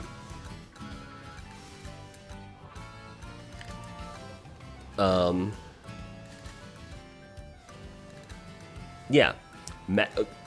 So Magmar, I was about to get to this point. Magmar and Magmar, Gligar, Sneasel, Rhyperior or Rhydon, Electabuzz. I think I'm missing one more. These are all Pokemon that in Generation 4 received brand new evolutions. Brand new evolutions for already Pokemon that people like and people use. And just like, you know, all these other things. If I recall correctly... Oh, and Duskull and Dusknoir. If I recall correctly, none of the evolution items for those Pokemon are available in base gameplay. Before post-game, I guess, is the best way to say it. Before post-game. So the Electrolyzer, the Magmarizer, the Fang, the Claw, the Reaper Cloth, blah, blah, blah. All those things. None of them were available pre-post game. So that means you could not have them in your just normal team. And the thing is, I'd have to check this, because I'm not sure. I don't even know if those are available in Platinum. pre-post game. I don't know. I haven't checked. No, I take that back. I take that back. Because I have played Platinum. I have not fully beaten Platinum. I'm at the end of the main story before going to Victory Road, essentially. To put it simply. That's where I kind of left off. I do have a Gliscor. I have a Gliscor. So that one is available in main game.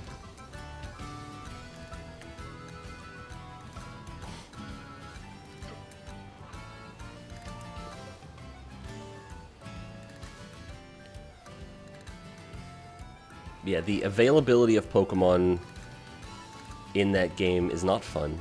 Oh, Munchlax. I don't know if Platinum fixed this or made it worse. I don't know. Munchlax. The only way to find a Munchlax is by putting honey on a honey tree and hoping it shows up 1% of the time. And only on one of the four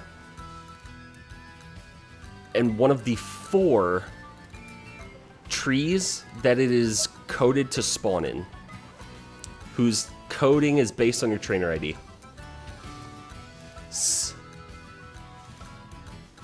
So,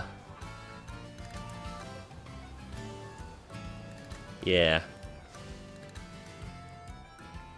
Yeah. Once again, saw a video somebody was trying to get a shiny Munchlax from a tree, just because, you know, it's a rare find, so you might as well look for it. It took them so long just to get a tree to spawn a Munchlax. Like, it took them days or weeks, or I don't even... No, it was definitely weeks, at least. Because they had to check it basically every 6 hours to even see if something spawned in the tree. And then it was a 1% chance that what spawned in the tree was a Munchlax. And then at that point, they were able to do, I believe, soft resets in some way for it. But just getting a Munchlax to show up to begin with was the hard part. But I mean, it's all these things. Like, there's so many just things in these games. Some of them got addressed. A lot of them didn't going into Platinum, but enough got fixed that, you know, obviously Platinum is beloved and people like it, and I liked when I was playing through it. It was good. You know, I just didn't finish it because I was like, I've grown too accustomed to the EXP share, and my team got very awkwardly not leveled correctly.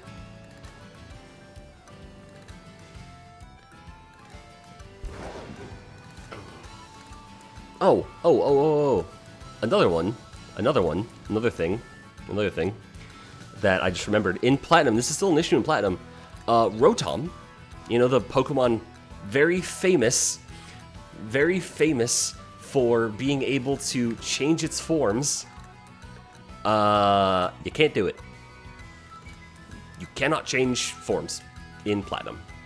At least I have not found a way to do it. It might be a post-game thing, but yeah.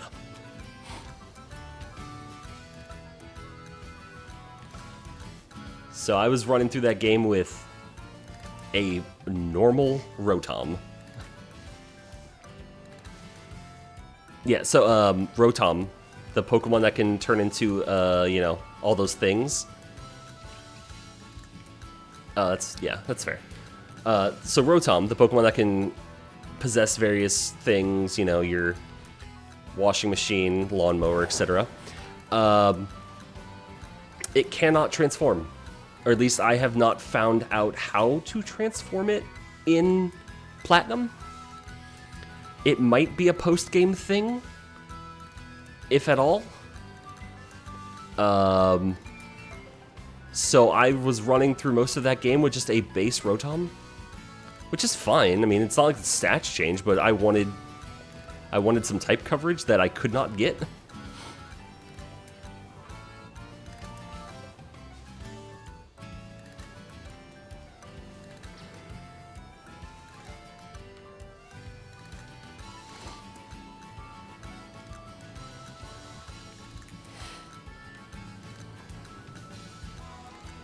Is it post-game, or is it just not at all? Because I legitimately don't remember. I know when I was playing through it, I caught Rotom, started using it, and then looked it up, and then... Yes! Oh my god, yes! Oh my god, even worse. That's even worse. Yeah.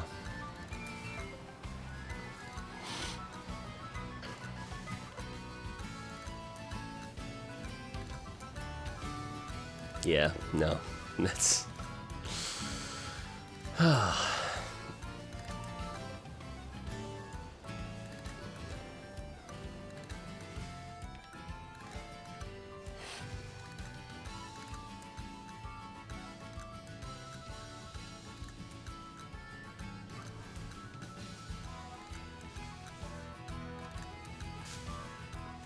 Yeah, like, if you really want to use Rotom, sure, you have yourself an electric ghost type.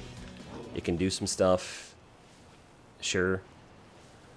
But you can't do the cool thing with it. Also, I'm pretty sure in that game,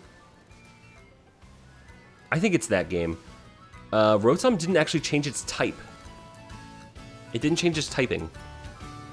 So it would stay Electric Ghost, but it would just be able to use the move, like a move of the type that it took over. So it would be able to use like an electric, or like a grass move, or an ice move, or a water move, whatever.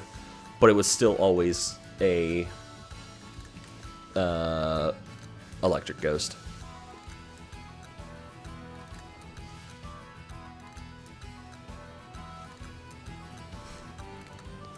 You're tired of Rotom? Oh, yeah. Yeah. Yeah, the fact that it just becomes everything. That's fair.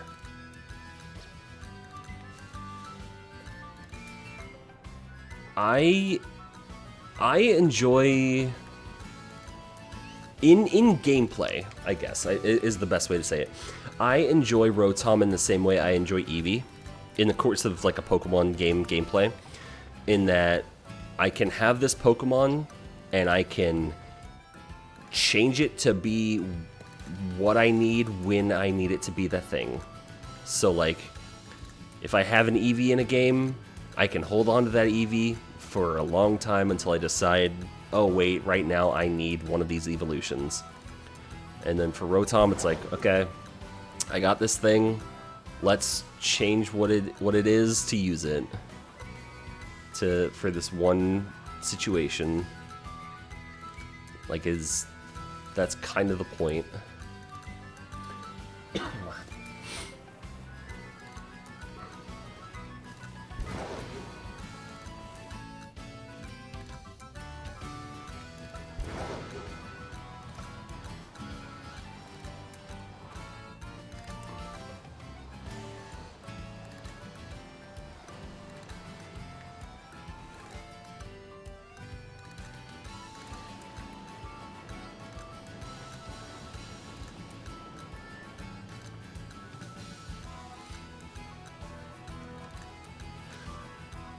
Weird conspiracy theory, or whatever you want to call it.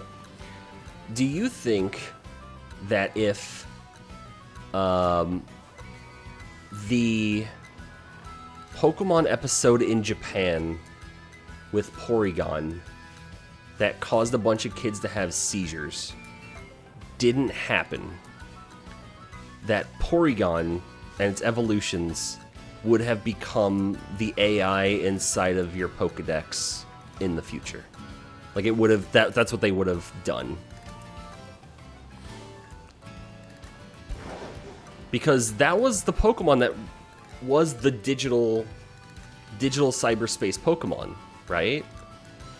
And so it's like, oh, then it would make sense if this was like, they turned it into an AI in your Pokedex. But they didn't do that. They used Rotom to possess your phone, possess the Pokedex, and talk to you and stuff. Yeah, and so Porygon... Yeah, Porygon, And the thing is, justice for Porygon wasn't even Porygon's fault. It just happened to be a Porygon-centric episode. It was Pikachu that did an attack that did all the flashing lights that caused kids to have seizures. Justice for Porygon.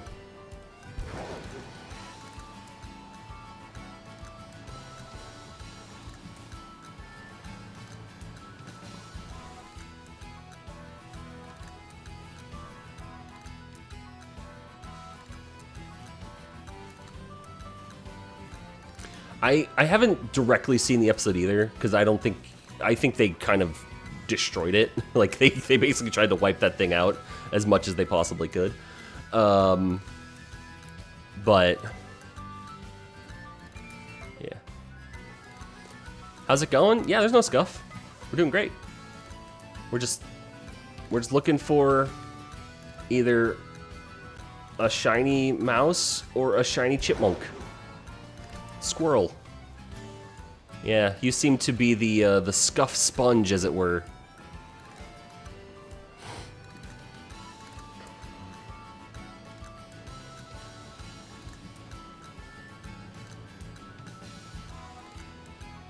I saw that. I saw the emotes of the cat screaming, and I assumed that was you.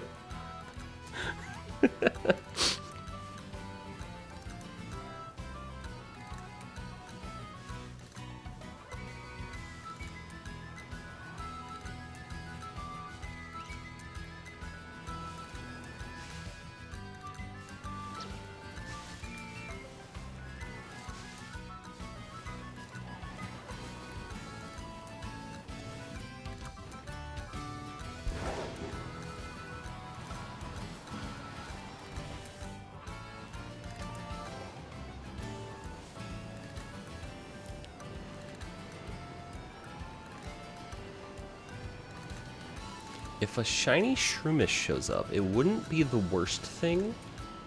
It would just be annoying.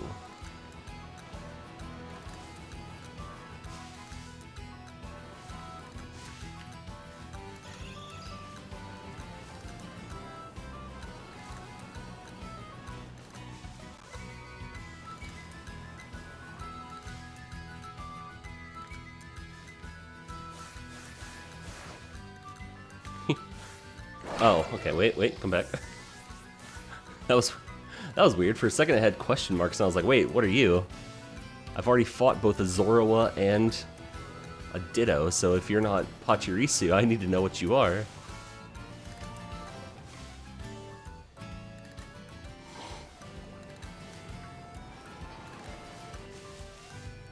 Akane, how'd the editing going? Editing go? Jesus.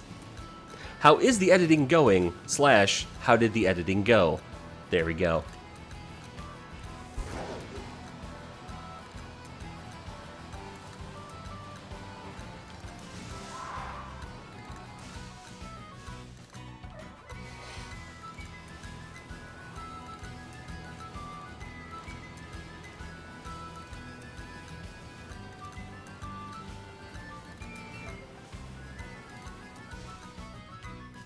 Dono Wald.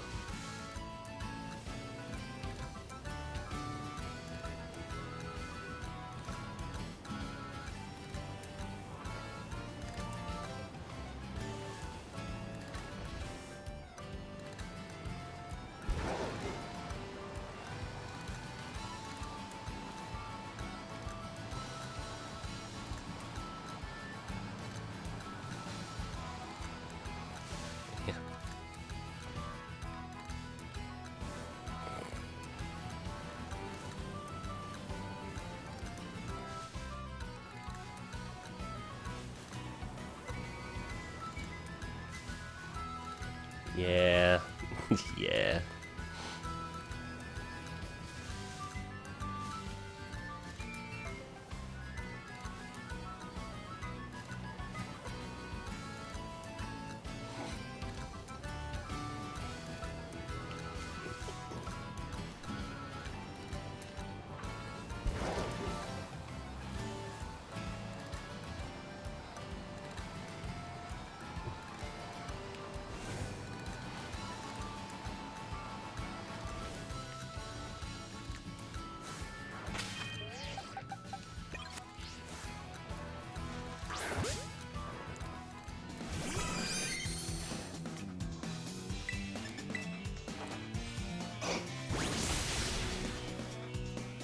Grab some much needed XP on some things. Okay.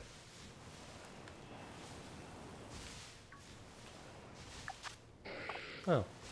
My food wore out. That was a very fast... Well, maybe not very fast, but felt like a fast half an hour. Might have been at the very... Might have just seen at the very end there.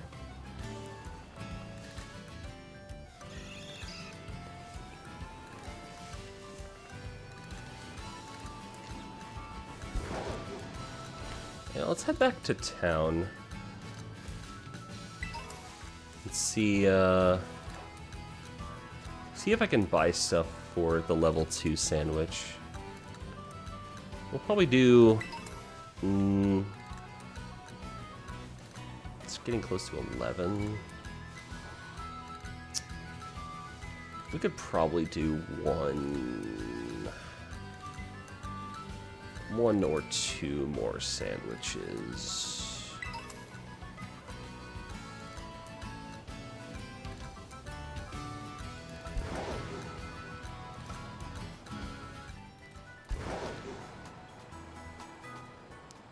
I think the main ingredient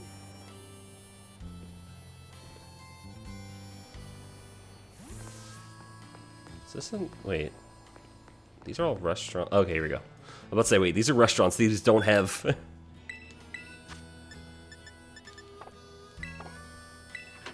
Because it was... What? It was...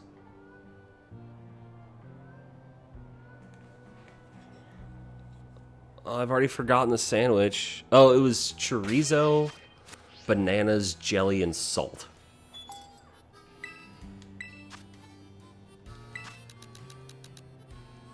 It's a stupid, stupid sandwich, but it could be, you know, it might be okay.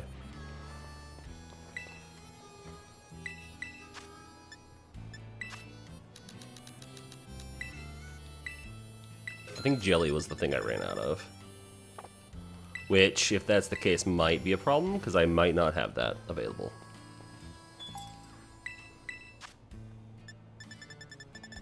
Jam. Okay, jam and jelly are different, whatever. You know what I mean? I can't jelly my... Alright.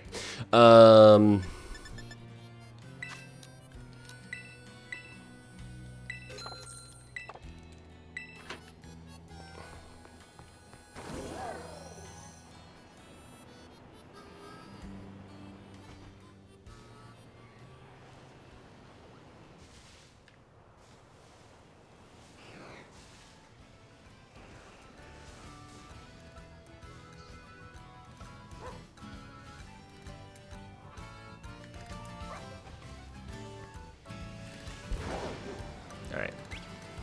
Let's head up there. See if,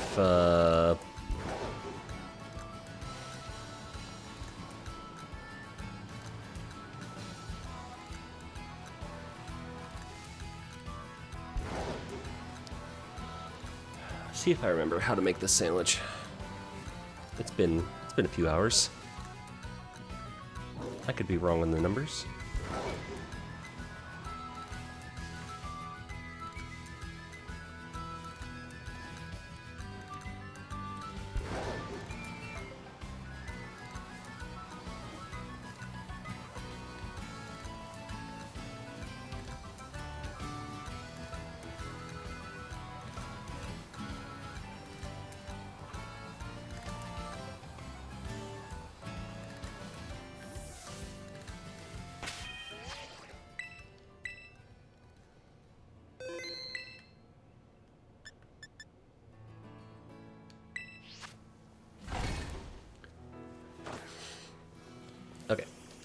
Make sandwich. It is 4 of those, 2 of those. Was it 3 of these and 1 salt? I think I'll know when I see the ingredients in front of me. If I did this right. Yes, that looks right. Okay.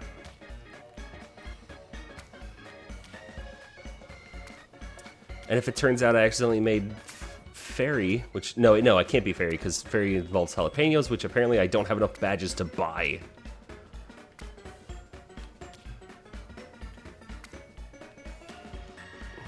I understand.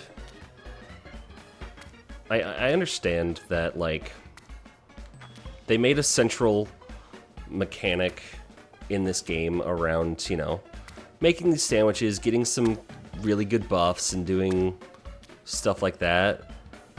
Honestly, they shouldn't have, put the ingredients behind badges. They should have put known recipes behind badges like they currently do. But the ingredients, I think it's like, it's one of those where if you can figure it out, just go for it, man. You should just be able to do it. If you know that you need cloth sticks and jalapenos and stuff, you don't need 8 badges for that shit.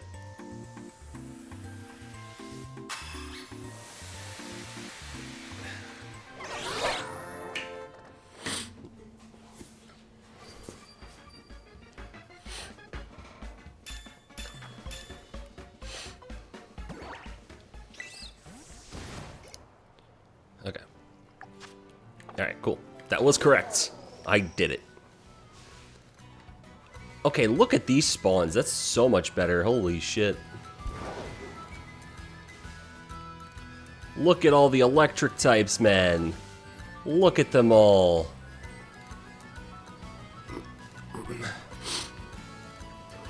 Okay, but now there's not.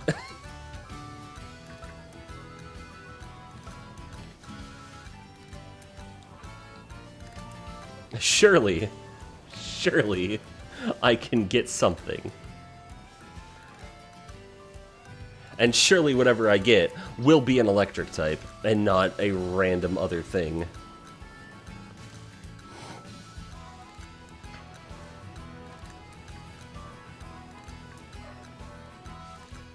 Listen, bug type's not the worst right now. Because I have a dark type, Team Starbase. Bug would be good against that. The reason I'm wanting an electric specifically is because I want to get a gym badge. And you know what? Down the line, if it's a bug type, I can use the bug type to... I can use the bug type for the psychic gym. Also, I got confused for a second, because, like, for one message, you didn't have your mod badge. You lost your sword. You found it, though. You found it right afterwards.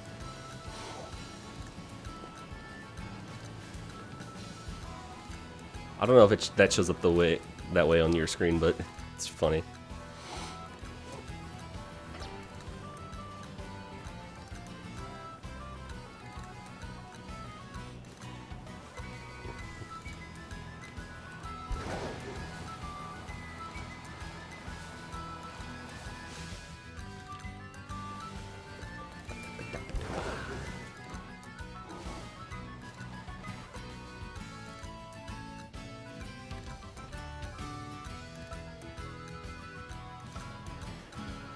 The unfortunate part is the shiny part of Pachirisu is so small that I couldn't tell you from up here if any of these are shiny.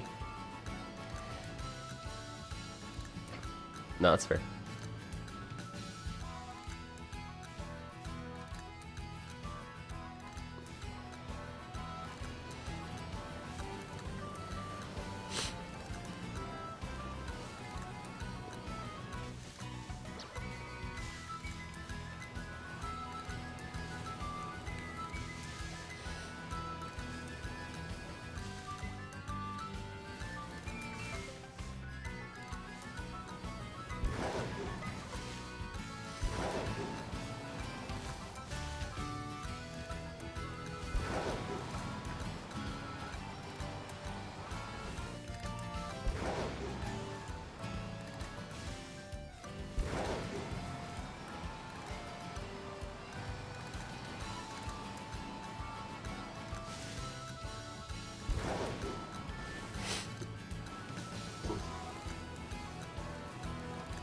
Yo, if you give me a random shiny Scyther, though, I'd be down. I'd be down. Honestly, I would... I'd throw that into PLA and evolve it right there. Because this is your reminder that trade evolutions still exist. And hold item trade evolutions still exist. And they still suck.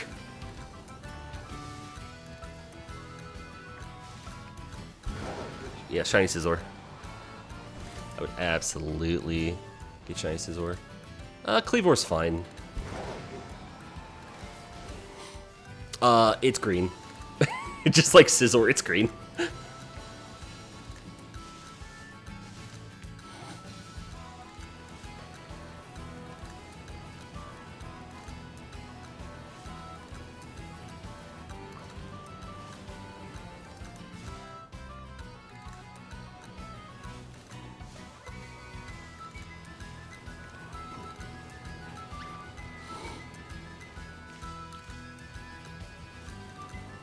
I guess going back to the conversation about Game Freak changing colors of shinies and stuff. Shiny Scizor, I don't know what it originally was in, what it originally looked like in like Gold and Silver and stuff. I mean, I could look that up easily, but you know, it's not part of the story. In Pokemon Coliseum and XD, shinies existed in that game at the full like 1 in 8,000 odds still. And you could get shiny Scizor in like the Japanese only e-reader cards. No, it wasn't black. It was gold. There was a gold, well, at least okay, in Coliseum, shiny Scizor was gold. And it was so cool.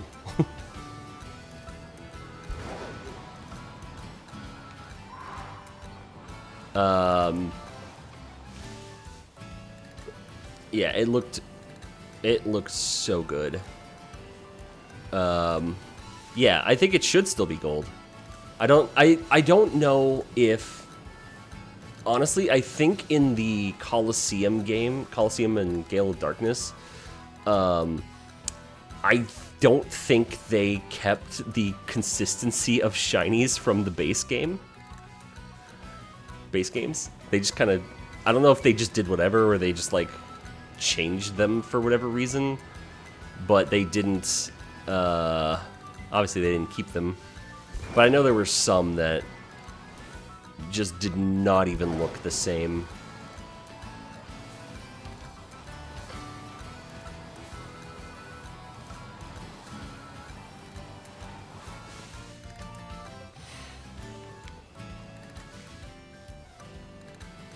Oh no.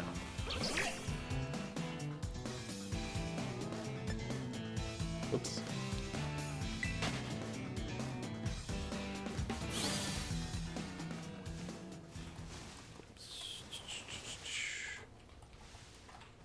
Let's see. Scizor and Cerebi. Gen 2. Okay. So in Gen 2, Scizor was like a weird, like kind of middle between green and gold.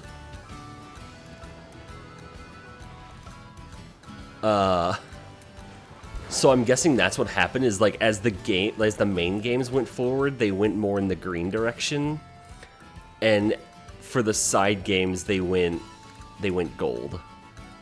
Or for Coliseum they went gold. Shinies should be RNG to mess. Oh god, no! I don't want that. I already have to catch every Eevee shiny. Like, I don't want to have to catch them shiny like 6 times each.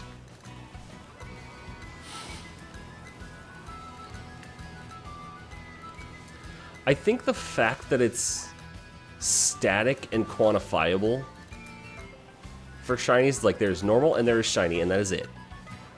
And like there's like just a 1 or a 0. It's shiny or it's not. I think that's what makes it good and makes it achievable.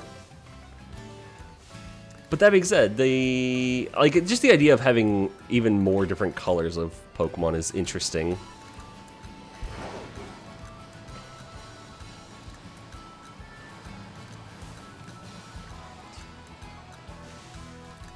Give people a jump scare. I think there were some glitches in this game when it first came out that made Pokemon look weird, and people were like confused about shininess and stuff like that. Oh, actually, no. Well, yes, I think that happened, but Pokemon Sleep. In Pokemon Sleep, the Charizard, the Snorlax that you sleep with in the different areas has like can have like some minor pigmentation changes. So like there's a Snorlax you can sleep with that's like green. It's like kind of green colored. And so people were posting when Pokemon Sleep came out that they were getting shiny Snorlaxes. And shiny Snorlax does exist in that game, and you can have it. And I've gotten it before. But it's not the green one.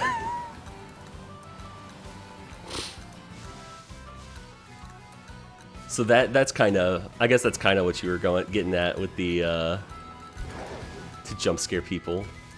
People are like, oh, I got shiny Snorlax. No, you didn't. You just got the weird green Snorlax.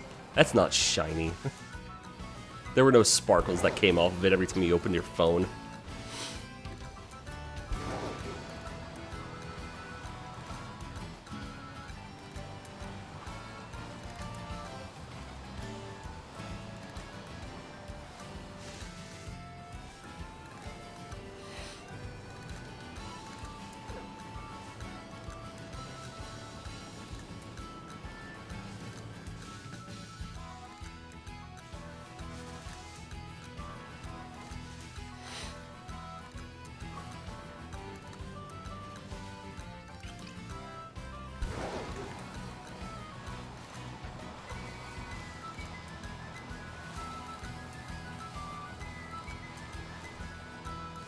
So, Apu, are you really going to go from Legends Arceus to Platinum to Sword/Scarlet? You just gonna be a full-on Pokemon streamer?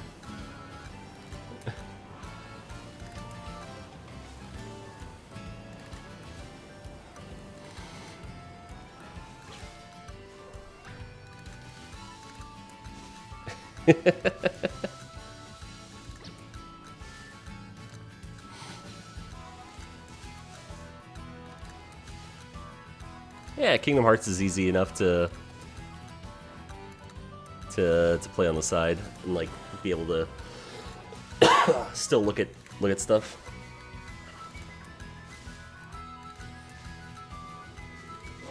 Yeah, true. Yeah, get other people to talk for you. It's part of the. I mean, it's part of the reason a few games I've had to stop doing is just because, like, God, long RPGs, man. There might be a lot of talking in some of them, but you still have to say all the text sometimes.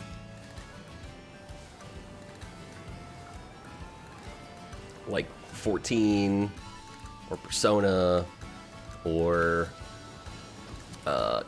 Kingdom Hearts as well, because I did Kingdom Hearts 3.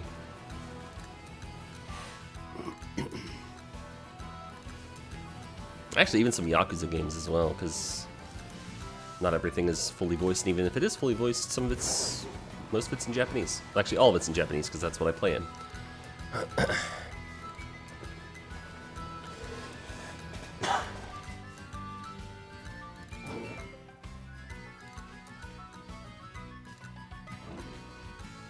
Okay, alright. Had to, like, intensely cough there.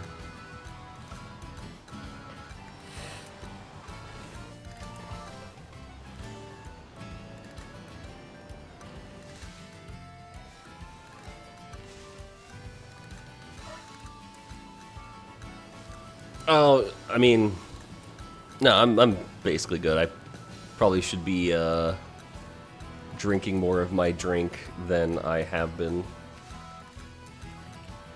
Because, you know, haven't streamed in a bit, and really haven't talked too much in the past week.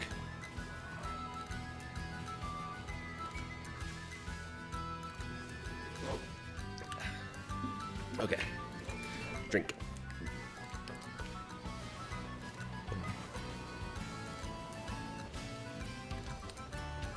For practicality purposes, I really should have a hydrate redeem on my stream. But at the same time, I don't want people telling me to do that. But like for practicality purposes, people should be telling me to do that. But I don't want people to tell me to do that.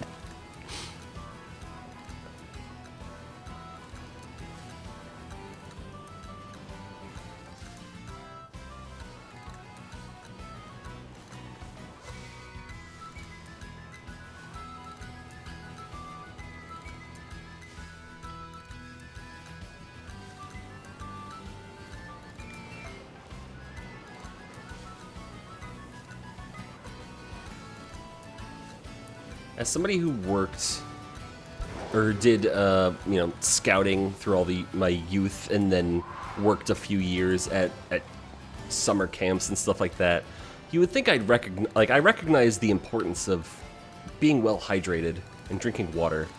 But I, as a person, don't. I don't enough at all.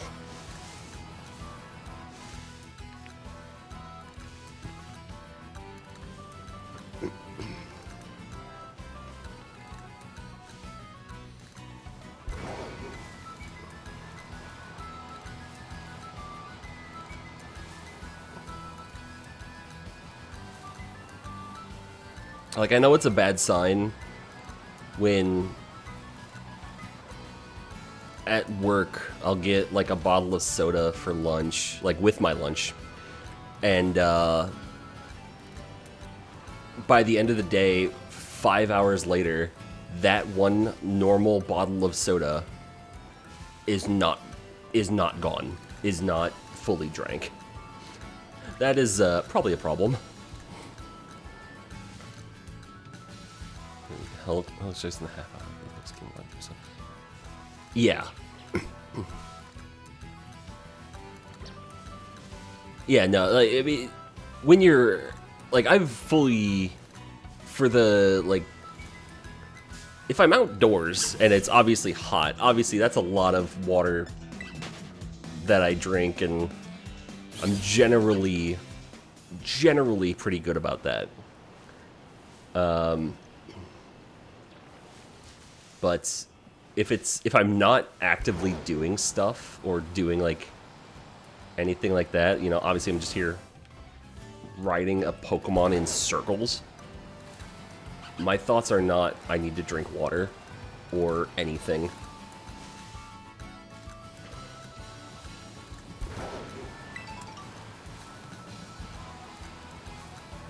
I've been around long enough that an item spawned.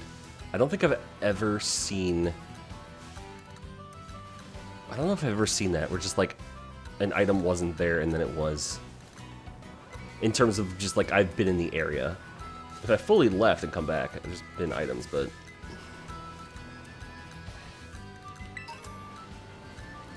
Oh, bye, Dunsparce.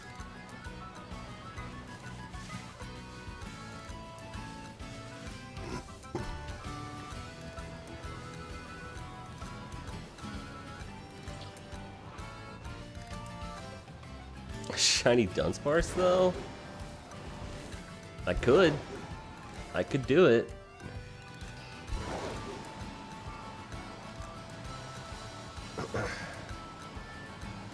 If I...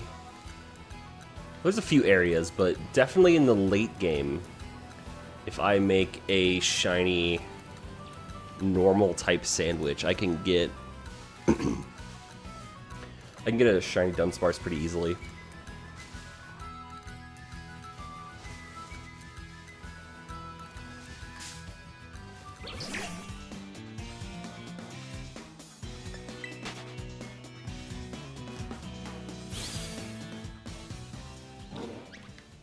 You know, just like the conversation with the yawning, once I noticed my throat was dry, it got worse. Oh, wrong one. Wrong button. Alright, 12 minutes. Yeah, I think, unless I catch something, once this sandwich runs out, that'll be the end of stream. Yes, shiny hunting Charcadet is terrible. It sucks. You literally have to run up to all of them and be like, are your eyes blue? Are your eyes blue? Are your eyes blue? And you have to do that if you're going for the shiny living dex 3 times.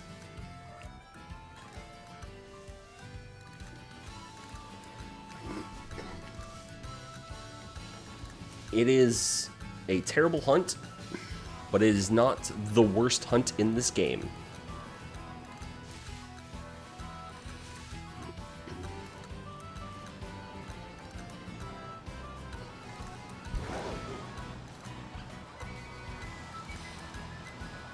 Because at least the difference between yellow eyes and blue eyes is noticeable. Even if it is small. Shiny Tandemouse, on the other hand, is garbage.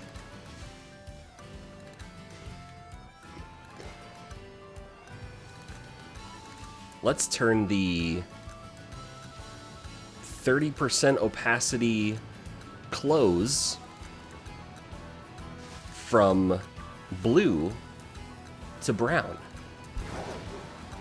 but still at 30% opacity.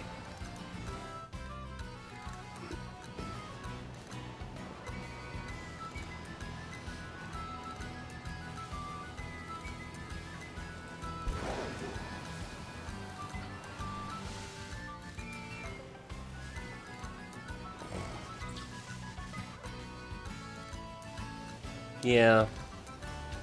Yeah, you'd think. You'd think they'd do something like that. But who knows, man? Sorry. Oh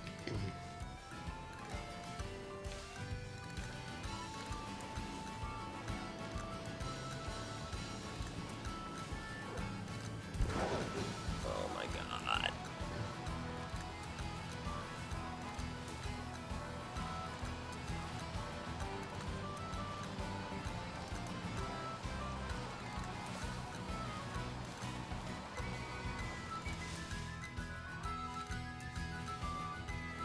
When did I catch Firehawk? When did I catch that? How long ago was that? It's been 30 years. It's been so long.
Somebody start playing the song Too Long by Daft Punk.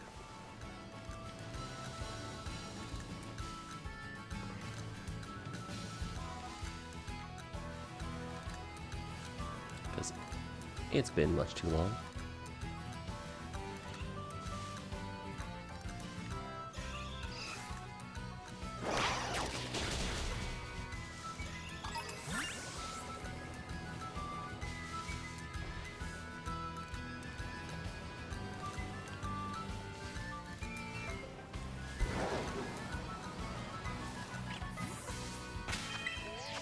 I think we're starting to get to that point where, Nope. Nope. We're starting to get to that point where I think I'm questioning my own eyesight to be able to tell colors apart.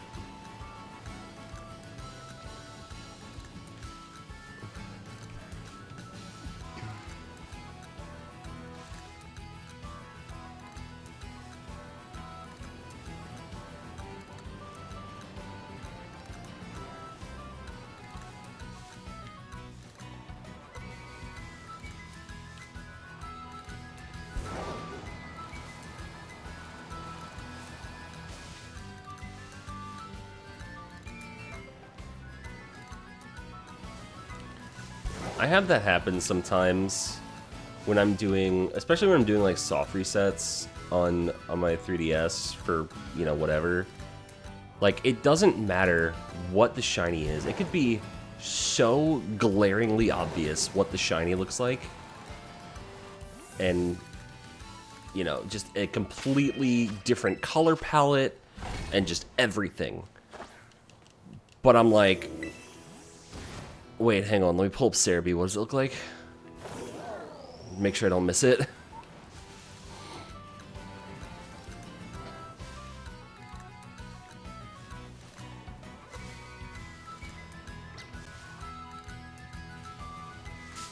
Damn it.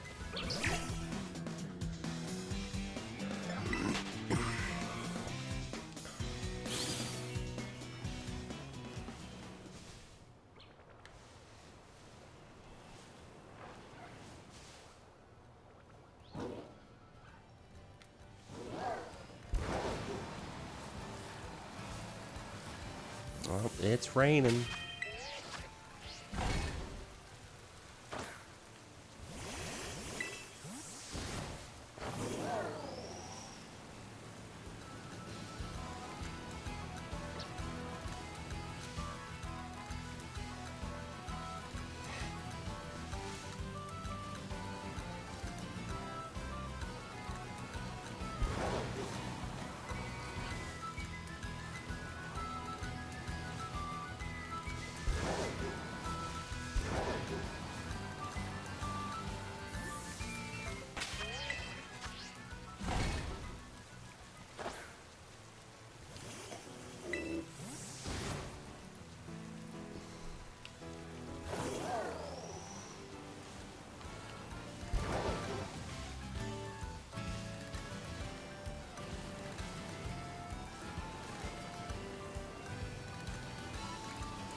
At this point, I'm just waiting for it to be Murkrow.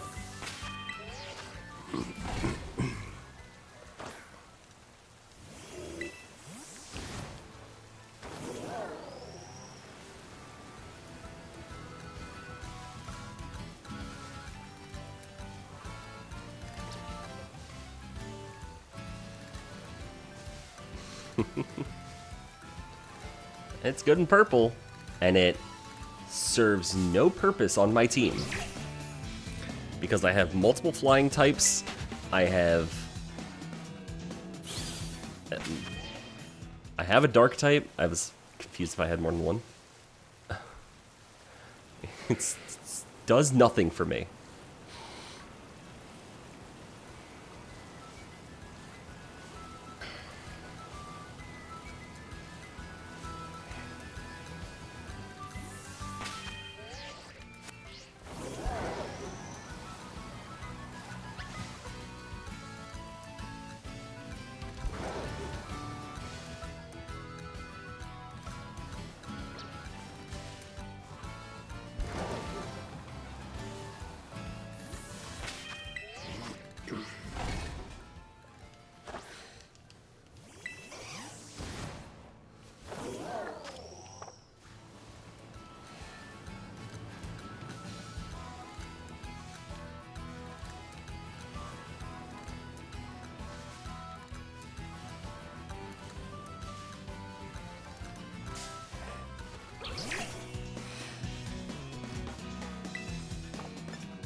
You know what?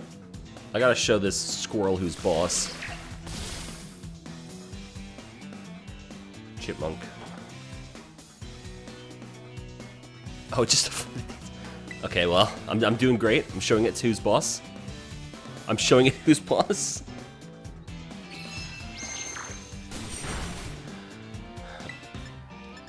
Rage Fist? Yeah! Yeah! Yo, Jaina has such high friendship.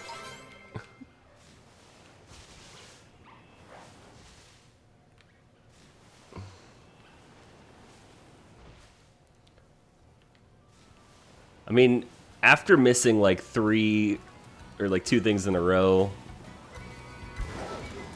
and then doing a rage fist, I'm not surprised that it was a crit.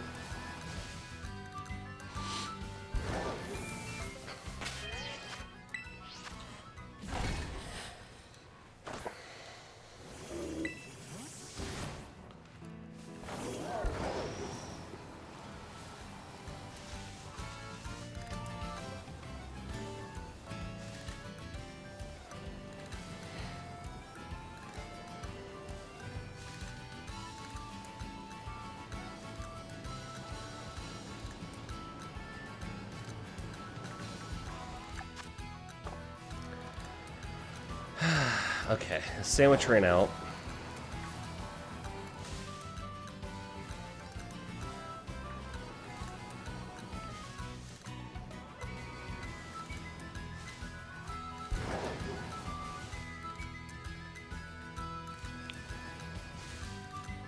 Shiny Tropius would be fun, yeah. I like Tropius overall. It's not a very strong Pokemon, but I really like it from Gen 3. But then once again, we have another flying type. There's so many flying types.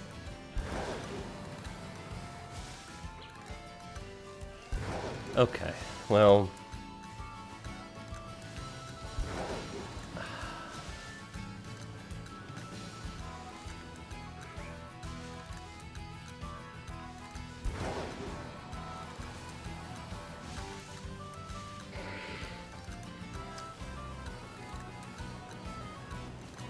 no, I'm not a flying type trainer, no.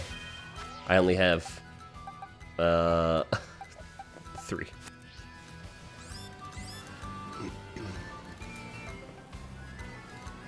I'm part of Team Sky.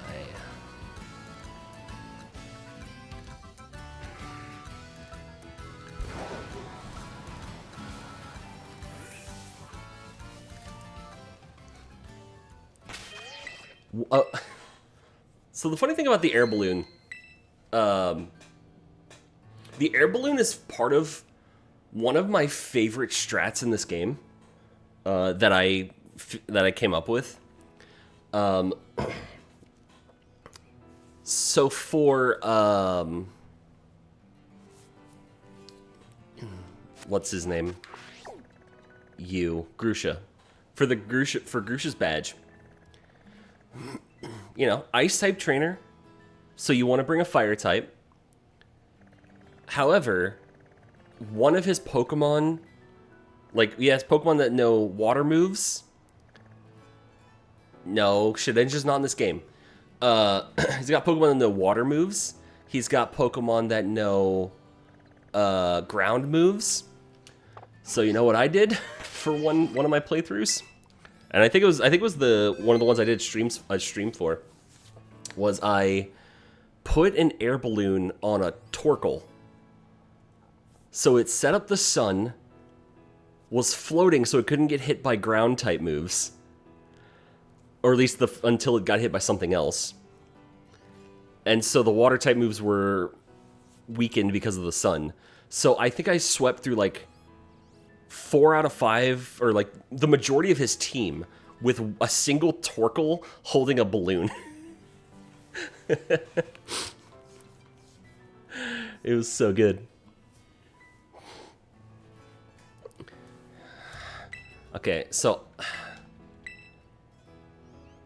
I don't want to end today without a shiny. But I don't think it's happening in this game. So I'm going to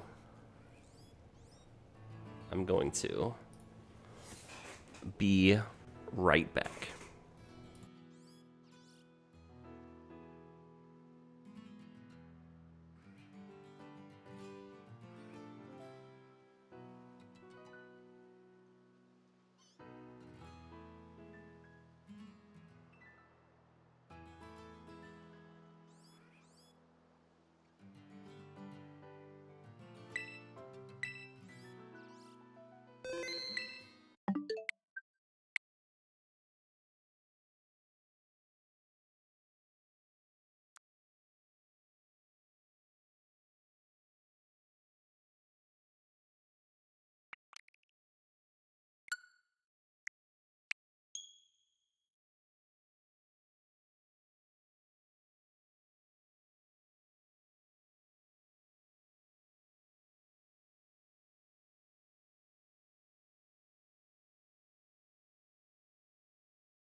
So, Anpu. Do you want to see how a maniac plays Legends Arceus?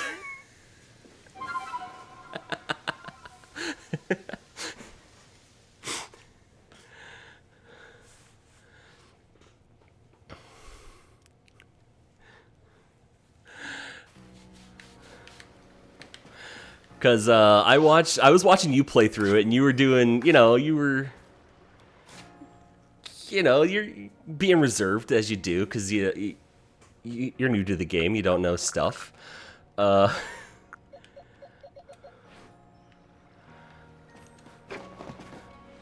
go find a. We'll go here. Let's see if I remember controls, because I actually haven't played the Legends Arceus in a hot minute. I mean, it shouldn't be too hard, but the efficiency might not be there as much as I want it to be.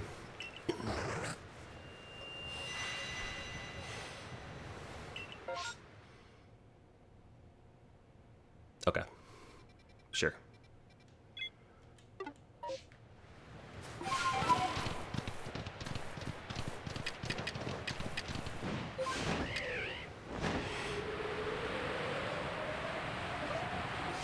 Yeah, it was really annoying you couldn't get a second one, because it was really awkward for having it, like, my boxes filled out. So I was like, cool, can't do anything with this. Whoops. Pressing the wrong buttons. Alright.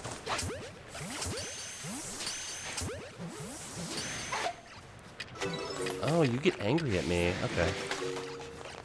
I didn't realize you would.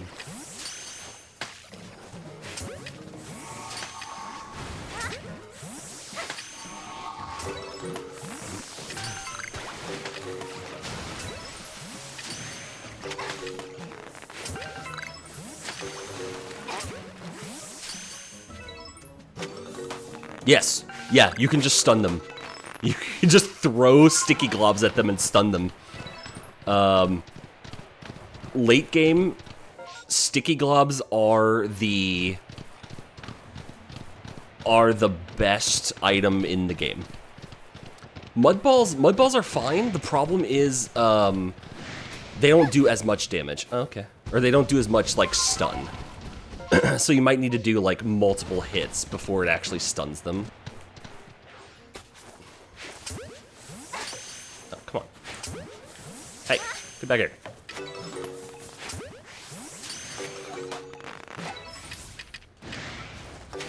He's pissed. I'm Barack Obama. I'm pissed. Yeah, so like when I was watching you play and you were like, you know, the moment they get pissed, you like get into a battle and you take your time with it, and I'm like, he doesn't know. Bro doesn't know. Granted, like,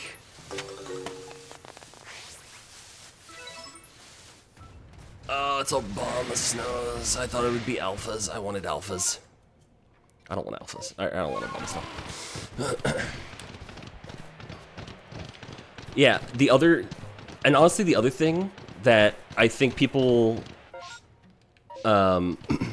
I've noticed some people sleep on is just the sheer fact of catching every Pokemon for a while. Because, especially in massive mass outbreaks, if you catch everything... that's not what I wanted. Wait, no, I want... You know what? Hang on. We'll go this way. Especially in massive mass outbreaks, you catch all the Pokemon, you release all of your extras.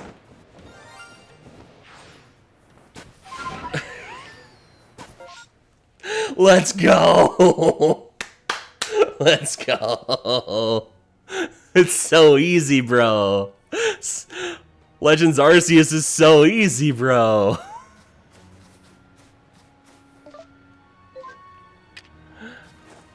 Hey, get the fuck out of the way. I want you. I know it still shows Scarlet and Violet, don't worry about it. I'm not playing this for long. I'm playing it long enough to get a shiny. I needed the dopamine hit.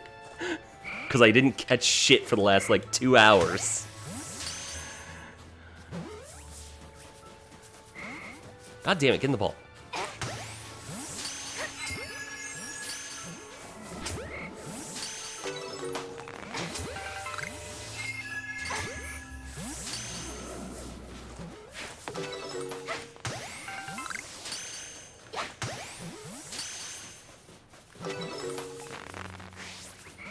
Hey YouTube, I hope you didn't skip to the end of the video, because you'd be very confused at what I'm doing right now.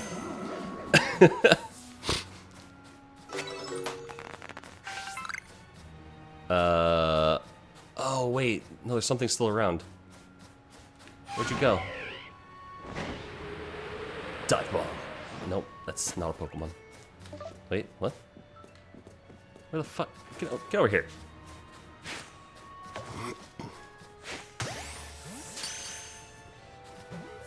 Come on, secondary outbreak. Damn it. I wanted alphas. Exactly, fighting God. Oh wait, you know what? Hang on. Let's wait. We can redeem ourselves. We're still hunting. We're still hunting for Pachirisu. We can still hunt for Pachirisu.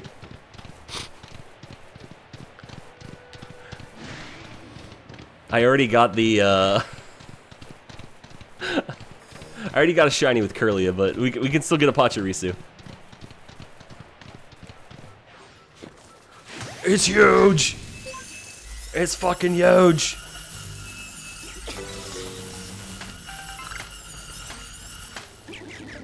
If you're stunning... Oh god, I'm pressing the wrong buttons. If you're stunning alphas, they take like 4 sticky gloves. Ow.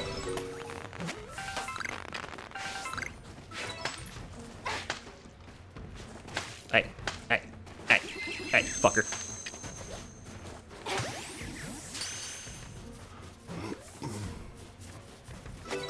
Exactly, that's what I'm saying. Is this how you play PLA like a psychopath?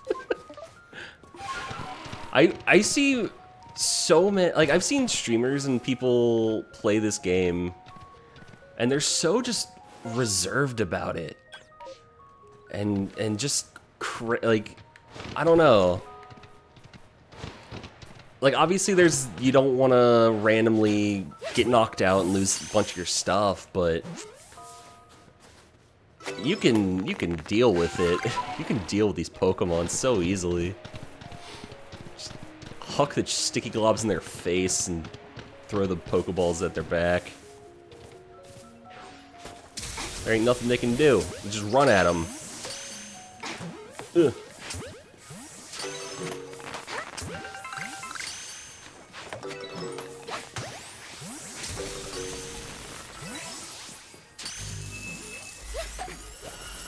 Yeah, I mean, especially end game you don't give a shit about your items for the most part. Hey, get in the ball. Get in the ball. Get in the ball.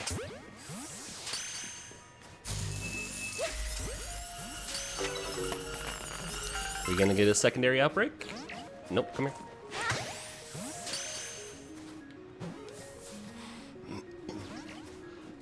Oh my god, stop being an asshole. Get in the ball. Thank you. Oh my god, secondary outbreak. Hell yeah.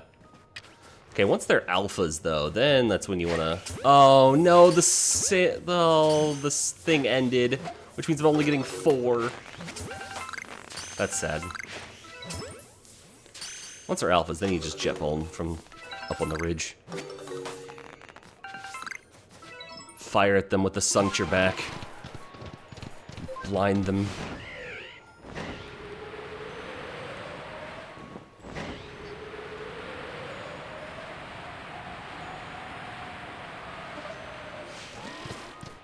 Shiny Alpha Gardevoir? Oh wait, there was a thing here.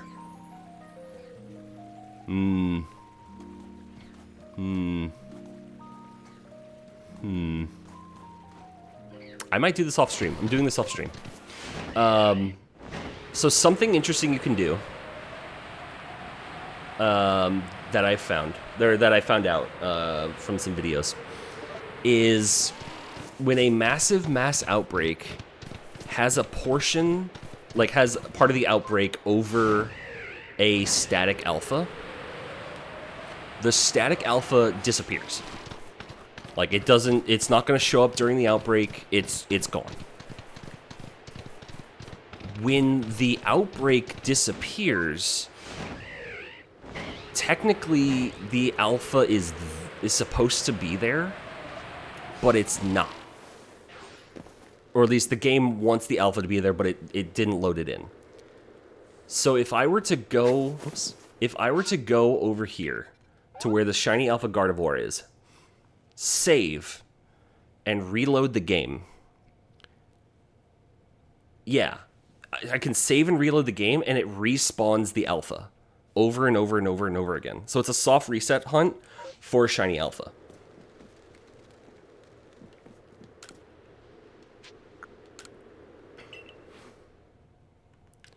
And there's Curlia.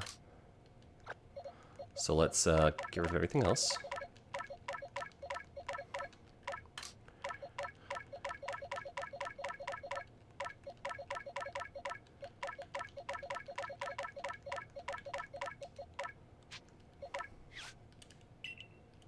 Cool. And here's our shiny. We got one!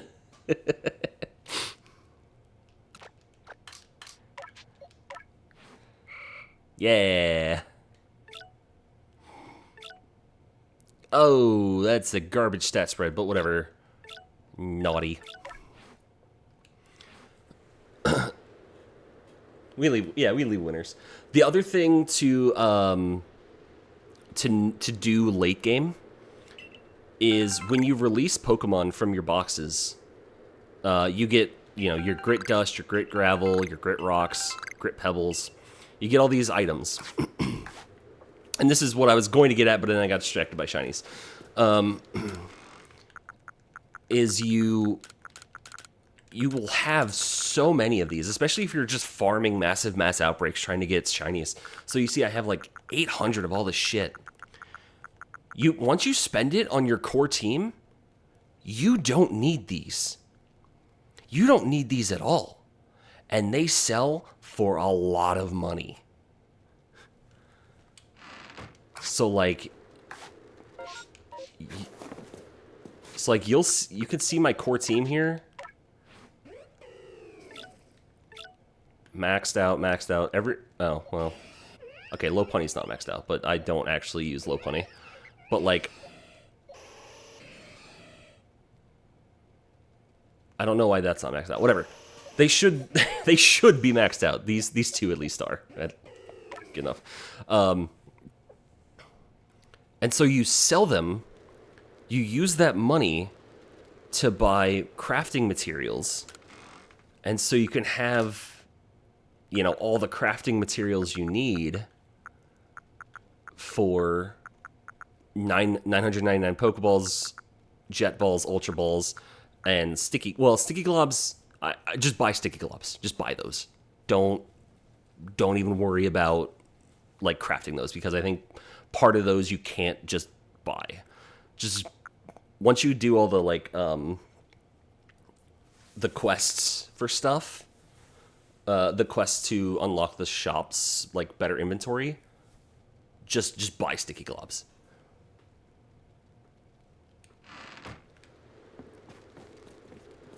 Oh yeah, and then here I can show you my how I ended up sorting my stuff. So I have actually I have a full row here of just like random junk. You know, all these guys. Some extra shinies, some extra stuff. Living decks, living decks, living decks. All sorted, living decks. Alpha living decks. For everything I've been able to get alpha. Which is not everything, but it's most things. And then shiny decks. Which, at one point in time, was completed. Well, was completed minus...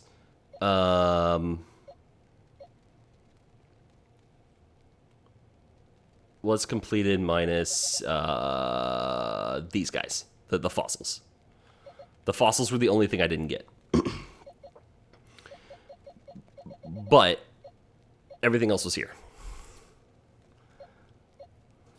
Because the fossils are garbage and I hate them and I don't want them. Or I do want them, but like I don't want to have to deal with space-time distortions to find them. But everything else, yeah, everything else, I had this full... Of course, not the legendaries and stuff, because you can't, but... Yeah. Had it all organized, so it's just like, I can go crazy, fill up, like, 4 boxes of just stuff, catching stuff in massive mass outbreaks, throw away everything that's not a shiny or an alpha, and use that to sell the grit stuff, to make the money to buy more stuff, to do it all over again. And it is a very addicting gameplay loop while you still have things to do. I really don't have things to do in this game anymore. I mean, I have some things, but... yeah. I'm actually going to run back over to that Gardevoir spot. And I'm going to save there. So... I will do my YouTube outro now, and then after that we can jump into Pokemon Home and do that bit of sorting I needed to do there. So YouTube, thank you so much for watching. We got, you know, 2 shinies in the game that I needed to get shinies in, and 1 shiny in the game I didn't. So yeah, we're a third of the way through the shiny badge quest, not alpha badge quest, through the shiny badge quest, and yeah. Thank you so much for watching, YouTube. If you like this, be sure to give the video a like, comment, subscribe. Go check out the Twitch page. Yeah. Thank you guys for watching.